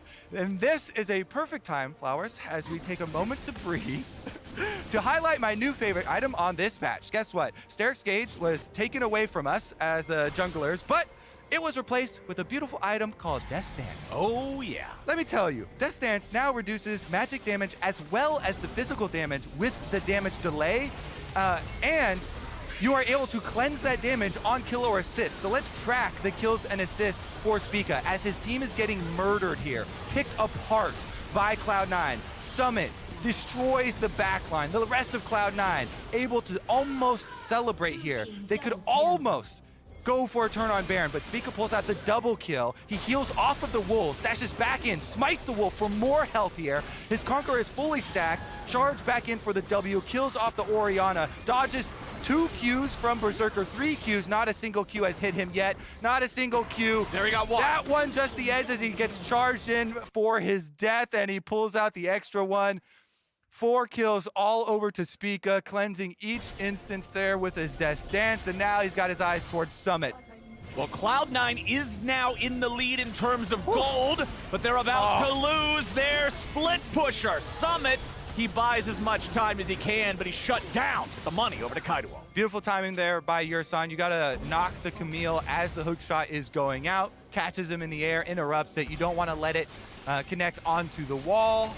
They get their kill, they get their pick. Flowers, TSM have been reinvigorated with the changes, and yet Cloud9 just seemed in shambles. Whoa. Super Mega Death Rocket to stop the back. Another one. And make it so Fudge takes longer to regroup with the team. He still has an Unleashed Teleport if absolutely necessary, but the tier 3 turret in mid is already gone. Nice shot from Tactical. All right, well, you're not getting Jinx ever again, I decided, for Tactical. You've decided this? Yeah, I've decided it. No team is going to let that happen here for TSM again.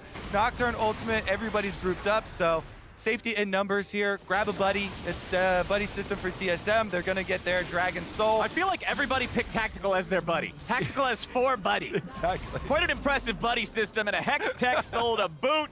Chain Lightning with a slow attached to it. Damn, that feels good. Yeah, it's perfect for, oh, what do you know? A Fed Jinx. You don't say. Honestly, though, yeah, Tactical, not only has he played the Jinx really well in lane phase, with all the extra focus from his team, but in the game yesterday as well, he also had the cross-map ultimate interruption to stop these backs when they're pushing towards the base for wins. And they're just perfecting and honing this strategy, which, when we transition to the next patch, will be more difficult. There are already changes on live. Yes. To the spell thieves, double spell thieves on a single team, where the bounties aren't going to be as big. Also, the gold generation isn't as big. You can't CS as many. but it still will be viable, just a little bit less gold, for your roaming support and for the team, maybe possibly missing out on bounties. But remember, the best way to do this strategy is to snowball and not have those bounties pop up anyway. TSM never had bounties pop up for them because they were winning with it. They were snowballing effectively off the bottom side of the map. Cloud9, though, they still have to split push to their win conditions, so they're attempting to keep it alive, Flowers. Yes, Cloud9 still has a gold lead. They just took the tier 2 turret in the bottom lane. Summit continues to be an incredibly powerful split pusher. Ravenous Hydra as the third item to help insta-clear the waves. Yes, TSM is going after the Baron. Cloud9 will have to decide whether or not they want to challenge for this. Here we go. It looks like the answer is yes. Summit's making the TP in. Baron still being attempted from TSM. It's Spica and Tactical two-manning this one with Huni and Yurson ready to peel and stop the engage from C9 if they arrive. Spica still has the Baron aggroed up. He's not really too afraid of this one. Now another teleport coming in, this time from Kaido and TSM. It'll be 5v5 here. Summit has found the enemy support. Yurson immediately having the ult. But there comes your Camille Q. The damage over the top from Karthus may just get the execute, but not quite. The shields are good enough. Shockwave pulls Spica right back in. No kills on either side. Tactical's the target. Summit's going in, but he gets exhausted. Tactical is free firing. Shutdown only finds its way over to Spica. Cloud9 barely being kept alive, but now 2 kills are coming out. And Tactical may just be set up to go in. Winsome, Berserker, Fudge, all still alive. Tactical's got the shields. He's still got Huni right next to him. It'll be Spica traded away for Blabber and Summit. Such a valiant attempt there from Cloud9. They actually almost had it on that second re-engage, but the extra damage from the Hex Tech Soul gets the extra 2 kills there. Huni had a huge Q into the backline along with the splash from Rockets. Kaiduo chaining through his Q, the flux into the back line, and they got the extra kills squeezed out. What a fun one here. Cloud9. Cloud9 fighting so valiantly here. Yeah. They got the bottom side turret. They forced the teleport out. I mean, they open up a big health lead and force out the Alistar ultimate. Summit barely avoids getting knocked onto the Flame Chompers. They get the re-engage after the ultimate. And again, this is the extra shield coming through, protects Yurson there. Shockwave kind of denied by Spica's ultimate because no one can damage him as he gets locked in. Then Summit goes for the kill on the Tactical, but it gets flashed. And here's where the damage comes through. Shockwave from Fudge gets the early lead for them, but the Hex Tech splash, Kaiduo chains through the extra Q there, gets the double kill to finish it off, and TSM salvage the situation. Cloud9 have so much extra damage here, being able to funnel through, and now they don't have to worry about the flash from Tactical. So all of those cooldowns we talked about previously that Cloud9 have to work through for their win condition are off the table. No flash, no heal, no stopwatch here. This is actually quite promising for Cloud9. Fourth item also completed now on Summit, Death's Dance. You were talking about it a little bit earlier, how effective it can be, especially when your job is to be that missile that goes in to kill Jinx. It could be the difference between living or not after that's taken care of. TSM once again looking to secure some vision around the Baron area. Spica steps forward for a win becomes lightning, but it doesn't do a whole lot. TSM grouping up together as 5. They'll push down mid lane. The mid lane inhibitor, remember, is exposed. There is no turret here. That was taken down when they were able to interrupt the back from Fudge and just push up, force that objective. But now, TSM still has to figure out how they're going to close this one with Tactical being vulnerable like you were talking about. Do they want to play it slow? Are they just going to play a vision game instead? But it looks like a Realm Warp over to Baron and to try to rush it down. Yeah, the problem for TSM is they don't have time as a luxury because they know Cloud9 have an advantage in split pushing. So they need to burn here. 5,000 health, this Baron is going to be toast. Nocturne ultimate, he's going in! Blabber they got it! And Blabber steals Baron! Talk about missiles, Flowers! Blabber, the missile of hope from Cloud9 right into the Baron pit. He knows it's a one-way ticket, but he's punching that ticket every time, and his smite reigns true. My goodness, we have had such good steals this game. Spica steals the Dragon earlier to get TSM to this soul, but Blabber, hero steal for Cloud9, steals this Baron, and this win con for Cloud9 is very much alive, okay? Yep. As much as the early snowball from TSM was very promising, Cloud9 have done such a good job to get back into it. Summit continuing on constantly with the split pushing. He's now level 16 on that Camille, and they've bought enough time. They've got Baron buff. Blabber is back and alive. It is now Cloud9's setup on the Elder Dragon. Elder Dragon is about to spawn. Blabber is back up on the map. Paranoia is nearly ready to cast yet again. Tactical has a Guardian Angel. Summit has a Stopwatch. These are both incredibly important actives. Well, I guess technically GA's. You know what I mean. They're incredibly important abilities that when they are activated will cause some problems. Pressure here created by Cloud9. Summit doing such a good job. He's forcing a response from TSM. They have to go in now. If they don't, Summit will destroy your base. He's already taken down the inhibitor turret. The inhibitor will be short to follow, and the Elder Dragon is burned in response. Summit is so fast at making this happen. Kaido will sit back to deal with him as TSM goes in, and now they're looking to make the team fight happen here in the river. They still got Summit making the dive in between two Nexus turrets. Berserker channels the Karthus ulti. Summit getting himself right back away. Elder Dragon fight still continues with the objective itself at about half HP. There's your Resurrection. There's your Guardian Angel. What's it gonna mean? Where's Tactical at? He tries to get himself away with Yurson tanking it up here on the front line. Summit makes his way into the fight now. Yurson Summit has found the angle, but Summit has not found the kill until now. He will crush Tactical. He will follow on Spica, and Cloud9 has made their way through this game and in to the TSM base. Cloud9 have done it, Flowers! 19 kills to 13 in the favor of TSM. Dragon Soul staring them in the face, and yet Cloud9 leverage that Elder Dragon fight. Summit with the split push and the wraparound flank. It don't matter how high you climb if you can't reach the summit. And Cloud9 plays through the split pusher and makes their way to the Nexus.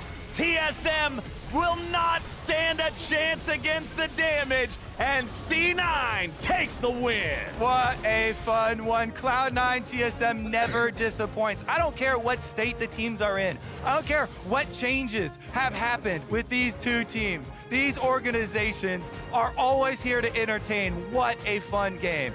TSM starting out with a dream opening. Super fed Tactical on the stakes. 8-0 team score. Insane amount of control in the team fights. Their giant kill lead over this game, getting the Dragon Soul, Spica with the big steal on the Dragon, but then Blabber gets him one right back. A tale of smites here in this game.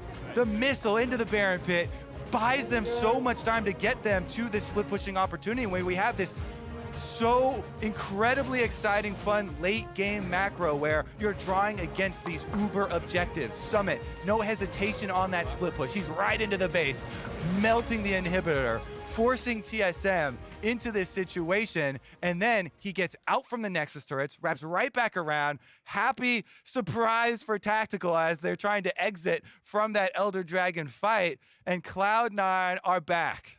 That was just fun League of Legends to watch. Let's take another look at how it looked here at the end, because we do have quite a chaotic situation, my friend. A little Hextech gate action there from Yurson over the top, but look at your mini-map. Keep your eyes on this one. This was a dive from Camille. Then he pulls out of the dive and teleports back to the team right behind here. Up behind this Elder Dragon, and they don't hit the Dragon, so it's not within Smite fight range. Cloud9 know they don't have to risk a Smite fight here. They've got the upper hand. They've got the Baron. They've got Summit coming with his teleport advantage. He makes the collapse complete there. Kills off Tactical, kills off Spica. Cloud9 get everything. Tactical died to the Ravenous Hydra splash as Summit kicked Spica. Normally you look at that item and think about how it's really useful for pushing waves, but sometimes Tactical is the extra caster minion behind the melee minion that is his jungler, and you just need to farm them both. But now it's time to join Latigrus and Cloud9's Blabber for our Verizon post-game interview. Thank you, Captain Flowers. A C9 victory achieved here today, and I am joined by Blabber. I was just saying how I totally forgot what Nocturne games can absolutely feel like. So bringing it to you first on the steal that really turned things with that Baron. Tell me about it through that moment. Yeah, I just blue trinketed last second and tried to steal the Baron. I think the game overall was like a terrible mess. I think we had 8 deaths in like the first 8 minutes or something. So kind of felt like yesterday, but happy we were able to win in the end. Did you feel a little bit like it was jungler v jungler just because of the importance of these objective takes throughout and keeping each of the teams on track? Not really. Like, I didn't feel like it was a 1v1 matchup or something. I am really sad I lost the first dragon, the Infernal. I think I missmited that. That one should have been ours for free because it got to like 700 health. But yeah, otherwise I felt like we were just trying to play as a team. I think they weren't able to really pressure well after they got their lead. So, I mean, it feels good to win. Yeah, coming into this game, and I know that you and the rest of the teammates have been asked not to comment on the Ellis situation, so we'll leave that for another time. But specifically in picking things up from yesterday and coming into today, can you tell me a bit about what you and the rest of your teammates were doing to mentally prepare and endure during a game like this where TSM were coming in hot? I think we just decided to go with what we've been practicing the whole week. Yesterday's draft, I mean, even though it looked very standard, we did not play that once or anything like that. We played comps like this in practice, and then we decided like we're just gonna play it today, regardless, and we just went with it, and I mean, turned out well, I guess. How important do you think it is to have this momentum coming in week 3? We're going into week 4, a super week at that, and the top of the standings tend to be pretty tight as of late. Yeah, I mean, I think it's definitely important. I think I had probably one of my worst weeks this week, and I think, you know, it's not going to happen again next week. So, yeah, I'll be back next week playing better, and I think the whole team will be a lot better next week too. All right, raising the hopes of all Cloud9 fans and bringing joy to the stage. Thank you so much for joining me, Blabber. No problem. Oh, what a game. The casters were saying it. TSM versus C9, I guess, never fails to deliver. So let's hear what the State Farm Analyst Desk has to say about that one. I know that much is true. TSM Cloud9 never fails to deliver, but today it delivered in a way I did not expect, Raz. I need you, all three of you, to help that game make sense. Because by all accounts, as it was said, with Blabber himself said, 8 kills so early on, it just felt so doomed for the Cloud9 squad, and somehow they clawed that one back. They do a lot of damage in the late game. And you know what the also was? I wish I had the plushie with me. The classic Baron throw. The first one. The first one where they for sure tried to come in from a flank. Yersan made the call, I would assume, because he was in a really creative position. But he was half HP, and Blabber played that one really well because Yersan actually delayed too long on getting the the headbutt afterwards. So he pulverized after the Hex Flash, and then got spell shielded. So you're like, oh, so actually you're just dead, and there's no way you can get Blabber off of that one, and it turns into a win. To start off this game, though, like we've talked about TSM, we've talked about how they've kind of adapted from game to game to game in terms of running a support top. This time, you know, no smite. Spica was down in the lane early, and then Huni started roaming, you know, post, I believe, like level 3. Yeah, 3 level 3, 4. And this TP is actually, I did not like this from Summit because Summit eventually takes over this game, and he is like absolutely massive. Perhaps could have gotten more advantages topside, like we kind of saw from Revenge and his Camille into a free lane. He's still absolutely beasted through this game, but yeah, I mean, I think TSM here in this early game, this was probably the best I've seen a support top roaming in the LCS thus far. Wow. I also think that there was incredibly slim margins, right? Like the teleport doesn't come down, maybe Summit runs over. Yep. You have another 2 seconds delay on that gank, and Blabber doesn't have to flash before his ult, he can flash after, and he kills Tactical. And then so much of this game looks different, but like, does it really? Because C9 still did win in the end. That's what made this game like such a roller coaster. Yeah, and it cannot emphasize, this was the play that I was talking about. Your son's creativity here. Actually, this is the second one. The second one. So I love the fact that we got the player POV here, the fact that he blue trinketed so he had vision on ultied in. Huge clutch moment for Blabber in that instance. It was the first Baron fight that actually turned out so damn well. Double kill goes over to Fudge. That's just a lot of kill gold going over to Cloud9 immediately afterwards. And this was the cleanest early game from TSM in so long. Burns away because of that moment. And while we can rightfully criticize, for example, that early teleport usage by Summit, what we can't ignore is the fact that he came up big in the late game on the Camille to ultimately pull it back for Cloud9. He really did. And like the emotions are so crazy in this game, and it just like this is a thing that happens with best of one League of Legends games. I can imagine so much might actually change if this game is a different result. Yeah. Right? Like, think of what just happened in the past week with all of the content being about Shen Yi versus Yursan. And if that's a 2-0, wow, the internet explodes. But because it barely wasn't, it's like, whatever. Right. Like, I think that's what's going to happen. And the same thing with LS and Cloud9. It changes the narrative. It changes the narrative completely because they were able to clutch it in that last moment. It's just something to keep in mind the next time something really explodes. I'm still a little beside myself as that one slips through TSM's fingers. Almost a 2-0 weekend for them here. But while they sport a 1-1 and an uptick in performance in the League of Legends world, we do also want to take a moment to congratulate TSM as an organization who just picked up the World Championship in Rainbow Six Siege. It's been a long time coming for North America in that scene, so great to see NA on top and a big org at that, who's always been the bridesmaid, never the bride, in those big tournaments, pick up the victory. Congrats to that, but as we say that, we're going to a quick break. On the other side, we are going to be returning, or rather revisiting, the history of two of NA's storied supports. But as we go, see what Dignitas's Biofrost and Neo have to look forward to at the end of the day when they join myself and the Tigers in the Bud Light League Lounge. Check it out.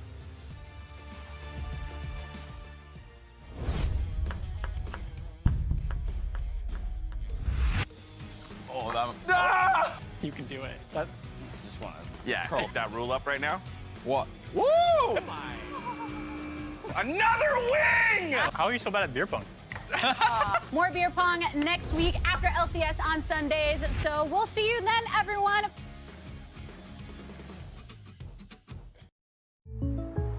What is going on? I can't afford streaming anymore, so. Sure you can. State Farm has rates that fit your budget. Oh, good. Because some true crime would be nice. Like a good neighbor, State Farm is there. Call or click to get a quote today.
I was the player who only played League of Legends 24/7. Play till like 2 or 3 a.m. and then just get up like 6 hours later. But I think one day I saw myself I didn't play like before because I played for like 7-8 years nonstop. So yeah, I think I needed some time to kind of recover my passion, I think. Yeah. So I took 1 year off, which was much needed for a reset, and because of it, I feel like I'm playing better.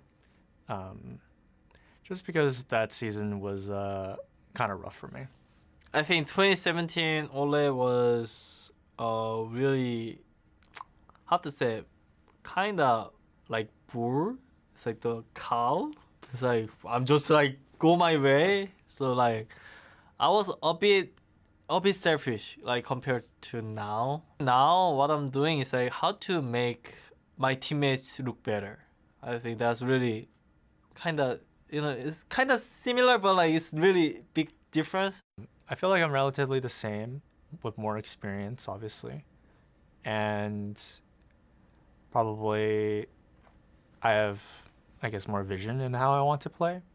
I don't think mechanically I've gotten worse. I feel like I've actually gotten better. But the players back then were just bad.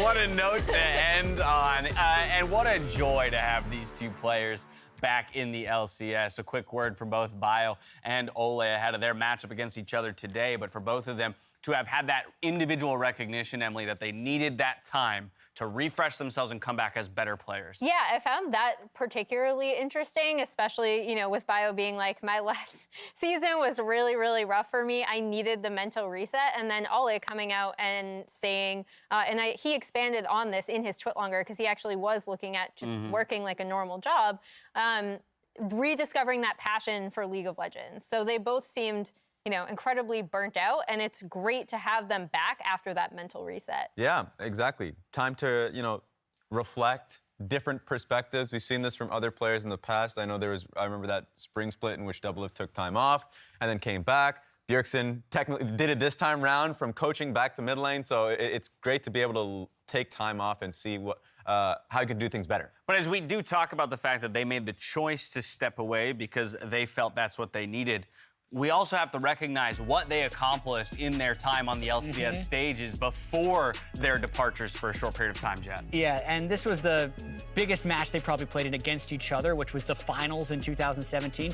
This was incredibly close to being a 5-game series. I remember this game pretty clearly, partially because I rewatched it last week. But they were up like 7-0 at this point in the base, and then Biofrost actually ended up landing like clutch recon engage after clutch recon engage, and this actually added to the it might have been 2016 TSM hype, no, 2017 TSM hype going into Worlds where people are like, man, Biofrost Recon is just so insane because this game was such a massive comeback for them. Yeah, and so again, plenty of experience against each other, plenty of experience out there on the LCS stage, and with that time apart, I'm continually curious about, as they say, how they feel they are better players now, right? And as we ask them to reflect on their earlier versions of themselves, I do kind of wonder what they're trying to pave ahead of themselves here in 2022. I thought Ole's answer was particularly interesting, right? Where he was just like, I was a lot more selfish of a player. And I think there's a massive difference between going from,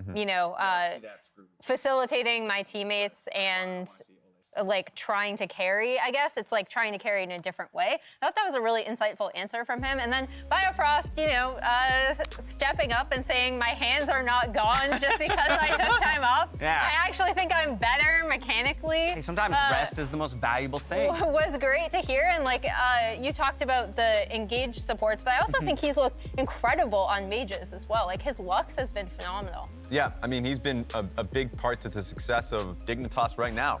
The bottom lane's been looking incredible. They've been really cluing into their jungler and River. Everything has been really solid for this team. and it kind of stemmed a little bit from the bot lane. From Immortals and TSM to now Dignitas and Golden Guardians. Very excited for that support matchup. But we also have to talk about one of the other big additions to the LCS stage in blue. So swapping from some ultra veterans, Emily, to a bit of a newer face to many LCS fans. I finally get to make my blue point because I think, again, we've spent so much time talking about River and what he does for this team. This is a roam from blue that turns out incredibly positive play for Dignitas. Blue roams very frequently, joining up with River and Biofrost to make plays, especially on the bot side. He has the highest kill participation of all mids at 73.6%, the highest first blood rate as well at 60%, and the second highest KDA, only to, I believe, Bjergsen's. Yeah, he generally just continues to roam, and this takes a step back and a lot of our expectations in preseason around his pickup, and he's been a huge value boost to Dignitas, the current success. So as we get into the actual champ select for this one, I'm interested in what their strategy is going to be, because they ain't going to have J4, I'm assuming. Well, I mean, you're either taking it away, right, on the Golden Guardians side, or you're getting rid of it, I have to imagine. I'm interested in seeing what Prize Stalker's decision is going to be, because when he's on blue side, he generally goes towards like a Xin Zhao, and not the J4. So it's either they're banning it or consciously playing into it. We also mentioned this yesterday, but I like the Caitlyn takeaway specifically. Like, obviously, she's still strong. There's the J4 ban. But specifically from Dignitas, because once again, they are a team who's played that Caitlyn Lux really well. They've shown that they know where to rotate that lane. So I like that takeaway. Now that the J4 has been taken away, another great pick from Dignitas's River has been Poppy. He had a phenomenal Poppy game. It's actually quite decent into the Xin Zhao as well, just another dash that you can stuff. So if that's going to be the pickup, you have to wonder if Golden Guardians are going to go towards it or try and hold jungle into like the 4-5, which is something they can do and have done. Yeah, I think Golden Guardians as well. We haven't gotten the chance to talk too much about their play style. They've been really good at enabling Pride Stalker to be really selfish, and I think that's a strategy they want to use frequently. When they have Jinx, obviously, with no other bans, that doesn't give away that much. Yeah. But I'm looking for them to either, if like Xin is still up and they just want to power pick and go standard, that's fine. But his Zed and Kiana is still pretty huge. Remember that Thresh is still open, so you can go Thresh and Aphelios here, which is just something that Dignitas' bot lane has just been so good at. Neo will always just opt into that pick, going for Aphelios versus Jinx trade. So yeah, the Xin Zhao is gonna be picked up. Xin Thresh, right? You can always take the Aphelios in that third position if you want. Yeah, it's very safe for Dig. I'm interested in what the pick is going to be for Fake God, actually, because now they're giving him picks on 4-5. I expect him, I mean, this is going into the future, but he's been pretty damn good on the Gragas. So actually going Xin Corki, so holding on to the bot lane a little bit more is surprising to me. And that does mean that they could end up giving Ole the Thresh pick with the Jinx, which is an interesting, an interesting choice. Yep, that's good. I like locking in the Thresh with the Jinx. I mean, the rest is just so powerful. Yes, it is surprising. I'm interested. You should just then 3-pick your support. Actually, no, they're just gonna go Aphelios, I'm pretty sure, and then try and hold support. They have more than just 2 support picks, so. Should be confident from them, but this... Veigar hover! Veigar into Corki again. Have you guys seen much Veigar in Champ Q? Or is that more of a scrim thing? I've seen it in LPL and LCK. Yeah, and like other, like... they swapped though. Yeah, and they're just doing Hecarim anyway. Swap over to So Hecarim. selfish jungler at least, and then Aphelios instead of support pick, so they're gonna let support go 4-5. So one thing to make note of, it's just been a classic thing, is that the team that will have Aphelios Corki will just have the range advantage. Especially since Golden Guardians are going to put in a lot of into the Jinx. So teamfight comp, they already have the dive on with Hecarim. I think having one more dive buddy is going to be helpful, so maybe the Licorice is going to fulfill that. Licorice has had a pretty wide champion pool. He's had some Akali games as an example, so I'm interested to see what that would be as we go into 4-5. He's going to have to. Actually, he might not have to blind, knowing that Fake God's probably just going to take. It's hard to say. Yeah, I feel like almost always now the red side isn't going to take their top laner until 5 because it's such a dangerous flex for support top. Yeah, and they already see the Thresh, so. Yeah. Should just be support on 4 So support is, I think, I'm going to say 95% on 4. And then it stops you from being able to blind Renekton because that's when we've seen the biggest outdrafts with support top is when the what Renekton can't do other anything later. So Mid, they're gonna ban here. it's making drafts like a low Oh, standard. Zillion. Okay. I mean, GG have shown that they are willing to play that pick, and Zillion is pretty strong. It does make me wonder if they are going to go with the Veigar.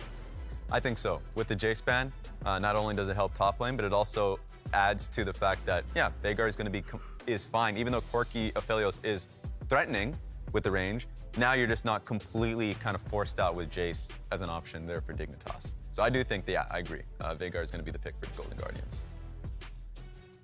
Yep. First, it's Leona Dignitas. 4. They'll pick up their support, Leona, in the 4th position. Now it's over to Golden Guardians for their final 2. And Leona's going to do a good job at just, okay, so it's going to be an R, but going to be doing a good job to set up the poke from Corki and Aphelios. So if she's ever going to get an ulti on towards Jinx, Thresh probably just because he's going to be the one that's walking up, then yeah, you just have secured damage later on in the game. Yeah, really, it ends up being a pretty standard draft by these standards, just because Veigar seems like it's the pick into Corki nowadays. And if we see another Tryndamere and Dinar, like we've actually seen this game before. There we go. Same soul lane, Yeah. same counter picks. Yeah. Let's go. Log it in. All right, so ultimate conclusions on these 2 compositions. For me, I like Golden Guardians composition. Veigar Jinx, pretty reliable front to back. It's going to be tough for Tryndamere to split or to even take these fights with how much CC's in these fights. So I'll give it to Golden Guardians. Does that align with your predictions from the top of the day? Or are you now countering your own predictions? Oh, actually, it does align. I think I had You Golden went Guardians on this one. Yes. Okay. Because I would have, my assumption, oh, you're wrong. You did not have Golden Guardians. I know. What? I was just You're told by throwing producers. yourself in predictions. I mean, again, I think it makes sense that a lot of people would look at Dignitas. I mean, better in record to be favored. Oh, producers lied. You're Yeah, safe. no, what are they trying to do to me? Producers lied. You're safe. You're safe. in freaking that me moment. out. All right. It's neither here nor there what Raz predicted. It's about what the teams put out there on Summoner's Rift. The comps are locked in. It's a 2-3 Golden Guardians going up against a 3-2 Dignitas. Let's find out who comes out on top as we head back out to our casters for the call. Let's do it. It's game number 4. Golden Guardians, Dignitas, getting to see a little bit more of the Veigar, a little bit more of the Tryndamere. What are you thinking, buddy? I'm thinking we're going to see some hole breakers on the top side. No way. Pushing away. Hole breaker? You We're gonna gotta see be some messing with me. scaling in the mid lane with No. Veigar versus Corki again. Now, it also affects the bottom lane because, when you have Veigar on the opponent team, Neo then has to opt to take Cleanse to deal with some of the team fights because Aphelios, with the short range, does have a hard time later on dealing with the Veigar, and so it is going to be a double Cleanse on the bottom side of the map, since Lost is taking his in response to the Leona as well. So it means there's no heals for the bottom side, a little bit less safety in those duo lanes, and with the mid lane trying to farm up and with top lane trying to get their split push on, would think that we'd have some more jungle action in that direction. Plus, we get to have Predator Veigar again. You and I were having a conversation behind the scenes earlier today about him, how he looks so goofy when he runs around at 9,000 miles per hour, just waddling at people, flailing his arms back and forth. I love him, dude. Veigar's goofy. He definitely is goofy, especially depending on the skins. One thing too, I like with this matchup that we see more and more now, the Veigar into Corki, is that you can opt to make the lane more volatile. And it's in your advantage because your Cage only costs 70 mana. Corki's Valkyrie, which he has to use for a response to get out of it, costs 100. But if you coordinate your timings on forcing that trade with your jungler, then you can open up opportunities to try and actually, get some kills early on, or coordinate with your jungler to help you push the lane out, and better yet, Predator to one of the side lanes to actually get your gank off there. Okay, well, Fake God is at least going to see that Pride Stalker is starting up here at the blue with a little bit of help from Licorice. Both of our junglers starting on the top side here in this one as I would call it a trade here in bottom, but it's more just sort of punching on Ole a little bit from the side of Dignitas. Yeah, it was like a 2 or 3 for 1 trade there, and Ole took a few more punches. He's going to have to chug his potions much more quickly than Bile. You already see Bile up 1 on him, and he's not even back to full health. And Fake God just spinning right on in there after Licorice gets the bone plating out of him and now backs away. As soon as you have those plates, like, you're not going to do a whole lot more damage going for extra auto attacks past that. So Fake God's happy to take those and back up, as Blue will shove in the mid lane here nice and early, have that priority. Again, Veigar's not impressively powerful in the early game, but Corki's not exactly a champion that's going to make you sweat during that phase either, and it should be pretty easy for a Blaze Olive to be able to successfully farm up and stack some nice AP here. And those are exactly the origins of the matchup and of the new emergence of Veigar. People trying to pick him into Corki because Corki's not going to punish you super heavily like a lot of other champions are early on, because the early lane phase is not that punishing. So the Veigar, you know, can scale up for later, and then you both are just trying to scale in different ways. You know, Veigar brings the burst combos and the Predator roaming possibilities with your long-range CC from your cage, and Corki gives you the safety of late game rockets. Eternal poke. Trying to poke people, and the package timing, which are more difficult on this patch, as everybody knows, has been pushed back to the 10-minute mark, so it's not available for the first Herald. And the recharge changed to 5 minutes, so you have to delay a little bit on respawn dragons. Well, River is the first one down here into this bottom side. He'll be able to take care of that Scuttle Crab. Of course, that was a full clear through the jungle from Pride Stalker, as opposed to River, who did not do his own Krugs, so he is still a level down compared to his counterpart. He's waiting to see if a Blaze Olive comes back into mid here so we can set up for this gank, and there he is. So here goes River. There's your wind becomes lightning. Not quite enough damage to get the kill, but they will force the flag. Ooh, yeah, that is very good for Dig. A Blaze Olive was trying to get out without having to blow a summoner, so he has a good cage placement to get the stun, and yet still takes the damage from Corki afterwards, and then late flashes.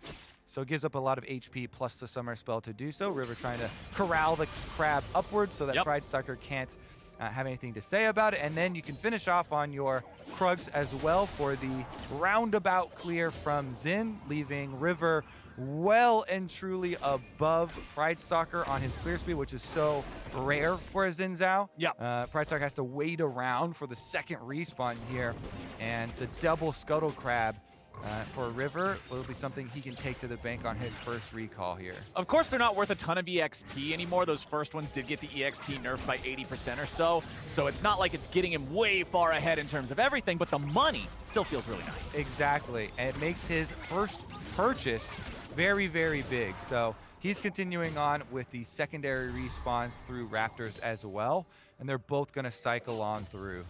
Top side, Licorice has a nice big wave built up here, so he'll be able to crash that one into the turret, as Fake God should be able to farm up most, if not all of these, keeping those CS counts very even between the two.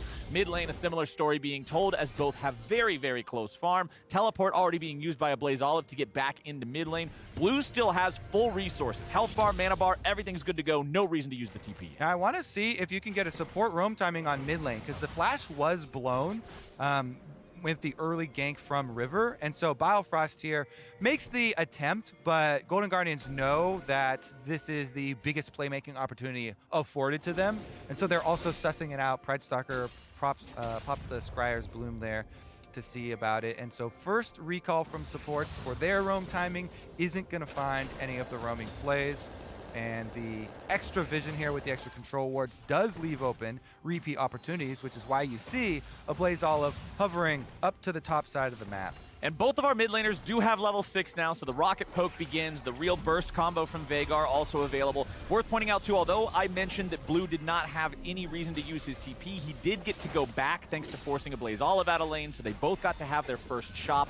You can see top side, it is Licorice using his own teleport, rushing the plated steel caps. Melee versus ranged matchups are so often just the arms race to tier 2 boots before anything else, because the move speed is so important in those trades. Yeah, move speed's always critical in all these Tryndamere matchups for him trying to chase you down.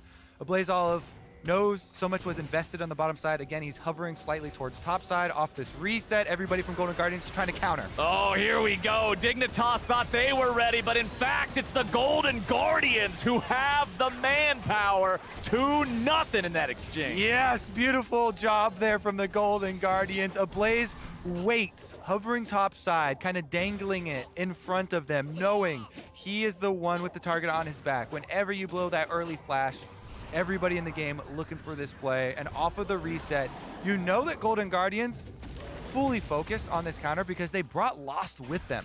Usually we talk about, oh, support reset timer. You get to go roam with your junglers. Nice little buddy system there. And yet they actually turned it into a full-on massacre in the mid lane.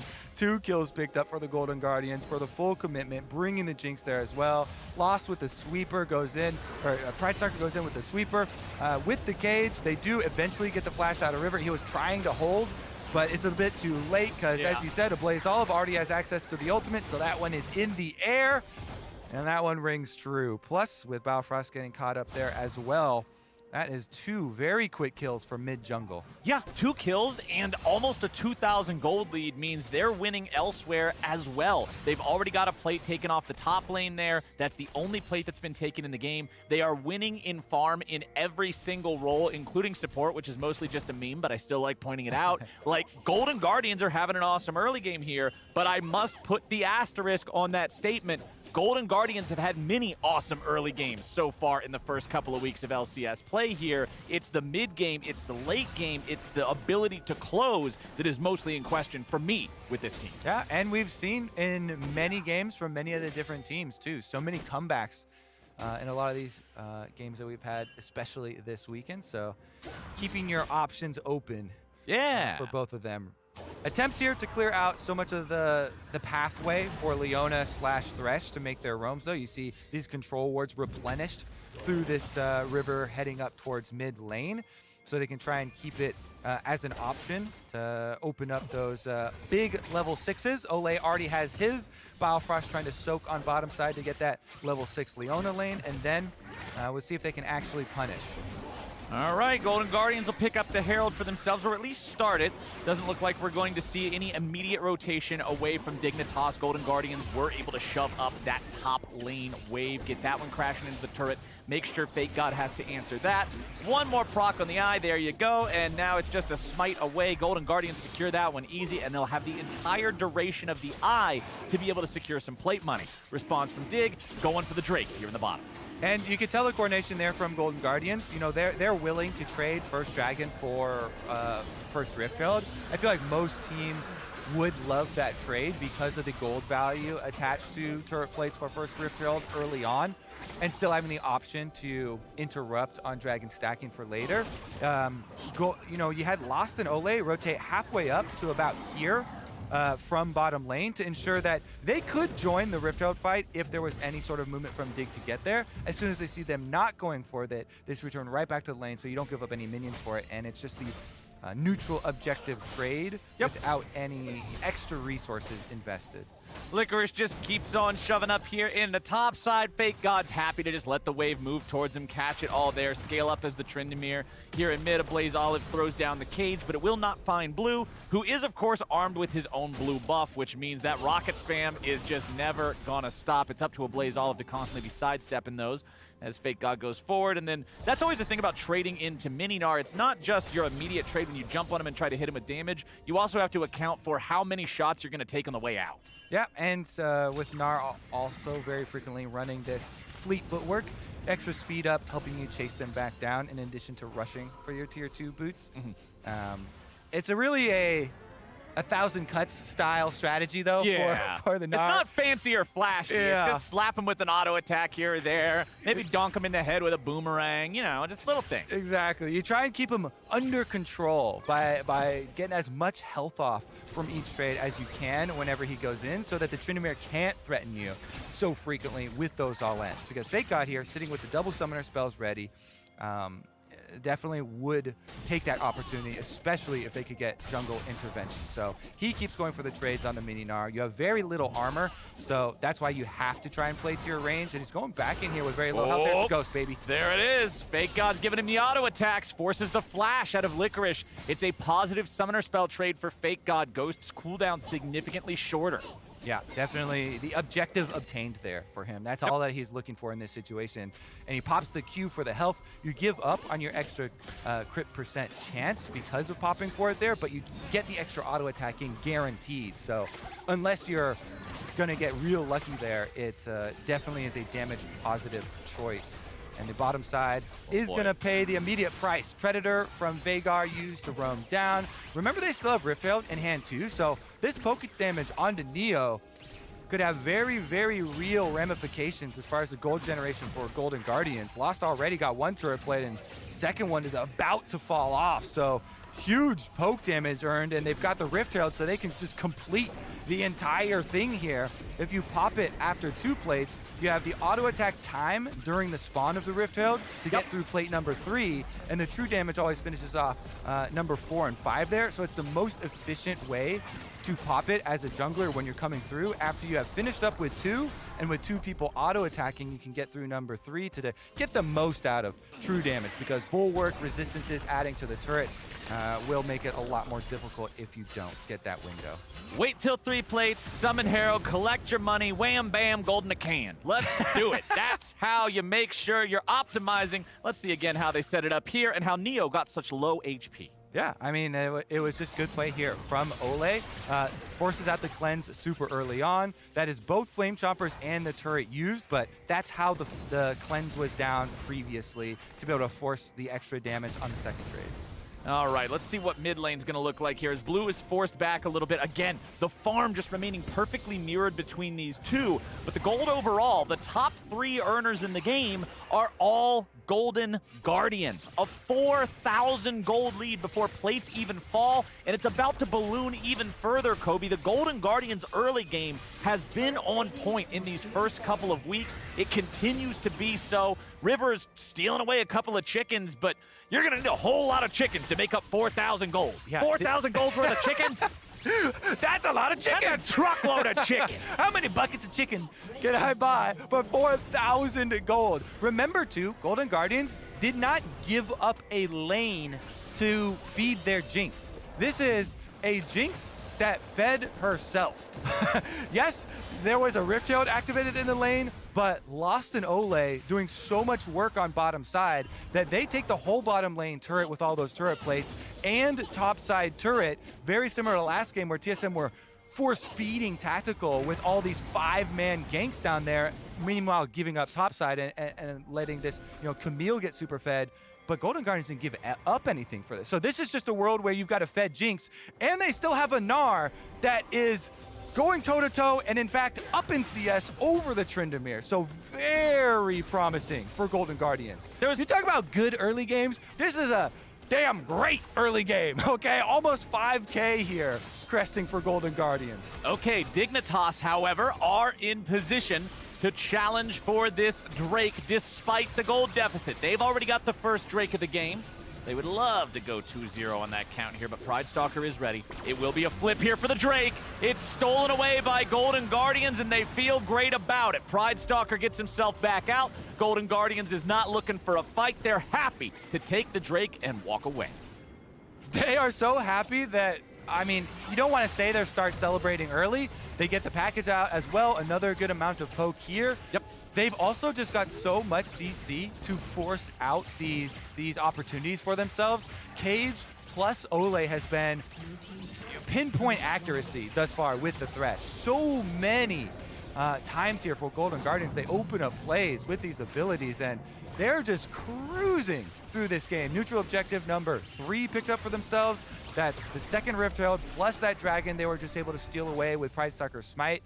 Honestly, this is going so incredibly well for them that you already want to take those next steps in setting up your checklist here for Golden Guardians to finish one out and actually get this one on the scoreboard, even that score up to 3-3, so you can make a strong push. And hey, while we were watching the Rift Herald be taken on the main screen, down in the bottom left in that picture-in-picture, it was Licorice winning the 1v1 against Fake God. The top laners have entered into the realm of Hullbreaker combat, and Licorice is feeling fine in that one-item showdown between these two.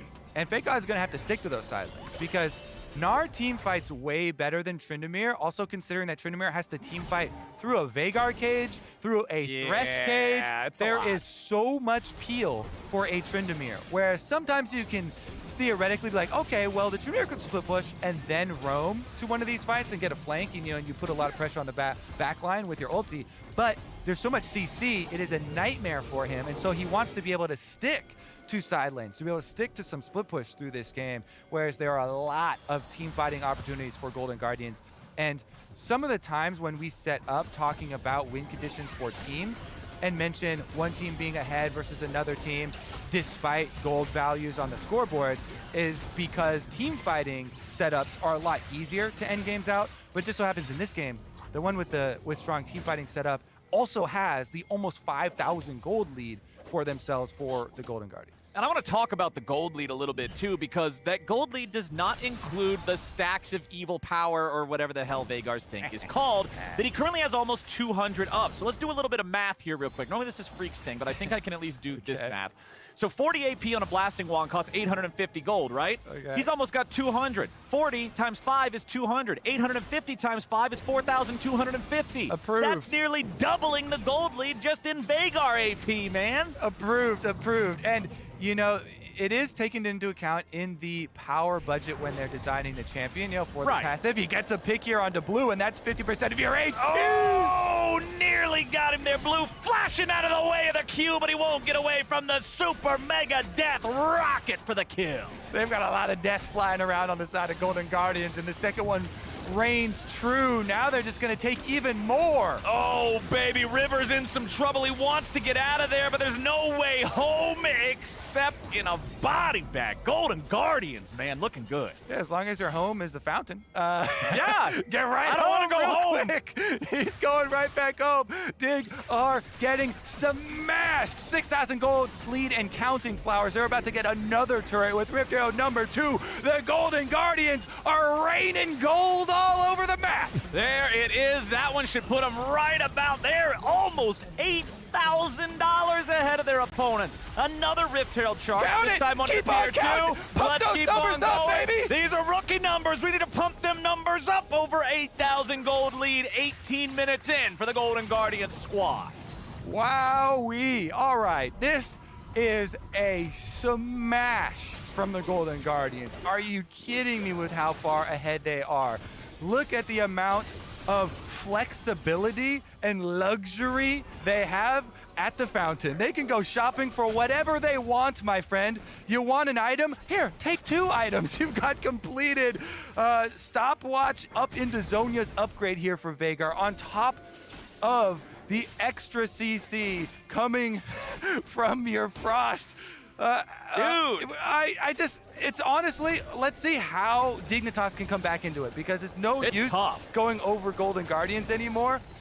They have to focus on these objective bounties that are spawning on the map. And you know what that means? Guerrilla warfare. Group up, attack a side lane, try and push for a trade on an objective. Well, that next objective is spawning here in about 5 seconds. We do have ourselves both the 3rd Drake of the game and Baron, both coming up right about now. Of course, it is kind of difficult to go for a Baron right on spawn. Sometimes you see it happen, but more often than not, that's not what we're aiming for. The Mountain Drake, though, Dignitas tried to secure the last Drake, get themselves that 2-0 lead. It was stolen away by Pridestalker and the Golden Guardians. Now that it's 1-1, there's not really that desire on Dig to continue stacking towards Soul, because it's just going to take so much longer. And when you're already down 8,000 gold, taking a fight in open ground, that's a little bit of a monk of W, buddy. Exactly. That's not good. You never want to take a fight now. You always want to use the objective that you think your opponents are going for as a lure to go trade something on the other side of the map. So, in this case, bottom side, you know Dragon is up, so the opponent team is going to be over here by Dragon. At least 1 player. Plus, you see Veigar. So, try and send everybody as much as you can to push on top turret, try and get that gold bounty. You know, try and overload somewhere else and trade, but they just cannot. It looks like they're just too scared to even do that. So, gonna just give it away, get nothing back, a few minions at the very least on top side, and they're just huddling inside. This is feeling so doomed for Dignitas right now, and I know it's only 21 minutes into the game. I know it's only 4 kills, but the gold lead of 8,000, the fact that they're doing this with a Jinx, which is pretty much the strongest hyper carry, AD carry in the game right now. They've got the Veigar with the infinite scaling in the mid lane as well. What a nightmare for Dignitas to be stuck in dealing with this right now. I feel like you are just absolutely stuck on putting all the eggs in the fake god basket. It's got to be a win through a split push. There's no other way to get this done. But unfortunately, Licorice is staying exactly on par with him. He's not falling behind. The Tryndamere's not able to just abuse him. And it's just feeling like those windows are shrinking away. So Veigar currently has 537 AP with the utility purchases. This is not even with rushing second item Rabadons. You know, this is with rushing second item into the Zonia. How much damage does that ulti do? Can we look at the He's got the Dark Seal with 6 stacks, adding to the extra passive damage. Okay. So your Primordial Burst will do 1,309 damage. Then we'll get, reduced by resistances, but also has the increased damage for execution versus the low health targets. So you can just pump those numbers up a bit. Yeah, okay. Well, that's... 1,300 damage. River's got about 2K here. Biofrost sitting on 1.5. So, now, of course, the 1,309, that is the high end. Of course, it scales as your HP gets lower, but feels like if you're below half health, a Blaze Olive's killing you. That's sort of the story of what's going on right now. And the other story, the immediate story, is the fact that Baron is now the target for the Golden Guardians. Dignitas are approaching. A Blaze Olive's not in the pit at all. They're just allowing him to run interference here, see if maybe he can catch anybody out. Everfrost is going to slow River down. Dignitas have made their way over to the Baron. Spidestalker stays on it. Lost still there too, but they do not want to flip the 50-50 here. They think that that's one of the only ways they could lose the game, so they're going to back away. Exactly. And, as we said, Dig want to trade anything. So anything at a 50-50 chance just looks like the bargain deal shot of a century. Yeah. When you're down 8,000 at 20 minutes, 50-50, that's a really good deal. All right, but they also can do the Corki scale for late. So 2 items have come in for Corki. You can always try and count on the late game. Maybe we fish with some rockets, and you do find some hits onto Veigar. Those stick, find some onto Jinx. Maybe the Thresh is not around there, and you can try and poke your way to a comeback. And then you'll have a bunch of objective bounties to reap if you're able to open that opportunity up. It is going to be difficult, but yes, Corki has been the lever for so many comebacks thus far in the current state of the meta because of the power that you can get with just finding some high-value late-game poke onto the back line. Gale Force completed for Fake Gods Tryndamere now. 2 items on him. Gonna need plenty more to become that massive split push threat that Dignitas is looking for to maybe win this game. With that said, it's Golden Guardians right back over to the Baron. One way to deal with split push is just get Baron and Deathball it down a lane, make it so that they cannot outpace you. And right now, that Baron is already dropped to about half. Dignitas will once again have to approach. A Blaze Olive in the pit with the rest of the team this time. Licorice walking up. Ole throws out a hook, but he's not going to find it. Golden Guardians take a little bit of damage here from the poke as Ole has to get away. Neo's not able to find the execution, and Golden Guardians are forced off the Baron. So you always have to turn as Golden Guardians because you, as you previously mentioned, unless you're getting it blind, you never want to give an opportunity for a 50-50 smite fight. So you should always be looking for the turn off of the Baron in this scenario as Golden Guardians. You've got Thresh Hooks and you've got Veigar, a Blaze Olive with Flash available on on this champion to be able to get your cage down and turn. But Dig play it cautiously here, and they stop this Baron without committing, without falling prey to the turn, to the pick. That right there, that inaction in the game is a giant Dignitas W. Put that one up on the board, even with this 8,000 previously gold lead that is now diminishing in the favor of Dignitas.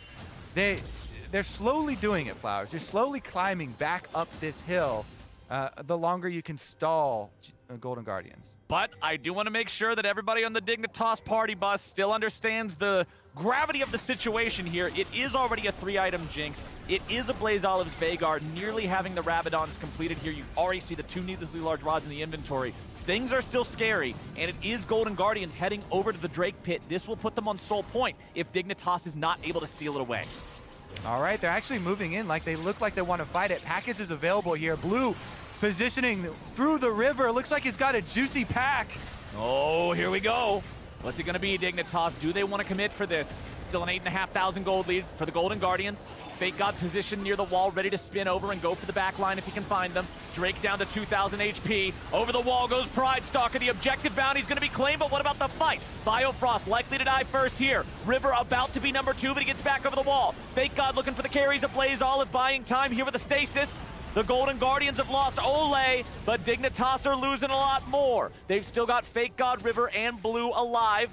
They'll escape with that. So honestly, getting a 1 for 2, but you get the objective, that's all right for Dig. Yeah, the biggest thing there is landing that smite, getting the shut down on the objective bounty because every neutral objective has that 500 base gold bounty. And so the Dragon, not only does it stop Golden Guardians from getting soul point, but it does get you the bounty. So now the hard part though, the Baron is the next target, and they're burning through it quickly. That's why I only wanted to say it was all right for Dig, because Golden Guardians are ready for the follow-up. Licorice jumps away. Flame Chomper's gonna arm up here. Baron down to about 2,000, and the Golden Guardians back away. Pride Stalker is so low that he cannot safely complete that last little bit, and Dignitas are hanging on. Flowers, is it really happening to the Golden Guardians again? What an outstanding early game. They hit peaks of upwards of 8.5 thousand gold advantage. Yeah. Turned off again though. So here's another look at how Dig were able to get this objective bounty shut down. And they're also looking for the fight. You see FakeGod goes for the positioning for this flank around on the bottom side, over the wall here to wrap around as the engage goes up towards Vilefrost on Leona. And River, after he gets the objective bounty, is right into the middle of it there. Flashes out at the end. I think FakeGod, maybe a little bit of miscommunication. Instead of going for the escape up to the top side, does go in to re-engage there. He ends up living anyways with the package from Blue, nicely used for a little bit of peel there and zoning him off. But 2 for 1 with an objective bounty and then stopping the Baron is such good news for the comeback scenario here for Dig, even though Golden Guardians hold on to this gold lead.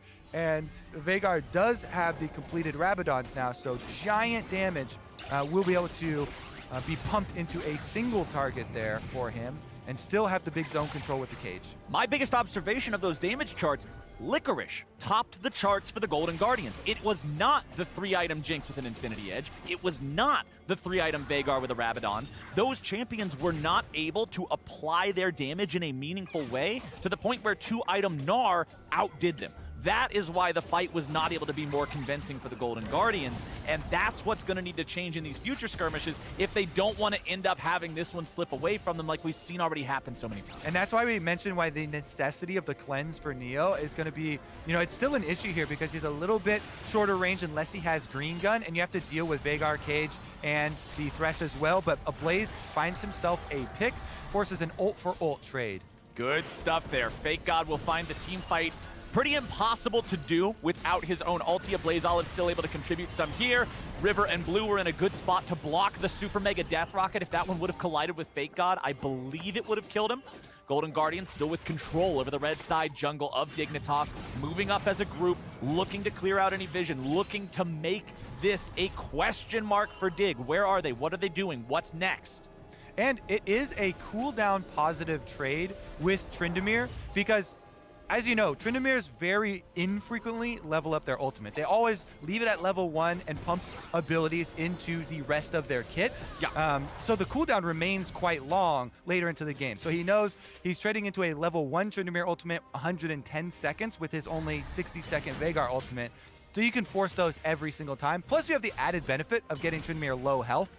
So it's not just a cooldown trade, it's also a health trade there, kind of taking him out and giving your team some priority. But really, what can you do with this for Golden Guardians? That has been the question posed to them since minute 8 of this game. And thus far, they have not been able to do much of at all with it. And Dignitas have been holding on to this game, just gritting their teeth, bloody fingers stuck onto this mountain. They're not letting go. Man. And now their Corki's got 3 items. I was not expecting the climbing the mountain, Rev. I was just thinking you're pressing so many buttons, your APM's so high, your fingers are bloody. To me, that's what an 8.5 thousand gold lead that early into the game to me is. It's just this rock face that only a few people have been able to climb.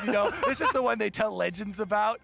All right, I like it. That's some cool imagery. I'm down for that. Now, we've got ourselves a Drake spawning in 10 seconds. Both of our teams currently at 2. That means whoever can secure this one will be on Soul Point.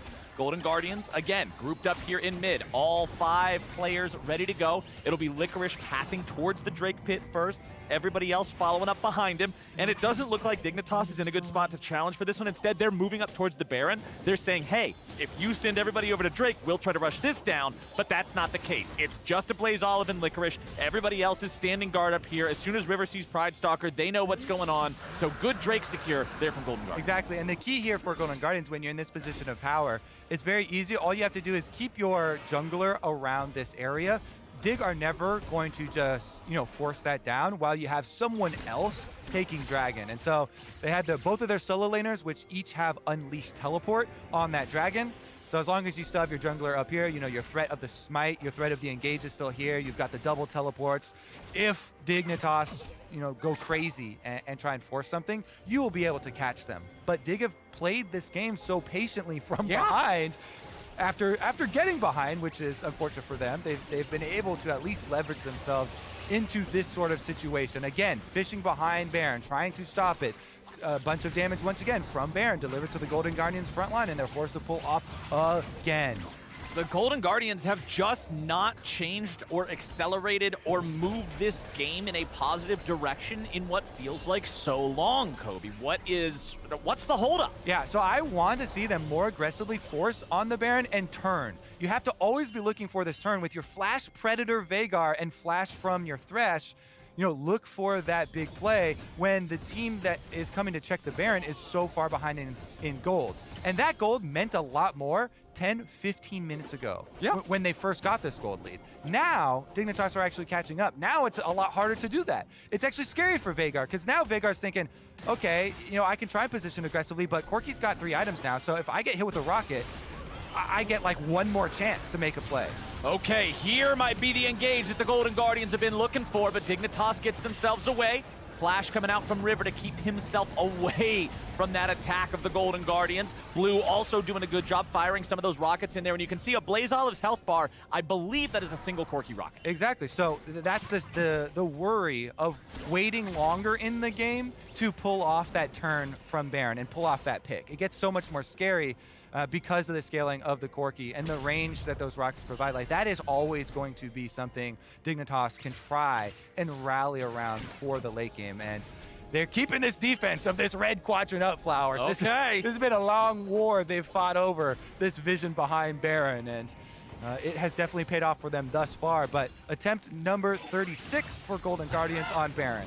Tales will be told and songs will be sung of the trenches of the red buff jungle of Dignitas. The Baron now down below half HP again. Dignitas ready to move forward. Rivers going in. Maybe he's able to try to fight for this one, but no, it's going to be secured by the Golden Guardians. And finally, at 34 minutes, they will achieve the Baron. Better late than never. Woo! Golden Guardians, they zone them out, Flowers. Cage used, aggressive positioning this time. Flame Chompers used over the wall, throwing everything they can to keep River out. They get the Baron without having to flip. They are back to their 8,000 gold lead, but this time they want to push with that Baron. Dignitas, though, this Corki is now level 18 with 4 items, so yeah, we shall see if those dreaded rockets find their mark. Check in on some of the other avenues that they have. Tryndamere now finishing the Navori Quick Blades as well.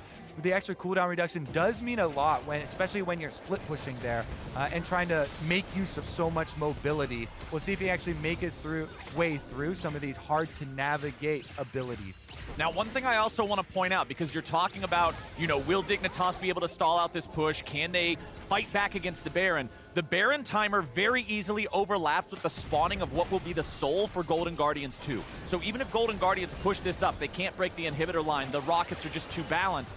That means that Golden Guardians can still fall back over to the Drake. But a Blaze Olive just showed Biofrost how Veigar's scaling works. Wait for your pick, baby. He finds the cage and he finds his kill. 100% to 0. That's all it takes. It feels nice, Nice chain there, though. As soon as you land the cage, you can easily follow up with your Everfrost, and that's going to be your way in. Now there's no Leona threat, so this has got to be Golden Guardian taking multiple structures. Blue losing a good chunk of his HP there as Lost continues being the point man with the Jinx. Not afraid to do that as Neo just pops him and makes him regret it. You can play aggro like that. You can do the main character thing, but man, sometimes you gotta just watch out a little bit more. River walking in, follow up from the Golden Guardians, kaboom! This game is a game of one-shots, Flowers. Who's gonna be next? Well, let's see. Licorice, how long you gonna last, buddy? Goes back into Mininar, tries to run away. Run away, little Mininar, run! He He jumps over the wall. He's got the lantern, and he's out. And he's out. Licorice finds his way to safety after we've watched many a champion be deleted. Health bars from 100 to 0, 2 at the hands of a Blaze Olive with that Veigar, who we might as well check back in on that combined Yeah, where we AP. at? We are well over 1,000, my friend. 1,225 AP. With 380 of it being from the passive. Achieved by Veigar with his 10 stacks Medjais on top of it. That is nearly 10 blasting wands of AP. It's almost twice as many item slots. He's definitely blasting away, okay? Oh, yeah. As Biofrost will tell you. Forget the blasting wand. This is just the blasting stick. You use this to blast your opponents off of Summoner's Rift, and that's exactly what Dignitas has to be ready for. Mountain Soul feels really good against something like Corki Poke 2 because the shield will help you shrug off some of those rockets. But Golden Guardians, with 2 inhibitors down in the enemy base, now feel emboldened to group up and pressure that last remaining spot. Even without the Baron, this is the angle they're looking for here. Everybody's grouped up together. All right, one lane left, Flowers, for Golden Guardians to deal with. They've got the big shield, so you can deal with the Corki rockets. You know, you basically shrug off the first rocket, even if you do get hit, and just try and bully your way in there. Force your way with this mountain shield to get the actual engage, or to push them back to base off of the last remaining inhibitor tower. Because once you collect all 3 inhibitors, it is a multiplicative effect because the super minions will be double for every lane and they will just swarm in. It's so easy to end the game with that power spike. 3 just means so much more. So Golden Guardians, here's the final push. Can Dig do anything about it? Okay, man, this could be it. If anybody gets caught out by a Blaze Olive, it's just a nightmare here with that damage. Golden Guardians will take out the final tier 3. Inhibitor down now too. That's double super minions every lane, and it's not like any of those inhibitors are respawning anytime soon. At least 2 minutes on all those cooldowns.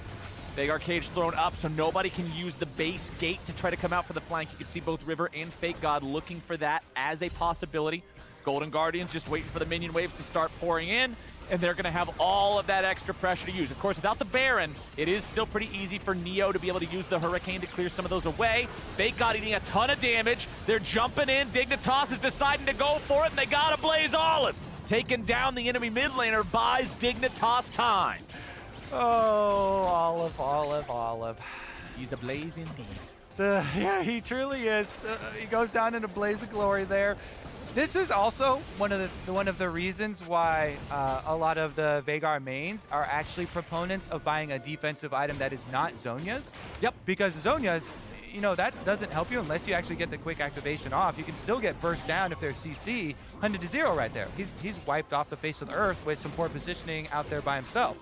But if you invest, you know, one of those item slots into something else like the Anathema's Chains, which is my personal favorite because it's also offensive in the nature of reducing tenacity to be able to fully CC lock people on any sort of melee threats. They're especially effective. So like someone like Tryndamere, you just love putting it on them because they're going to come into range of it, and it's so easy to just lock them down and take them out of the game. But Azonia's is like, that doesn't do much for you if you get CC'd like that and get bursted down. So that's an opening for Dig. They were pushed backs against the walls and have to make some sort of move, and you know, really good job by them picking off one player, but it is just one player, so they still have to deal with all these super minions flooding in, and here comes the teleport. Nice aim there on the Super Mega Death Rocket. Blue has to flash to get away, but Biofrost will not be as lucky. Dignitas trying to stay in a fight. Neo's going to get one back onto Licorice, but now Dignitas is done.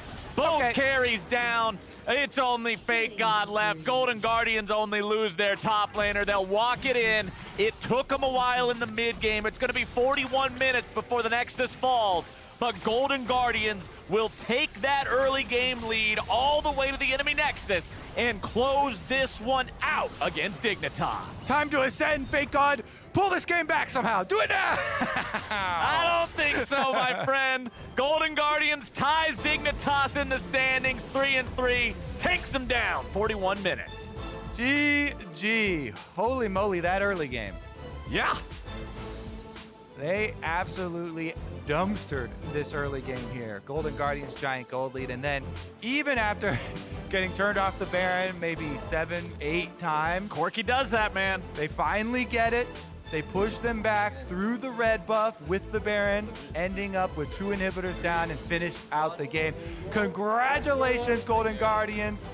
That will get you another dub on the board. They finished this one out, smiles across. And of course, I mean, it's hard to deal with something like Corki spam during a mid-game situation, right? It's one of the best types of champions to stall out these Baron takes and make it so your opponent's just pulling their hair out trying to advance the game forward. But good job on Golden Guardians not making the mistake of overcommitting, not giving them the 50-50, not opening up those avenues for the potential throw like we've seen some of their other games be, and being able to close this one out. Come hell or high water, through all of the trenches, through the 10-minute wait in the mid-game, they finally got there and they got it done. You could tell before that game, Anero was sitting him down. He's like, okay, only one thing matters.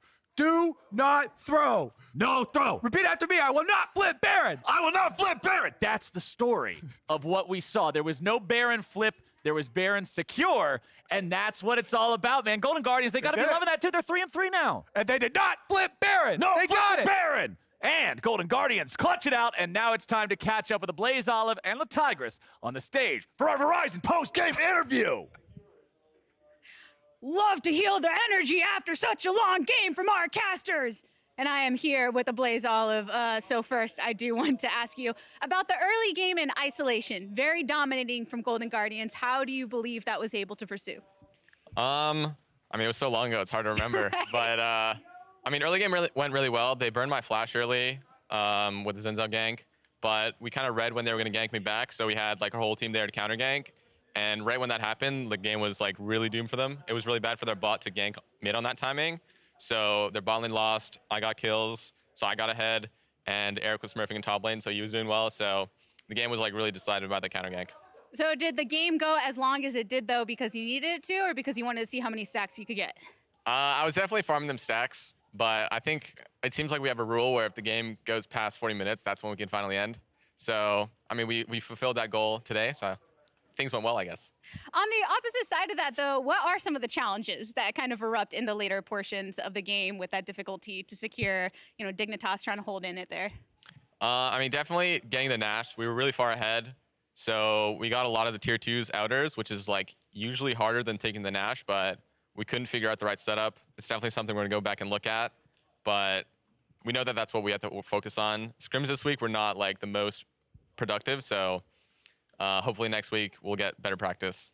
Got to bring in all the tactics to keep you on your toes, your hands at the ready. I've had the pleasure of testing out the hand warmers that you all have. Can you tell me a little bit more about what they offer compared to the traditional ones everyone else is using? Why are you so special? Oh, I mean, they're really great. Like the traditional hand warmers, they only warm up like the palm of your hand. But very often, at least for me, like the outside of my hand is the one that gets really, really cold. But with the hand warmers, since it's all-encompassing, it warms up your whole hand, and it's really nice. It keeps your hands warm. I haven't had any issues with cold hands on stage since I've used it. Yeah, that's really the key to victory through and through. Now, you just mentioned that things weren't the greatest when it comes to practice during the last week. So anything in particular that you were all focusing on going into this next week before you hit the 3 games that you got on the docket? Definitely that mid to late game macro and Baron, for sure. All right, we're looking out for it. Blaze Olive, thank you for joining me after that long game. Long one there. Thank you. All right, we do have a short break, though, now before we get into the next game on the docket. CLG taking on Team Liquid. And at the top of that, I will be speaking with the MasterCard Player of the Week for Week 2 in Whippo. See you there.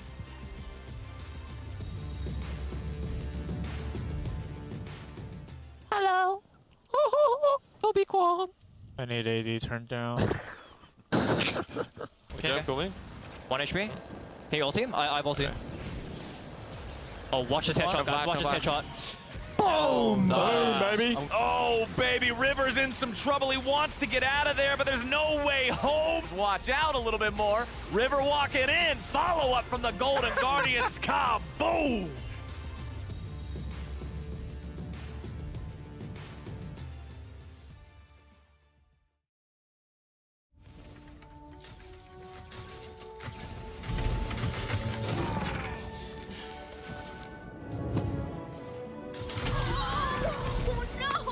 Not even fair.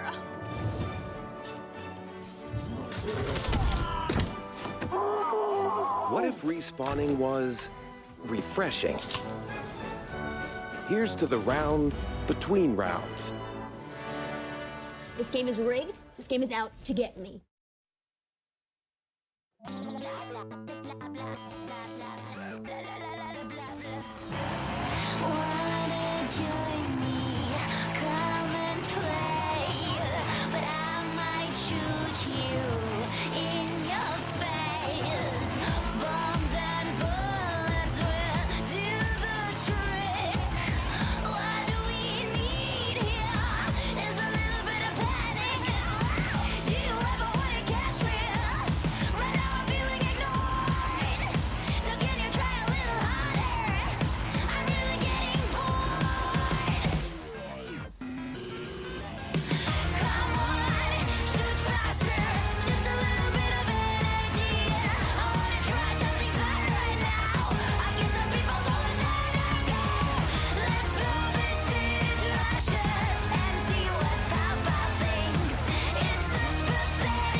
Welcome back to the LCS. I am here to award our MasterCard Player of the Week. It was Bwipo from the top lane from Team Liquid. Two very different performances from you, though, in C9 and Fly. What did you make of what has awarded you this honor?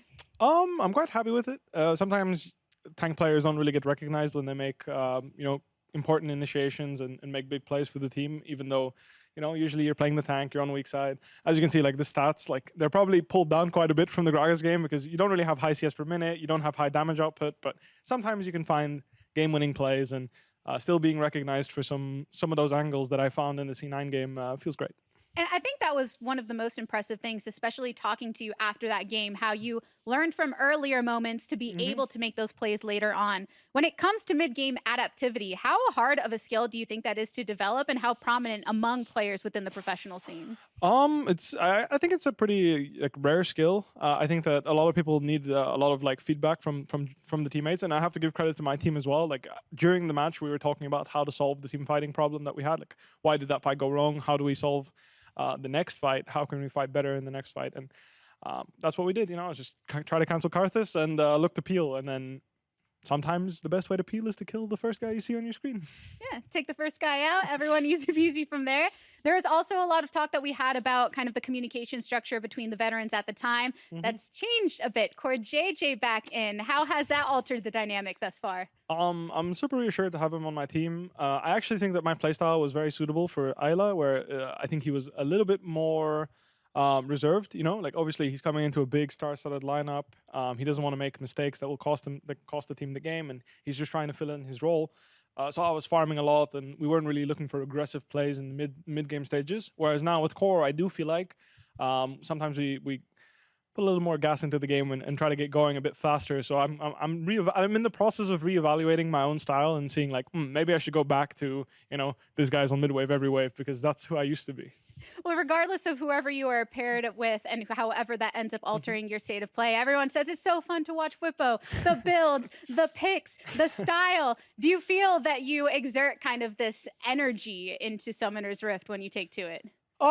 Maybe. I always try to have fun myself. I have no shame in admitting that. I do look for the joy in the game. I love playing the game just as much as I did back in Season 3. Like, when I first started playing the game, I love playing the game still and finding the things that I enjoy playing. And making things work is the #1 reason why I got addicted to League of Legends. I can admit that, For example, I see a lot of Graves top and everyone's building shield bomb. I'm just like, that doesn't seem right. He doesn't seem as strong as he could be. And then making my Eclipse build work and grinding a lot of games into that to make sure that I can show that my style is the best way to play is something that I've always, connected with. This is my main motivation for playing, even today. I've got a list of champions in my mind right now that I want to play for next week that I really want to make work because I think that they can be strong. And even if they're not the best or the most optimal, the fact that I'm the only player that plays them in that specific style gives me a competitive edge. Well, Bwipo, I hope you never lose that, because it's definitely a joy from the audience perspective. Congratulations again on your MasterCard Player of the Week. Thank you very much. I appreciate it. Team Liquid will be facing off against CLG in just a minute, so let's go ahead and continue to break down that matchup. Thank you so much, the Tigress, and congrats again to Bwipo on grabbing that Player of the Week honors. I think you'd be hard-pressed to find anybody who enjoys playing the game of competitive League of Legends more than Bwipo does. And if you had to call anyone out, you'd probably look at Core JJ as being maybe the runner-up in that situation.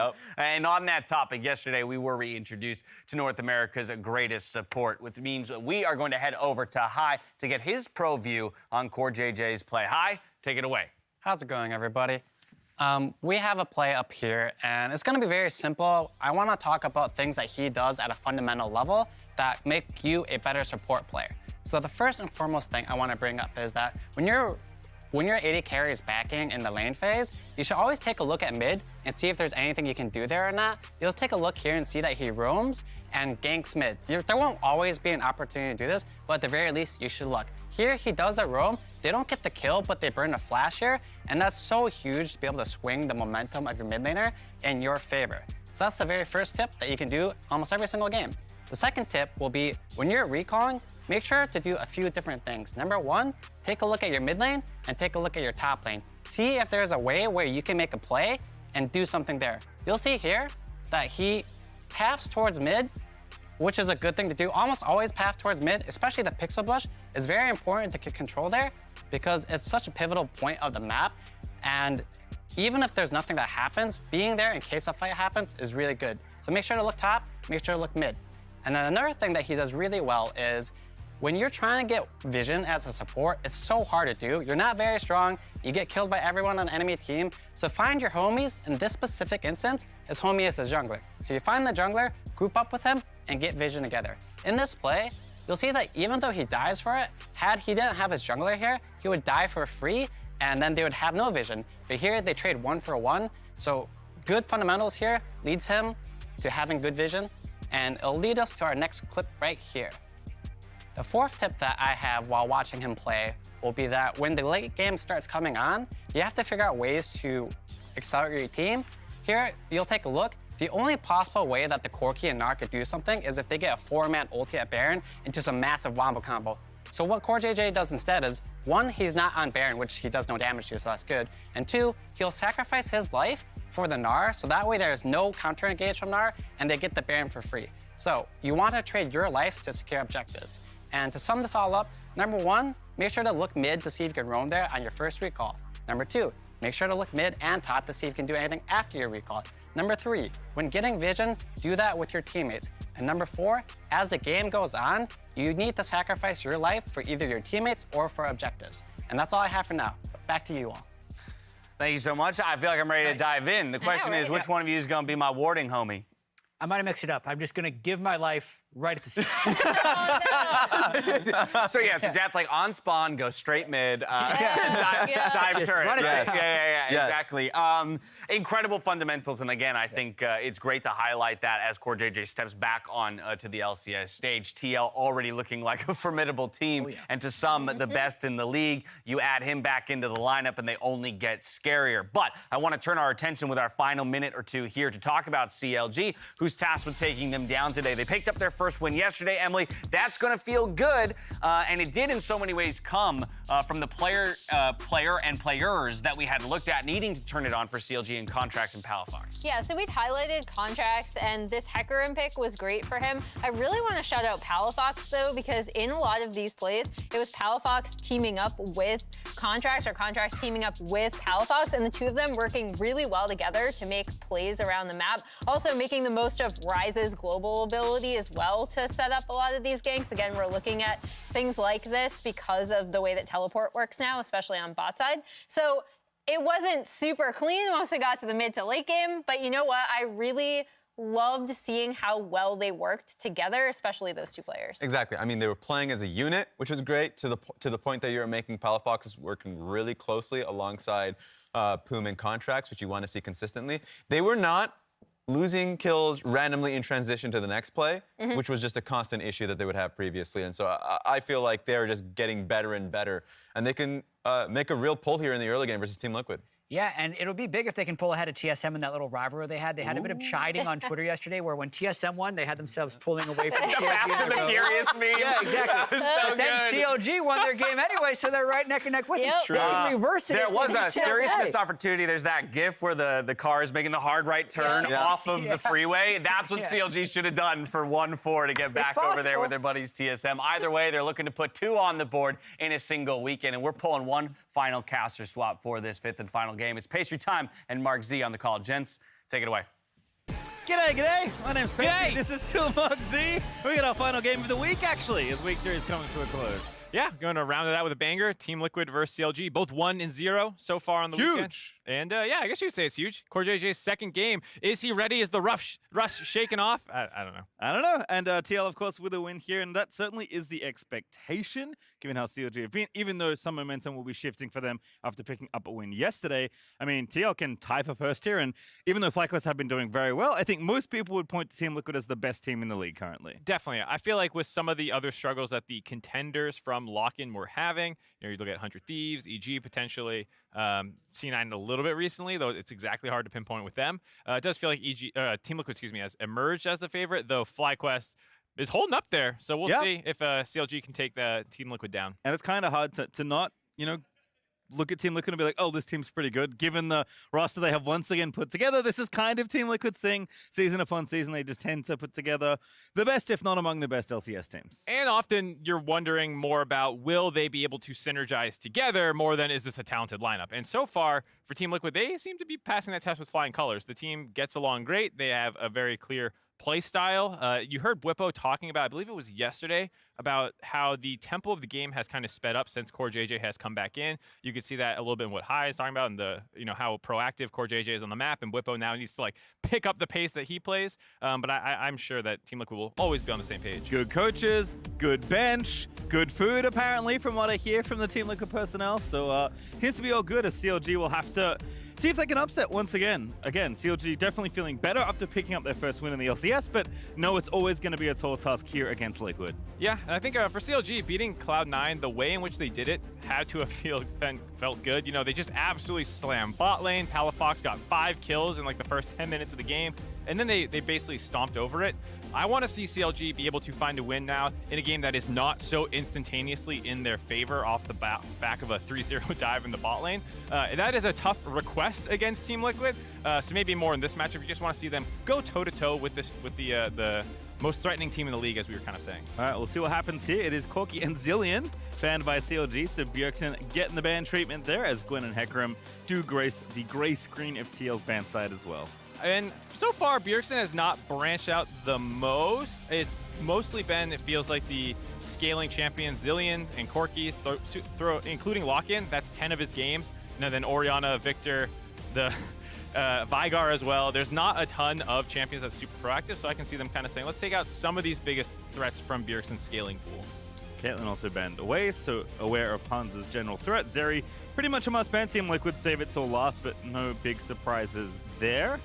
As CLG, not that one. We'll see what else they have lined up. So Shyvana Hover, interesting.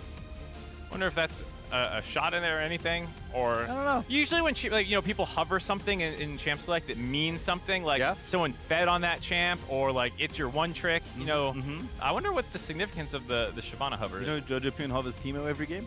I mean, that's just like just generic trolling. You know, Shyvana's a respectable character, though. I don't know why hovering her, what it's supposed to mean. Well, it's not that close to Jinx either, so it might not have been a misclick. Maybe, you know what? It's so unlikely that Not they're just that casting close. doubt into alphabetically. They're not close. Yeah. So you didn't misclick trying to hit Jinx. Is that how you misclick in draft? My mouse is very erratic when I play. You got DPI's too high in Champ Select. Yeah, I got mouse acceleration on. Whoops. No, Jinx first pick makes sense. I mean, it's Luger's most played champion so far in 2022. They've looked very good on it, and CLG's bot lane has felt like it's taken a step back from Lock-in Tournament, where they were getting a ton of kills. They were establishing themselves as potentially one of the best bot lanes in the league. And then in the actual regular season, there's been more struggles for them, and they have not been this force for them to play around. You know, the previous win against C9 kind of looked like that again, where you're making dives around them early into the game, and I hope CLG kind of gets back to that identity of our bot lane's a point of pressure, we move other resources down to help them out, and Jinx for Luger is kind of that option. Yep, I think any CLG plan that includes Luger and Poom getting some sort of advantage is a good one. I think for CLG it's been a lot of inconsistency on the top side, which is of course getting better as the games go on. Ahri I really like from Palafox actually, because not only is she just generally pretty powerful and pretty blindable, but she's really good at help enabling your jungle or roaming down to get kills in other lanes, which, you know, like bot lane, probably a good point to go to. Yeah, I was wondering what the choice was for picking the Ahri first. Oh, okay. I thought they were gonna take, you know, like the Thresh right away. You go Jinx Thresh, and you have a strong lane. But then the TK take, maybe that made them hesitate on their support pick. So they actually end up going for it. They go for a pretty strong mid jungle 2v2. The Ahri Xin has a lot of playmaking, and like you said, that can be used to either attack mid lane just with the setup from the Ahri, or it can be used to kind of spill over into the side lanes. They're both very good at making dives happen and things like that, and Ahri can shove a lot of things in. Not going to see the answer right now for Bjergsen. I was wondering where we had to end up mismatch based off the early picks. I was wondering if it was going to be mid lane or jungle that ended up mismatch. They end up taking the Trundle away, which has been rising in priority. It feels like slowly more and more Trundle has been popping up in the LCS. Also, the Santorin special in many ways, particularly in this particular matchup. Trundle just shuts down so much of what Xin wants to do because he wants to dash at you, and Trundle says no. Popping up the pillar. There's Rakan being banned away from Poom, so Team Liquid, unsurprisingly, are going to go ahead and attack this bottom lane. You expect mid bans for CLG here. One of the things I saw when I was casting Academy that looked great was the Sylas into Ahri. Oh, yeah. It was pretty gnarly how much power you got from the extra mobility of the Ahri ultimate. So we'll see what they want to end up getting rid of. Veigar, I can understand the cage being able to be very annoying just in terms of stuffing an Ahri engage. Even if you don't hit her with it, you can kind of use it to force her to have to go around or something, and probably frustrating to deal with. Also, I think for Luger, it's just like something he doesn't want to play against, right? If he's trying to go forward, resetting in fights, Veigar just popping the cage in front and then blowing up with the ulti feels pretty bad, man. As Cannon, that is a throwback to the Jenkins of old. But I mean, Jenkins has played it this year as well, to be fair. One of his best champions. You could argue you could blind it in theory, and then it's a little bit more annoying, and so they don't want to have to deal with that. Or it's a ban for something that they want to take away. I mean, Gwen's already banned, so I'm not quite sure what Whippo is looking at here, but that could say, okay, we're going to take our top laner. We just don't want the Kennen counter pick. There's Renekton banned, so not going to get that option either here. So Team Liquid, who are they saving counter pick for? I guess top lane actually at this point, because you already know what Palafox is going to be playing. And as Whippo said in his interview after winning Player of the Week last week, he's been preparing more champions this week. Don't know if we'll get an opportunity to play them here, but if you want to maximize the Whippo-ness, probably want to give him counter How pick on wide red will side. Whippo get? Very wide so far. Hey, it's Victor. Victor, boring. He's from Arcane too. You know, yeah, there's a lot of Arcane champs. But the Victor, I'm a little surprised at. It's a matchup where the Ahri doesn't have a ton of pressure individually on you. It's something from what I was watching, where there's setup potential. If you get charmed, yes, things can go bad, but individually, it's a pretty uninteractive lane. I mean, that's one of the things that makes Victor strong, is he's hard to interact with in lane, and then you kind of just get outscaled. So you know, Bjergsen not going for the interesting, skillier matchup like the Sylas I was hoping for, knowing that he does play Sylas. I know you can do it, Bjergsen, but they're going for safety in the mid lane. Kind of to your point before, Bjergsen has an exceptionally wide champion pool, in part due to, you know, the decade of League of Legends or more that he's been playing. But typically, he just kind of sticks to whatever he thinks is good, which is the mark of a lot of these top players. Like, yes, I could play this, but why when Victor will do? He does admittedly play a lot of the hotness in solo queue or on a new champion release. So, you know, he has that wide champion pool, but right now I think potentially just wanting more scaling in the comp as well. When you have the Varus in the bot lane, it's a little, we'll see what build Hans Sama ends up going for, but usually a little bit more early game oriented, as well as with the Jace taken there. That is two very early game oriented pushing side lanes, with Victor kind of be your scaling threat in the mid lane. Yeah, I think all that ties up nicely as Jenkins did take Camille. Whippo decides that Jace is just fine here. And as you said, is very good in the early stages of the game. And, you know, Team Liquid are typically a slow team, let's say. Exceptionally good at playing their map. Very good macro, great warding. Again, thanks to Core in a lot of cases, and just how good the coaching stuff is behind that team. But Whippo has been nice for Team Liquid, you know, injecting a lot more fury into the early stages of the game. It's not that Liquid can't get aggressive, just they always don't need to. And Whippo kind of feels like he always needs to, which is a trait I like in any player. Yeah, for what it's worth, Team Liquid is 7th place in combined kills per minute, as well as in average game time. So not like they're horrendously slow, but you know, they are a team that likes to have a couple late game options, it feels like, in their back pocket in almost every single draft. For the side of CLG, they want to be the ones making things happen. The Xin Ahri combination, as well as the Camille into Jace. Jace will have a lot of pressure in that matchup. You can expect the attention then to be going more towards the top side, especially given the TK in the bot lane for Team Liquid. You know, that's them kind of saying, we want to play around our top side. A lot more of the focus for them right now in this game, and CLG will be tested in that top half of the map. Yep, and a lot of agency for the top side, and Lulu in the bottom side alongside Luger. Says to me that at some point you move your top side down, start clicking on the enemy champions surrounding Luger, and hope that Jinx gets enough kills to carry you over the finish line. Our final game of the week, as Team Liquid are looking to tie for first here in the LCS. Trying to make it tied with FlyQuest. It would be surprising if at the end of week 3, FlyQuest stood alone at the top of the standings, but CLG gonna do their best to make it happen. Chris believes. Good on you, Chris. What's Reknat think? The GOAT of jungle for Santorin. I like that. Do I agree? I do not, but I like it. I mean, the Kobe Valentine's Day video seems to have worked. Contracts had a great game yesterday. That's true. We'll see what happens here. Yeah, and I think what we're talking about with the comps, oh my god, we have so many tweets loaded up. So I'm getting distracted. People like Team Liquid. I'm not going to keep reading them. All right. You're doing so well. I was going to say the Team Liquid have the range advantage here, and I think in the 5v5s, it'll be hard for CLG if they don't already have a little bit of a lead with the Trundle and the TK and all the poke that's available for Team Liquid's side. If CLG either not already ahead or have super clean engages, if they're the ones who have to be walking into Team Liquid's comp from behind, it's going to be very difficult. So my eyes are definitely going to be on Contracts. We'll see if he really is the GOAT jungler. I feel like he's going to want to make something happen in his side lanes. Yeah, I think in general, he's been the player that I've looked to kind of return to form. He looked so good when he was subbing in last year on EG, and is a player that I'm very happy to have back in the LCS, but has not been the bright spot that we necessarily expected, although in some cases it does make sense. He needs to warm back into playing at this level. Definitely top side is what we're going to look, though, because bottom side has heal, cleanse, exhaust, heal as the summoner spells in the 2v2. Ooh, very aggressive bot lane. Well, actually, here comes Santorin down with the level 2 cheese gank. I like this timing window. Yeah, I really like this, actually. Core is, like, kind of looking a little delicious. Luger going to be forced to flash in. They go. Cleanse out early. Exhaust is down. I take it all back. There's the gank from Santorin. It's first blood as Boom flashes as well.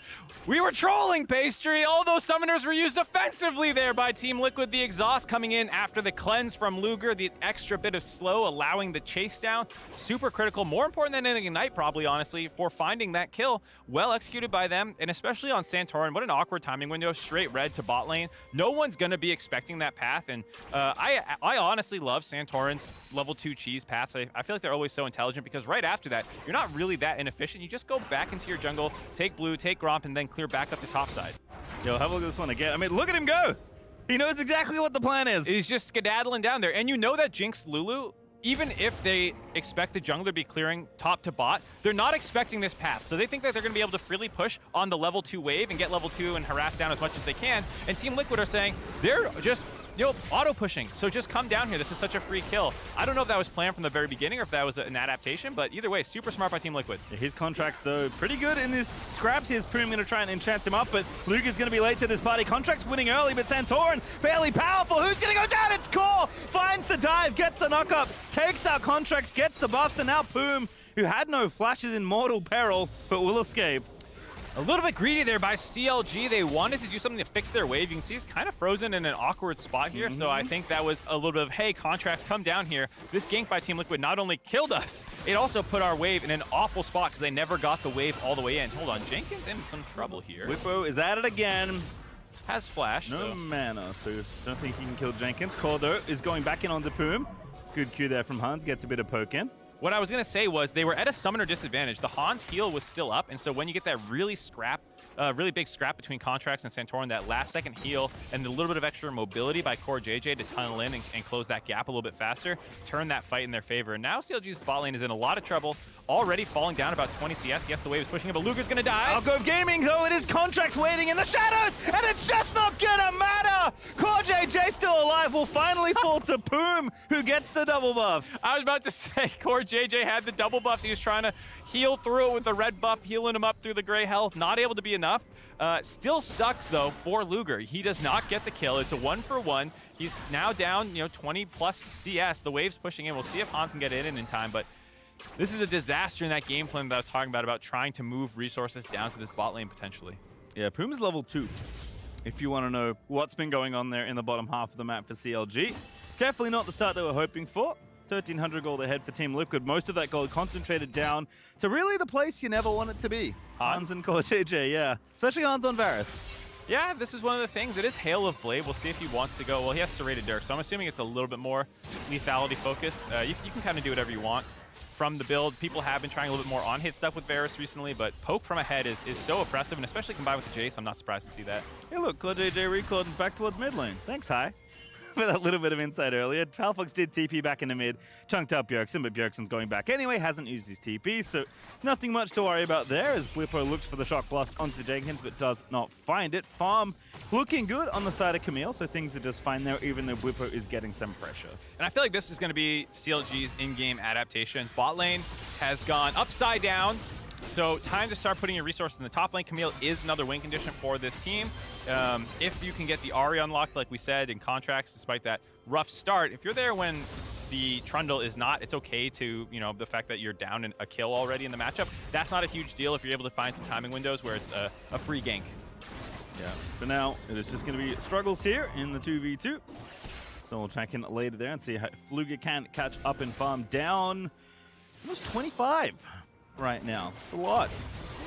It's tough. I mean, the double buff Lulu, if you were winning the lane, would be so unbelievably oppressive. The burn, the extra mana, they just spam away. But from behind, when you don't have control of the wave and you're getting poked out, you can just see how much this lethality Varus can get done just with a Serrated Dirk on the Qs. Good to see this, though. Palafox already getting out of lane, looking towards the top side of the map. There is a ward there. Jenkins will spot that, putting a controller in the same brush. In fact, he's going to go back and clear it now because Contracts might be fancying a go. He's going to try and take this red buff here. This was a good setup by CLG. There were wards by Team Liquid in that river, so they saw that coming, but you kind of have to spend sometimes your first gank attempt just figuring out where the vision is, clearing it out so that your next one is successful. Contracts going for the red buff here, while Team Liquid plays more with the bot pressure, grabbing that dragon away. And Whipple's going to have to recall, knowing that he's on the weak side of the map. Doesn't want to walk up to that Camille who's got the wave, I think, frozen right in front of her turret. Yeah, you're going to have to give the Drake away, unfortunately, on the CLG side. So good news for Jenkins here in the top side, but still a nice early Drake for Team Liquid. They'll be happy with that. There's no Herald to even look at, so not a trade on the board for CLG as Luger is eating arrows from Hans Sama. Yeah, you take the Tongue Lash first, guarantees the poke from Varus. A pretty disgusting combination coming in from the Team Liquid bot lane. And now level 6, so going to have to play back. Luger is getting shielded. Poom with some nice timing there, but again, you're forced to play defensively in this lane. Contracts is here. We'll see if this tips the scales. It's 3v2 for a while at this point. Yeah, and there's decent wards and Hans is already 6, so there's a pretty massive disadvantage. I think he's actually going for the gank. We'll see. Wrap around, heal popped already, fine for a bit of move speed. Contract's going in, Hans the target. Good knock up there for CoreJJ. The exhaust is beautiful, but Hans Sama will not survive as Contracts still goes down, but Palafox trying to thread the needle on the charm. It's CoreJJ. It's going to go through, but a flash charm from Palafox is going to try and lock him up, and no one can stop Core from getting out. A little bit tankier of a catfish than you would expect at this point in the game, but CLG again ending up just 1 for 1 for their investment there. Hans Sama able to trade back. I like the idea of Contracts just kind of like hopping in and trying to get the damage down as much as they could right away. Ends up dropping for it. And, you know, you can see they're still falling behind in the gold in this game. Hold on, Poom. Solo kill? Oh, yeah. Looks like a solo kill. No flash, no hope. CoreJJ gets it on the Poom. Takes the red buff from Contracts, says, thank you very much. Going to use this to kill your support now. This feels like you're investing in, it's like a losing investment. You got to cut ties to me, and that's why when we keep going down bot lane, it keeps being 1 for 1s. And during that time, Santorin's able to clear up his topside jungle. They're able to, you know, Bjergsen just stays mid. It's such an investment to just recover a lane that's already lost. Yeah, I think if it had been a clean kill, it would be a bit different, but Contract's going down. Palafox not there until later. Poom dying on the back of the extended play to Core. And blue buff does get donated over. I was going to say, during the draft, I was disappointed with CoreJJ being back. It's his 2nd game back in the league, and he plays Tahm Kench. I'm like, oh, boring. Boring. Even if it's a more aggressive version of Tahm Kench than the historical, just defensive version, it's still kind of a lame champ. But honestly, CoreJJ is making it fun to watch. Yep, certainly is. Contracts, no flash, pops the ulti instantly. CoreJJ getting involved. Bjergsen there as well, and that's such an easy kill for Santorin. 100% kill participation for the killer catfish, CoreJJ. 3, 1, and 3. Cooldown boots at the ready. You can't fight him. Run away. Look at this. He's going to take your vision to 2. Santorin's got the red buff. Also, he got the Rift Herald. Is important to note that those first 2 major objectives did go Team Liquid's way. Great pillar there on the Poom. Poom is just eating damage, and Santorin just destroys him. It is a disaster in the bot lane. Like you said, TL able to trade evenly when they don't have extra players around them. And when they do, CoreJJ is just going in on cooldown, trying to find people to pick up. Ends up missing it. Unfortunately, with all the action bottom side, we didn't see the top. It looks like Jenkins, though, figured it out. Yeah, Palafox made a roam up to the top side, it seems, during that, and found a kill, while TL just works down this bot turret. We'll hopefully get a replay of exactly what happened in the top lane there. So we'll investigate in a moment. Also, Herald was not dropped because there was enough damage being done to that bot tower without it. So Santorin is going to save it for a rainy day, as Jenkins, a little low on health, is going to get out safely as Bwipo TPs back to lane. Okay, so, I mean, maybe they can get the Camille online. I mean, Jinx is one of these champions who's always a threat in the game. Even when you fall behind, get to your 2 items, just chill, play it slow. Hopefully enemy team flubs and engage. Hans Sama misses an ultimate, you know? And then in the mid to late game, when people make those kinds of mistakes, Jinx still will always have that reset potential. And if you have someone else who you can invest in, well, maybe it's time to look into it here. Jenkins kind of baits Bwipo to going on him right as Palafox makes this roam up. I think Bwipo has flash, so Palafox must make a sick play to land the charm. No. Oh, that's such a good flash, but it just doesn't matter. Bwipo just gets taken out. Jenkins actually perfectly tanking that tower. I mean, Bwipo played that decently well, flashed the one skill shot that was available, but just too much lockdown and mobility available for CLG to stick on top of him and get their damage out. Yeah, can't flash Camille ulti, unfortunately. Santorin looking for the interrupt. I love the attempt with the gravity field, but Palafox barely slips out of the CC chain. Yeah, Palafox able to live just barely there. I think he might have used his W move speed to get a little bit further away. That is one of the changes. If you've not seen the kind of reworked Ahri that came in on 12.3, her W gives the move speed now instead of her Q. Functions a little differently, less dependent on E. Her base abilities do a little bit more damage, as you can see, Santorin. He's at it. He doesn't mind just taking out the tower. And this is a product of Palafox's roams, which, to be fair, have looked decent, but Bjergsen just stayed there. Rift Herald's not able to take that turret out with a bit of extra help, and Contracts and Core are going to meet in top lane, but the Catfish is too powerful! Oh, no. CoreJJ gobbles him up, and Bwipo knocks it down. And now Jenkins is going to be forced out of here. The level 7 Tahm Kench is going for it there. Jenkins pops the ulti, but CoreJJ is keeping him in the hexagon.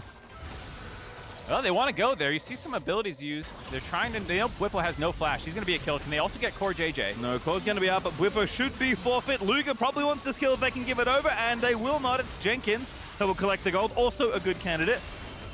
I think it's a good idea to give it to Jenkins. If you can get Jenkins fed enough, he'll have 1v1 threat on the Jace.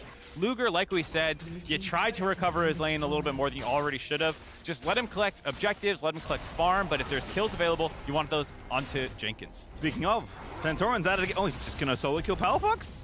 Bjergsen gets in there, flash the laser there for Palafox, who will escape. But even the level 8 Trundle with the Divine Sunder now at 3-0-1 is quite the menace on the Rift. A lot of threats for TL in this game. CoreJJ is a threat. You can see Contracts needs to be scared of the Tahm Kench. I like the idea for Contracts to try and ult the damage from the Jace combo away. It's just a little bit too slow. And so he took the Shock Blast still, and then CoreJJ ate him up, spit him right at Whippo, try and, kind of do an alley-oop. They found that kill, and then Jenkins played this one decently well, locking CoreJJ down. You see the heal given so that he could line up the Q for the Lulu, potentially, and they just knew that, okay, we can at least get Whippo with the speed-ups that come in from the Lulu abilities. They get that one kill. Could unfortunately not find... I think there's a shutdown available for CoreJJ.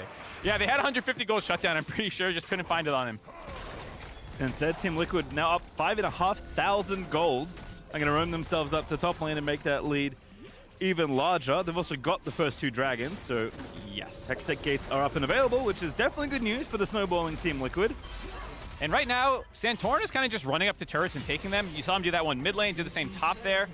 Trundle does actually become quite the threat at taking turrets, so he's just slapping those down, and they're trying to outpace CLG right now. It takes so long for CLG to try and take turrets. They didn't even get that one in the top side after that play. TL instantly respond and take the top one of their own.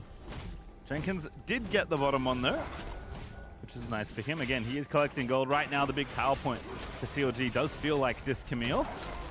Santorin, though, just in the enemy jungle, not particularly afraid of anyone walking in and doing much. And even though Everfrost is online for Palafox, we have Sunder and Goldrinkers on for the top side. CLG can make plays, but going to have to be fairly reactive given the gold lead that Team Liquid have, as Santorin's going to start up this second Rift Herald for the team.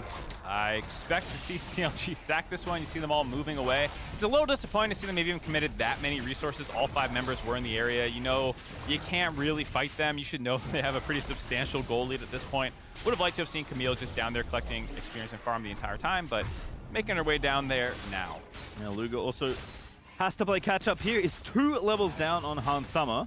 Almost the same level as CoreJJ, who's level 7. He was the same level as Contracts when he almost solo killed him, as Contracts now 9 takes a red buff for himself. So definitely tough stuff here for CLG as Team Liquid continue their smooth early games. And this is the kind of thing where one of the great things about Team Liquid, one of the reasons that they are so formidable, is that when they get a lead, just don't let it go. They are so clean at closing out games. It's especially problematic for how CLG kind of wanted to play this game out, where you have a bit of a 1-3-1. You can put Ahri in the side lane, potentially make plays against a Victor, or get the pressure down.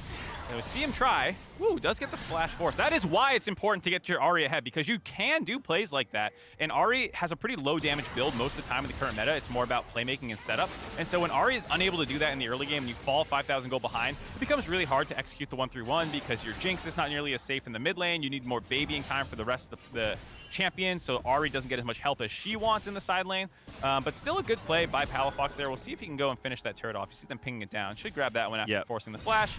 And CLG make a nice play to get some gold back in their pocket. Yep, Protective Bounty collected. Really nice from Palafox to be patient enough. Saw the room coming up from the duo lane.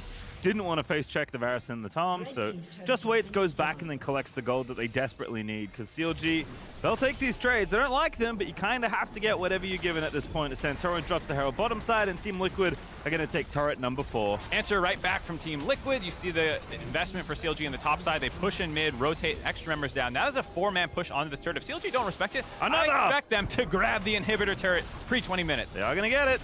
Rift Herald does basically all the work. Inhibitor even on the menu. Team Liquid just going for it. Palafox is still topside. Has the teleport ready to go. Whew. Rift Herald lines up, finishes off the inhib, and Team Liquid walk away. It's still alive. All right, Jenkins gets it. Collects the 50 gold. Well, they are going to make their way out safely now. I was looking to see how much more posturing Team Liquid was going to do. They take the inhibitor pre-20 minutes. People have discussed whether that's worth it or not. Statistically, I think Freak is the one who knows the exact number, but it's 90-something+% that you win the game in competitive if you take the inhibitor. The amount of pressure it provides with the team, especially in the bot lane, is Hans. Beautifully done by Palafox. Lines it up with the Everfrost, but CoreJJ perfectly timed. Voyager's in, devours Hans, and Palafox feels robbed from that play. In fact, he goes back in. He's so mad about it, he's trying to make it happen. But Jenkins now going to dive back in alongside Contracts. CoreJJ, is he the target? Who's going to get out? No, he's not. It's shut down there for Jenkins. All right, CLG finding Team Liquid a little sloppy in their resets. Find the first kill with the Drake up. They might be able to take this one away, but TL want to work their way in. It's just like a field of slows between Santorin and Bjergsen, putting up pillars, putting up gravity fields. Team Liquid going to try and take this Drake, but CLG are sticking around for the 5v4. Jenkins getting jumped on. Bwipo misses the Everfrost as he goes into stasis, but Contracts dives back into Santorin, going to get forced away. Stunned up at the gravity field, but not going to go back in. You get to see some of the annoying parts of Team Liquid comp, all those slows that you're talking about, their zone control, their poke. They're able to force CLG away 5v4 from the Dragon, keep that one alive and get their Dragon stacking continue. Well done by Team Liquid there to save what was a bit of a botch play, a little sloppy on their resets, backing out from that inhibitor take. They're able to pick Hans during that time. That was a nice execution by CLG to get one kill. Hans ended up living, but to initially try and find the pick onto him, just not enough. If that could have gone a little bit better in their favor, maybe that could have been the foothold back into that game. Another kill or two, you get the Dragon, and you can start hoping. But for right now, unfortunately, they did not find those kills. Palafox does not know that Bwipo is currently taking the Gromp, but I don't think he's going to stick around too long. Oh, face checks the Jace. Palafox with the ulti, though, is going to be able to get away. Yeah, Jace still hurts. Bwipo has been under attack a little bit this game because bot side was going so well. Naturally, you end up the target. But still a very threatening Jace. And we'll see what he wants to do from here, because he will be the one, I think, that they're going to continue to attack. And Team Liquid trying to get some vision control for the Jace, make sure he's safe and contest this blue buff. It's a very confident Hexgate in from Santorin. Right into the enemy blue buff. Does go to Contracts at the end of the day, but Palafox probably would have preferred it. Team Liquid going to barrel down mid, take out this tier 2 for themselves, call it 6 turrets, 3 dragons. A Baron in 20 seconds and a Partridge and a Pear Tree mark as Bwipo goes back in and Palafox will get punished. No, not yet. Dodges the Q and Contracts. Gets the counter kill onto Bwipo, but now he's caught completely out. A beautiful dash on the Hans to try and live a little bit longer, but unfortunately it will be a 1-for-1. Not bad. 4 CLG get to stall that out. Now it's just a question if you can hold the turret. Luger has to be careful, can't step further into the gravity field. Good zoning there. TP in from CLG. Palafox back from the brink of death, trying to make the fight happen. Luger locked up completely. Wild Growth popped, but now Palafox on the roam. It's Jenkins coming up as well. CLG needs to capitalize on this play. Palafox goes in. Everfrost finds the root. Jenkins dives into the backside, finds himself Hans Sama, finds a second kill. CoreJJ goes down. It's an CLG finds the ace. 5 kills for Just. Contracts going down. Is going to respawn. Baron just came up right now as well. CLG are going to look for that. It's going to be on Bwipo by himself to see if he can stop this one. How wide is the Bwipo today? CLG will start up the Baron. A necessary start here. 15 seconds till Santorin is up. He will not be relevant in this Baron take. It is just Bwipo against the world. All right, we'll see if he wants to just try and send a shock blast in there. It doesn't even look like he's really attempting. I think they're just going to understand, you know, we kind of just threw the game, reading out 4 kills in the top lane. Oh! 2,000 gold got chopped off that as we look at the Rocket flip the switch replay. Bwipo and the rest of the team kind of get baited here. It's a nice idea. I don't hate it. They want to go in. It comes up a little short. You end up trading 1-for-1 because Contracts has to give his life to finish the kill. For CLG, you know, you take 1-for-1s right now. Team Liquid want to finish off the turret here. I don't hate the idea, given that you have super creeps pushing the bot lane, but right here, you got to be backing off. You can't be tunneling onto Luger.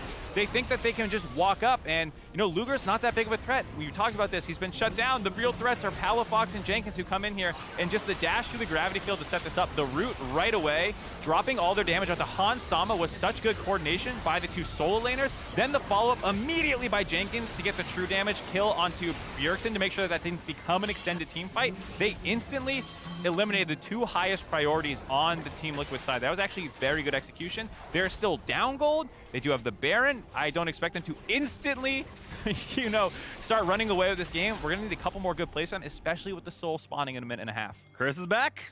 Team scaling. Happy to see it there. Like I said, it was 4.4k dropped to 2.4 as that Baron dropped down. So a significant dent in the finances of Team Liquid. Yeah, this is a... We'll have to see. It's still tough because we're talking about scaling and stuff. You know, Team Liquid still scale pretty good. Jace is a champion whose damage is, you know, usually going to be relevant late game. Victor as well. There's a small advantage, obviously, in the side that we talked about Jinx becoming ridiculous compared especially to Poke Varus, who not really will fall off because there's nothing too tanky on the side of CLG. Like his poke, no matter who you hit, it's going to be relevant. No one's going to stack enough armor to kind of get through and make the damage from Poke Varus irrelevant. So in that sense, the Varus doesn't fall off the way you typically talk about Poke Varus falling off. The bigger problem is going to be if Team Liquid can't zone control. I want to see them in a not scrappy situation right now, actually set this dragon up and execute it because they've been playing a little loose with how much they felt like they were snowballing the game. And it is eyes again on the CLG solo laners, on Powerfox, swapping teams after a rocky start to his LCS career. But Jenkins, who was a former Team Liquid player, played a few LCS games, is now battling his old org. As CLG hold on in this game, but they're up against the Hextech Soul that Team Liquid are going to make you fight for in 20 seconds. I like what CLG's doing. They're trying to flank right now. You know, you don't want to go straight front to back against Team Liquid's comp. You want to try and find these angles. Jenkins was initially in the bot side with the Ahri. Instead, they rotate the extra men down, so Jenkins, as you see, is actually wrapping around to get behind onto Bjergsen. This is a clever idea of playing through the bot lane to contest the dragon instead of coming in through the mid lane. Contract's at it again, but just poking onto Santorin. Not much he can do. Pillar is good. Massive damage there from Hunt, and I think Bjergsen's laser as Jenkins is trying to find the flank angle. Teleport from Powerfox. He's looking for the long flank as Jenkins forced away by Bjerg. Good job by Bjerg, poking out the flanker right there. You have CLG, to go. Multiple members starting to get a little low. They don't end up going. Contracts is way too low. The Soul's just not defendable. Contracts leaves. Powerfox trying to find the angle now. Just has to use the ulti and run away. There is nothing in this play for CLG. This is a big problem with the Hextech Soul giving extra slows to all that poke available for Team Liquid. It's a long chase down. There's no turrets in the bot lane, remember? Yeah, I was going to say, if Team Liquid win a clean fight there, the game might just end, given that there is an opening to the Nexus here in the bottom half of the map. CLG will at least hold on to that for now, but cannot have another crack at keeping this Soul away. Team Liquid are going to have that forever. Jinx ulti is going to cancel a recall, but I don't think there's anything else for CLG to do, despite this reset, as they had to walk all the way back to their base. Tough situation for CLG there. Like we said, it's hard to contest objective against Team Liquid's comp. I thought overall the idea was decent, but just too much pre-fight poke. The Soul laners were a little desync. Jenkins was kind of going out right when you had the TP coming in for Palafox. Their positioning was decent, but just the timings did not quite work out between Contracts, Health, and all of them finding an opportunity to go in. I think Bjergsen deserves a lot of credit for chasing the Camille out of the flank position. Now, Scuttlecrab is going to be taken. Baron's up in a minute 45 at Team Liquid. Happy to take early control of this area. Palafox is in danger. Does have ulti, does have flash, but doesn't really want to use those cooldowns right now, but will avoid it as CoreJJ pops a ward over the top right as the sweeper runs out for Ahri.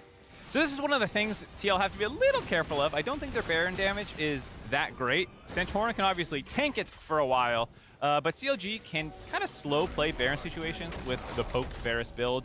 Of course, the damage from Victor is highly relevant, but it's mostly a Trundle slapping away with a Victor and a Tom Kench and a Varus. It's not the fastest Baron in the world. Certainly not. As Jenkins, the other threat to watch here, does have Unleashed Teleport available, is level 15 here. Feels like they can contest in the side lane, although Bwipo is maybe going to make me question that statement because he's going in because that's the Bwipo. Bjergsen, oh, this is the reason why. Jenkins, you cannot get out of this now. Bwipo's actually winning the 1v1 anyway as Bjergsen shuts it down right as the ultimatum ends, and Contracts is going to get knocked up by CoreJJ, who has been a thorn in the side of CLG all game long. Santorin with a beautiful pillar, cuts up two. Contracts will be wild growth for now. Luger is going to be left for dead. The Devour's there. Hans Sommer's going off. Forces the flash out of Jinx. It's a 5v4 for Liquid. Able to kite that one out with all the mobility available in CLG's comp. I was talking about Baron, the setup, all this stuff in the next minute. Team Liquid's not going to wait for Baron. That was a really nice rotation by Bjergsen to follow up, cut off Jenkins, kill him. And without the 4-kill Camille available, I don't think there's any way CLG can win these team fights. Got chased down a little bit there. Team Liquid now critically grab this inhibitor in the bot lane, which will auto-push with the Baron respawning. Will make those kinds of extended setups a lot more frustrating for CLG because you have this naturally accruing pressure in the bot side. And Team Liquid basically back to where they started before CLG got that teamfight ace and got the Baron. Back up to about 4K. Bjergsen, I believe, also teleported to that bottom place, so really good awareness by the veteran from Team Liquid. Just knowing that they can sync up with Bwipo, get a pick, and then make this situation a lot simpler for them. I mean, this is the ideal situation where we're trying to take a Baron. You have super minion pressure on the furthest point from this objective. We'll see how long they want to spend setting it up, if they're going to look for baits. Their turn is okay. You have Tom Kench, you can go in, but that's about it. Otherwise, like we said, it's more about poking them when they contest. and during the vision battles, finding a way to get some damage down. Good poke. Oh, they're going for it. Santorin, the target. Contracts drove in, but I think he went too early. Contracts just going to get shredded. Powerfox deleted by Bwipo. And now CLG cannot contest for this Baron. Excellent job by Santorin. They're presenting a target that CLG cannot resist. They land some damage early on, but that is an extremely tanky Trundle with a Tahm Kench in his back pocket. You are never getting that kill there. It's fine to poke him, but really should not have actually pulled the trigger on engaging onto him. Now Team Liquid are going to be able to grab this inhibitor on the top lane and potentially the game. Yeah, Luca just zoned out there. Still 2 dead for 20 seconds or so. Team Liquid are going to move in for the kill. Trying to tie for first here in the standings at week 3. Jenkins goes in. Last ditch effort out of CLG. Jenkins looking to go on to Bjergsen, but Luca completely zoned out by Poke. Puma's going to get attacked by CoreJJ and the rest of the squad. And the ace this time goes to Team Liquid as they will finish off week 3 atop the standings next to FlyQuest. Who needs a Baron? Team Liquid still win the game in 28 minutes. After that one flub in the top side, they instantly reestablish control over this game and show why they are tied at the top of the standings with FlyQuest. Like I said, Team Liquid, when they get a lead, are very clean. They rarely make mistakes, but when they do, they typically don't make them again, even in the same game. It was one of those mistakes, too, where it's just a little bit of over-aggression. It's not like a critical misunderstanding of how to play the game. You got baited in. It happens. Reset. Reestablish control. That's exactly what Team Liquid did. Very impressed by them. CLG, that's just a tough game where the first play that you kind of go for, like Santorin just throws a huge wrench in your game plan right out the gate. Maybe a little slow to adapt to the fact that you can't play around your bot lane anymore. But you saw that they have the skill to challenge people when they make mistakes. They seem to be weaseling their way back into the game, but just couldn't make it happen. Yeah, a valiant effort for CLG, but the result kind of as expected. And I kind of like to think about what you said about, the one time they maybe overpushed it. It's kind of like a little scale for Team Liquid. And the axes are Bwipo and Bjergsen, the sole laners of Team Liquid. Little too much Bwipo on that play. Pulled it back for Bjergsen, and the game was pretty straightforward there for Team Liquid. Yeah, I gotta say, where was Hans in that play? That's the other thing. Hans is another factor. They got him super fed in the early game. True. You can't just pretend that it's a two-axes team. Oh, no, definitely not. I'm more talking about on the scale of pushing the advantage too far versus playing a little... Style. Yeah, play style. A little bit too much Bwipo there. Yeah, a little too much okay, Bwipo. I got you. It's kind of when it's like, put too much hot sauce on your food, a little too spicy. That's too much Bwipo. You got to tone it back. Get some cooling mayonnaise in there. I'm a pico de gallo, a Chipotle kind of guy. Yeah? I'm not doing the super spicy stuff. I guess I'm more Bjergsen. Bwipo is a Diablo guy, for sure. He's going the He first... goes up to the salsa bar, and he's like, a little bit of everything on there. And we did get a little bit of everything from Team Liquid. It's also the most offensive-oriented Tahm Kench I've seen in a while. It was so funny that we set up the bottom lane to be extremely farm-heavy and boring. And then Santorin was like, do I have something for you? Yeah, I mean, the instant level 2 gank, this is why Santorin has been one of the best junglers in the league for so long. So much creativity in his pathing. All right, well, to cap off our weekend, we are going to be getting some thoughts from Bjergsen in our Verizon post-game interview. People had like 3. Welcome everybody to the post-game interview here. I am standing with Bjergsen. All right, matchup against CLG, some TL domination right here at the start. How do you feel that the rest of the game went? A couple close calls, particularly a 1-for-4 fight at 20 minutes. Yeah, I think we could play a lot cleaner. Obviously, our bot lane just crushed them early game, similar to the EG game, but I think we really struggled to close out compared to yesterday. So I think with such a huge advantage, the game should really just be over at 25 minutes, but we made a ton of mistakes. We got caught after we got the inhib, which gave them just a lot of free farm, and then we lost another fight, and we were just bleeding a lot of gold and not really respecting their TP flank. So I think a lot of things to take away from this game. Interesting similarities with some of the games overall today and the pacing of them. Digging a bit deeper into you and the rest of the squad, I've gotten some thoughts from your teammates on CoreJJ coming back through. It's been said how that was a big draw for you to come to Team Liquid originally. So thoughts on him finally coming into the fray? Well, Core's played 2 games and their ball lane has gotten demolished in both of the games. So Core and Hans are just, it seems like miles above every other bot lane. I'm sure that they will try their best to catch up, but in these 2 games, it's I don't even have to do anything because my ball lane is just crushing. It makes it really easy for me to play. Now, I am intrigued by something that Bwipo said in his MasterCard interview about the fact that he felt Ayla fit his style a bit, kind of in a reserved fashion, CoreJJ a bit more aggressive. It sounds like it didn't affect that much of a difference for you in these games in particular, but overall, do you feel like there's any stylistic changes that you have had to make in your play as a result? Well, Core just brings a lot of leadership and communication, which makes it easier for me to play because I don't have to worry as much about that aspect because I know that it's taken care of. And Core and Santorin have played together for a long time, so they have a lot of kind of innate synergy that we were building up with Santorin and Ayla. So I think when your support and jungle is so in sync, it makes it so much easier to be a carry in a team. So I just feel a lot more comfortable in the game right now because of their experience playing together. And yeah. That comfort has paid off very well because Team Liquid now stands at the top of the standings, technically tied in record with FlyQuest, but you did win the head-to-head with them. Where did you think Team Liquid would be at this point, regardless of the roster swaps and all of the chaos that has led up to this moment? I would have liked if we were 6-0, but we did drop a game against 100 Thieves. Yeah, I just expect us to keep winning. I think we're a strong team, and I think this last week, especially in practice, I felt like we were making good improvements and actually learning, whereas before it felt like maybe we were hitting a wall a little bit, but we really figured out what we needed to work on, and I just felt a ton of improvement, not just from Core coming in, but just every player really changing and improving some of the things that we had talked about. And if we can keep up this rate of improvement, we're just going to keep winning. Breaking through that wall in full effect and keeping it going. Bjergsen, thank you for stopping by for the interview. Congrats on the dub today. Thank you. Team Liquid reigning at the top of the league thus far. That does it for our games today on the LCS and for the weekend. Let's head on over to the desk to break it all down. Now, the bow was a classy touch there at the end Right. to his own teammates, but a lot of credit given to his bot lane there. The duo of Hans Sama and Core JJ just absolutely running away with it in a number of ways. Not to overlook Santorin's effect, though, as well on this game, because we heard Mark call it out there right at the end. Ever the creative ganker. Red, straight into level 2 gank. Boom. How many times have we seen him do that, and how many times is it going to work?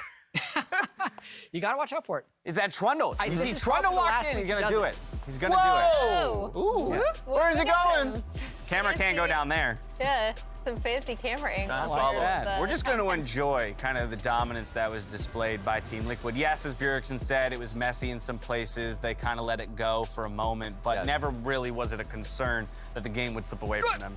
Yeah, I thought that Hans Sama and specifically Core JJ just dominated. You're right, after that first play with Trundle going straight bot lane, at that point it was a free-for-all. That Tahm Kench was the most fed Kench I've seen from the sports position for a while. Yeah, I mean, it was just, and he was, this was actually one of the turns for CLG, and shout out to Jenkins, who, you know, saw that opening, played his heart out. Yeah. Back to Core, I love how proactive he was with the Kench, like making the most of what he can do.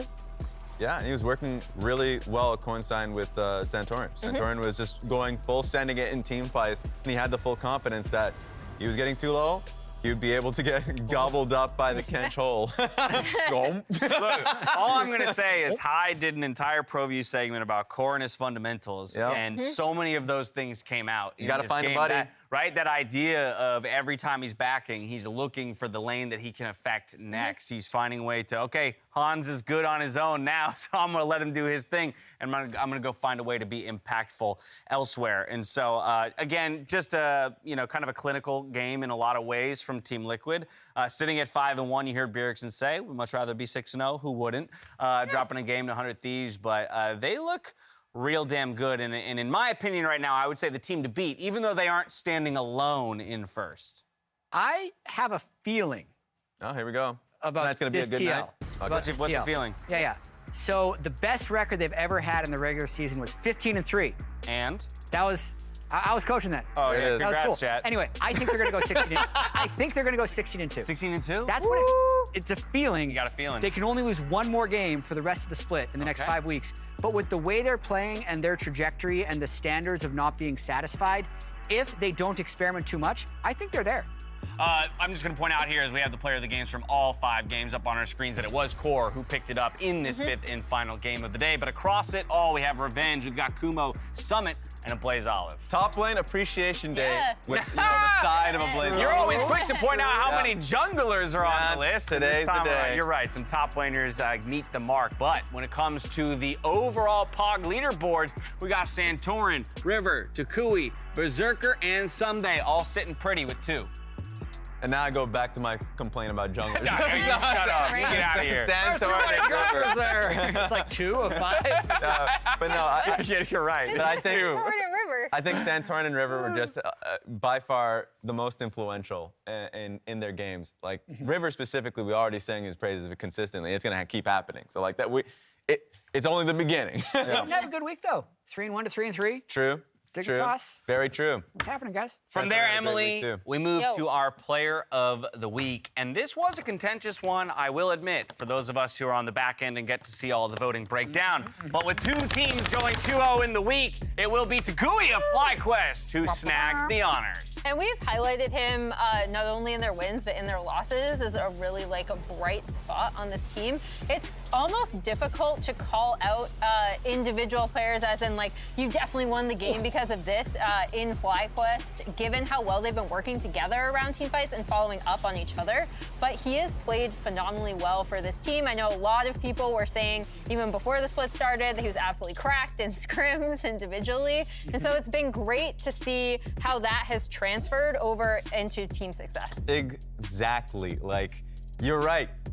FlyQuest is a cohesive and great team right now. That is just the state of the league. And then Takui has just been a really solid player mid that you can just rely on. So it's about that time where you gotta sing the praises for Big Environment. Big Environment! Are we still calling him You Big gotta care Environment? about the environment or else he's coming for you. Takui, a.k.a. the Big Environment. Heck go. yeah, I'm Big E. obsessed with that name. And then we got to figure out who exactly deserves the title of Small Carbon Footprint, because I still feel like there's a duo. It's a duo that's just, maybe it's Jose Dioto, mid-jungle duo or something like that. All that said, you did, I think, just make a statement. As we get the color bars. Nice. It probably pissed Jad off. Oh. You call FlyQuest a already great and cohesive team. Boom. You know that's incendiary. You know how Jat thinks. Wow, Rez, If you were, look, Jat, you're right here. Hold on. We got 5 weeks left. True. Okay, they're 5-1. How? They're the best now. What are they going to be at the Right, end of the okay, split? yeah, he's calling it Yeah, TL 16-2. Yeah, what's your What flop? are you calling a What's your flop? FlyQuest final split record? They're starting right here, 5-1. right now. What's their next 12 games? I won't. I plead the fifth. No, you can't. No, you I can't. plead the fifth. You I can't. legally plead the fifth. You can't do one of these. It's illegal. I can do it. It is not a court of law, my friend. This is a court of LCS. You guys are acting like it's the court Yeah, of law. somebody give me a damn gavel. Don't give it to Order! him. Stop Order it. in this analyst desk Don't do it. studio, sir. Come on, give me something. Wow. I think they will take 8 losses. 8 losses. 8 losses? Yeah. So they're going to finish 9-9? In their next Oh, 12? is that how it is? Oh, shit. Or 8 losses total or 8 more losses? No, 8 losses total. Okay, that's so they'll be still 10 and 8. 5-7. They're That's going to 5-7 drop in the next 12. Is that the best team in the LCS right now, Raz? Raz, come on. I thought you were going to go Raz, 14-4. Okay, okay. I thought you were going to back it up. Okay, you know what? Big environment, small you know carbon what? footprint. You're gonna call me out? Let's You're go. gonna call me out? Yeah, that's what's happening. 6 losses. 6 losses. Okay, 6 losses. That's my final answer. Final answer. I will not move on that. Woo, 12 and okay, 6. we worked him up. They're going to be worse than 12 and 6. What do you want to bet? Oh no. Okay, I like it. Give me the Little- spiciest thing. yeah, Hang on, little- me, nice little- give me the Maybe spiciest Twitter gives us some thing. answers. The Give me the spiciest. He's spiciest just going. thing He's going for the possible. classic. The Yeah. spiciest thing. Eden By is Jats our choosing. I'll do hero. the same. We'll find something super spicy. Okay. And then at the end of the season, we'll do it. So Okay, if they're yeah. if they're 12 and 6 or better, then you lose. I said they're You going win, to be worse lose. than 12 and 6. You're going to Yeah. be worse than 12 and 6. Easy, that. boom. Get it on the docket. I know we got somebody who's very happily writing all of that down. Takui, help me. Backstage right now. Yeah, player of the week Please. kind of showing might get you out of that hole. All right, let's pull up the Samsung SSD Fast 5 leaderboard for the week and see where each of our players stand. I see a couple Team Liquid names. We'll see a couple CLG names. Anything for the 3 of you that jumps out in particular? For me, you know, Santorin standing atop at level 6. I mean, Yeah. just those games have been pretty free in the how if your lanes are dominant, and in this one he helped out his bot lane, you can just today's game? you can just run. I hope it- fast. These are all from week 3, Experience right? There were from week 3, yes, but I don't know if it was today's game. Because I hope it wasn't Yeah. today's game. Because if that man ran cross map level 2 to Boom. gank and then still beat everyone to 6, that'd be amazing. The Yeah, it'd be most amazing. impressive thing to me there is that Tactical wasn't the fastest to 10K. Yeah. Like, he had 4 kills right off the bat and got like 100 plates. Wait, so Hans Sama was faster to 10K because they probably took more. Oh, it's just so much more dominant. Yeah. Oh, that is a good call out. I like that one. I like that one. No All right, fair well, plates. congrats to those of you who earned bonus points on the LCS Sleeper Fantasy app for having this week's top performers in your lineup. From there, though, we got to refresh on the standings. We've talked a little bit about the fact that FlyQuest and Team Liquid now top the table. Only 2 people, or 2 teams rather, sharing first place. 100 Thieves and Cloud9. Cloud9 eking that one out today to keep themselves in a fairly pretty position at 4-2. And then, actually, it's all 2x2s across the board now that I take a closer look at it. Oh, look at that. Yeah, we got 5 ties. Incredibly synergistic standings. Yeah. I don't know if that's ever happened before. Look, I was heartbroken. Yeah. I was heartbroken. You know why I was heartbroken? Why are you heartbroken? I checked my sleeper, like what was happening in my league. I lost this week. In that moment. It is what it is, guys. It is what it is. In that moment, Raz is got what it caught is. checking his sleeper app. Yeah. Lost fantasy. I lost it this week. It's a bummer, but buddy. Well, I tell you what, next week is a big week. It is. Super week. You get a whole extra day. True. For you to rack up those points. So I'm start gonna working come on your back. lineups now and all of that. But a reminder that it is Super Week. And so Friday is the first day of LCS play this next week with Cloud9 kicking things off against Dignitas, Quantum Pay. Golden Guardians up against Team Liquid after that. TSM, after being so close to a 2-0 weekend, I'm really looking at that matchup, though, because 100 Thieves also falling down for a moment, Emily. That one's exciting. That one's exciting, and then Evil Geniuses FlyQuest is actually super interesting to me because EG were a team that we kind of, based on their lock-in performance, we wanted them to come out and like really, really make some statement wins. And they're at 2-4 right now. Yes, they've had a tough schedule, but like after the loss today, that's rough. And then FlyQuest, the team that everyone is kind of like, That everyone's hot on. Yeah. Literally everybody is hot on that team. Not a now single Dad person. is, I might be a little bit too hot on that team. Raz My might be a little mouth too will hot. for sure at some point be flaming. But no, yeah, suddenly I'm invested in the performance of them versus Evil Yeah, you Geniuses. better be, my friend. You better be. All right, well, it's already been. a big week of games ahead of us next week with 3 whole days of play. That means a lot more work for all of our players and teams as well as they prepare for it. I do want to take a moment, though, to invite all of you to join myself, the Tigers, Neo, and Biofrost in the Bud Light League Lounge just after the conclusion of this show. You can catch that on twitch.tv/BudLight right after the highlights, or you can wait here on this channel for the raid. But for now, that's going to do it for us on the LCS channel for the week. On behalf of myself, the casters, and the entire remote broadcast crew, thank you for watching. Best of luck to Emily on hitting the camera with this pen throw. We'll see you next Friday for more LCS. Stay healthy, stay safe, be good to each other, and good night. I'm Good glad effort. you're going to hit it one of these days. Yeah. and I'm gonna break it. And look, there's explosive cast, knocks him right in, beautifully comboed, even the hook landed. Now Revenge died here last time, and he's pretty much guaranteed to do so again. It's a lot done to JoJo! Oh! No, Revenge! Round 2 is so much better! Can I say something, Felix? 사랑해, 형. Tuki time. Yes, that's good. Tuki. Been good. Nice cage. The cage gonna hit the back line. That's just gonna be a deletion. Finds a double root, but he should die. Nearly one touch FBI. Oh! Rocket! Johnson comes back from the grave, and FlyQuest come back from the dead. The fear lands, and everybody is wiped off the map. Buddy, how's that energy feeling? We passed that pause time now. We passed that bullshit. Dim pause. Let's go. 5,000 health. This Baron is gonna be toast. Nocturne ultimate. He's going in. Blabber They got him. And Blabber steals Baron. Talk about missiles, Flowers. Blabber, the missile of hope from Cloud9 right into the Baron pit. Summit makes his way into the fight now. Your son. Summit has found the angle, but Summit has not found the kill until now. He will crush Tactical. He will follow on Despika. And Cloud9 has made their way through this game. Oh, here we go. Dignitas thought they were ready, but in fact, it's the Golden Guardians who have the manpower. Hey, ulti. I've ulti. Oh, watch his headshot, guys. Watch his headshot. Boom! Boom, baby. CLG needs to capitalize on this play. Powerfox goes in. Everfrost finds the root. Jenkins dives into the backside, finds himself Hansama, finds a second kill. Core JJ goes down. It's an CLG finds the ace. Jenkins goes in. Last-ditch effort out of CLG. Jenkins looking to go on to Bjergsen, but Luca completely zoned out by Poke. Puma's going to get attacked by CoreJJ and the rest of the squad. And the ace this time goes to Team Liquid as they will finish off Week 3 atop the standings next to FlyQuest.